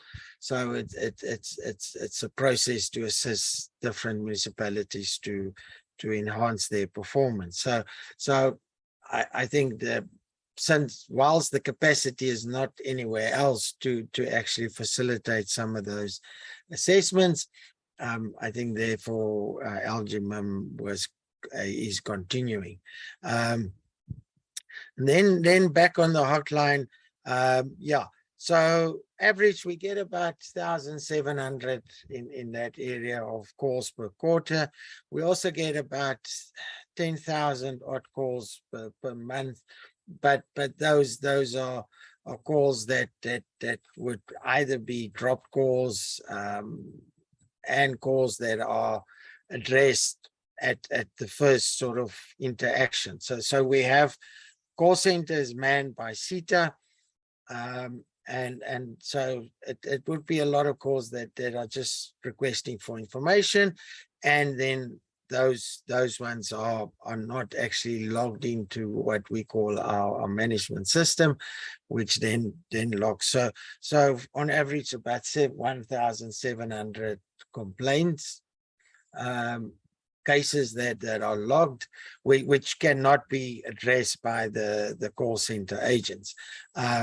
And we have about we have 22 staff members, and those staff members are sitting in union buildings, and please, I think we definitely open for a visit.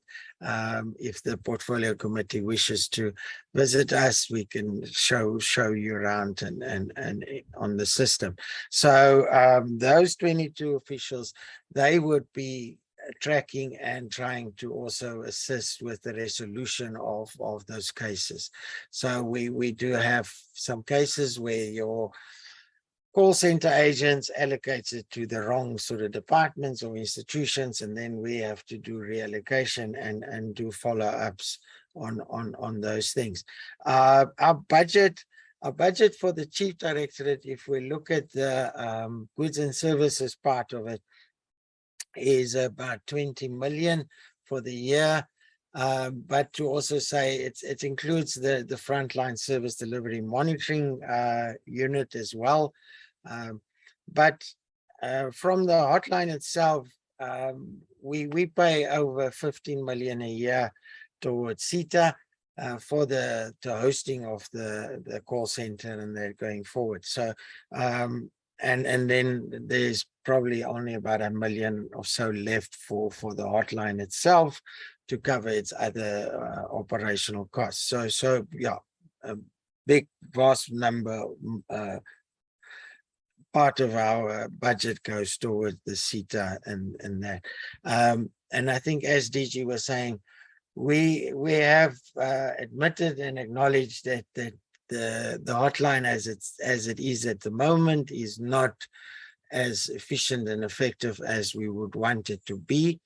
And just to remind members, we did, when we presented in the past on the modernization, we were saying the current system is only an actual telephone call center. And we have now set up some applications where people can, from their phones, start communicating to us. We slowly rolling that out, linked to the presidential imbizos. And we've also now started setting up linkage between emails that comes to the president's site and that, and starting to assist. And as DG was saying, we work within quite limited resources to take that all forward. Apologies. Yeah, so also what we also, as part of our modernization process, is to then say that we think we should continue with the presidential hotline to give us the overall sort of holistic picture across the country. Because yes, we also have identified and realized there is a lot of other call centers around. So what we, as part of the modernization process, is to then say, how do we start sort of pulling the information from those call centers? Because also we don't think that we should replace or close those call centers and only have one call center. So have the presidential hotline where people can use that, but citizens are also allowed to use whichever call center they would prefer. But we would start getting data and information from the different call centers to then be able to give a more holistic picture of that. So obviously we bit biased, but I would say I think there's still value in having the presidential hotline, but yes, that we have to modernize it and improve it going forward. So we do believe that we will do that within this financial year. I thank you, Honourable Chair and Honourable members. Chair, thank you. Just a quick one on the irregular expenditure, so that we can leave members at a comfort that we are doing what we're supposed to do. Just very quickly, this irregular expenditure of 14 million arose because the former CEO extended a contract with SETA for 3 years. Now, and then in the intervening period, he left the department. So when we came to know about it, all what I could do was to reverse that contract, that extension, and instead extend it for 1 year because we needed a service provider for the hotline. So instead of what she had done to extend for 3 years, I then reduced it to a year with a proviso that during that period, we will get another service provider, which is what Mr. Serpoten just referred to. Then we have authorized an investigation and said that because we are still in the course of the investigation, we will not process the payments that were due to her. And this is not to suggest that anyone is guilty yet, but it's common cause that if you pay a person who's no longer with the department, then that person may even choose not to cooperate with you. So I then asked the colleagues that we do exactly that.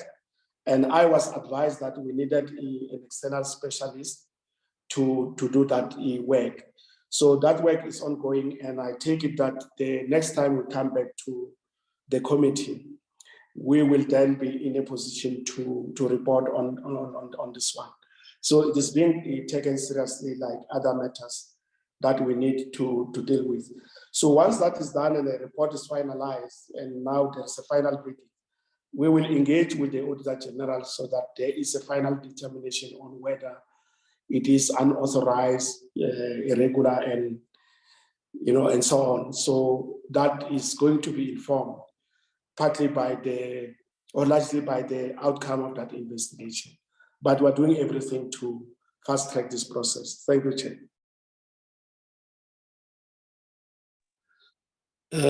Thank you to all the presenters.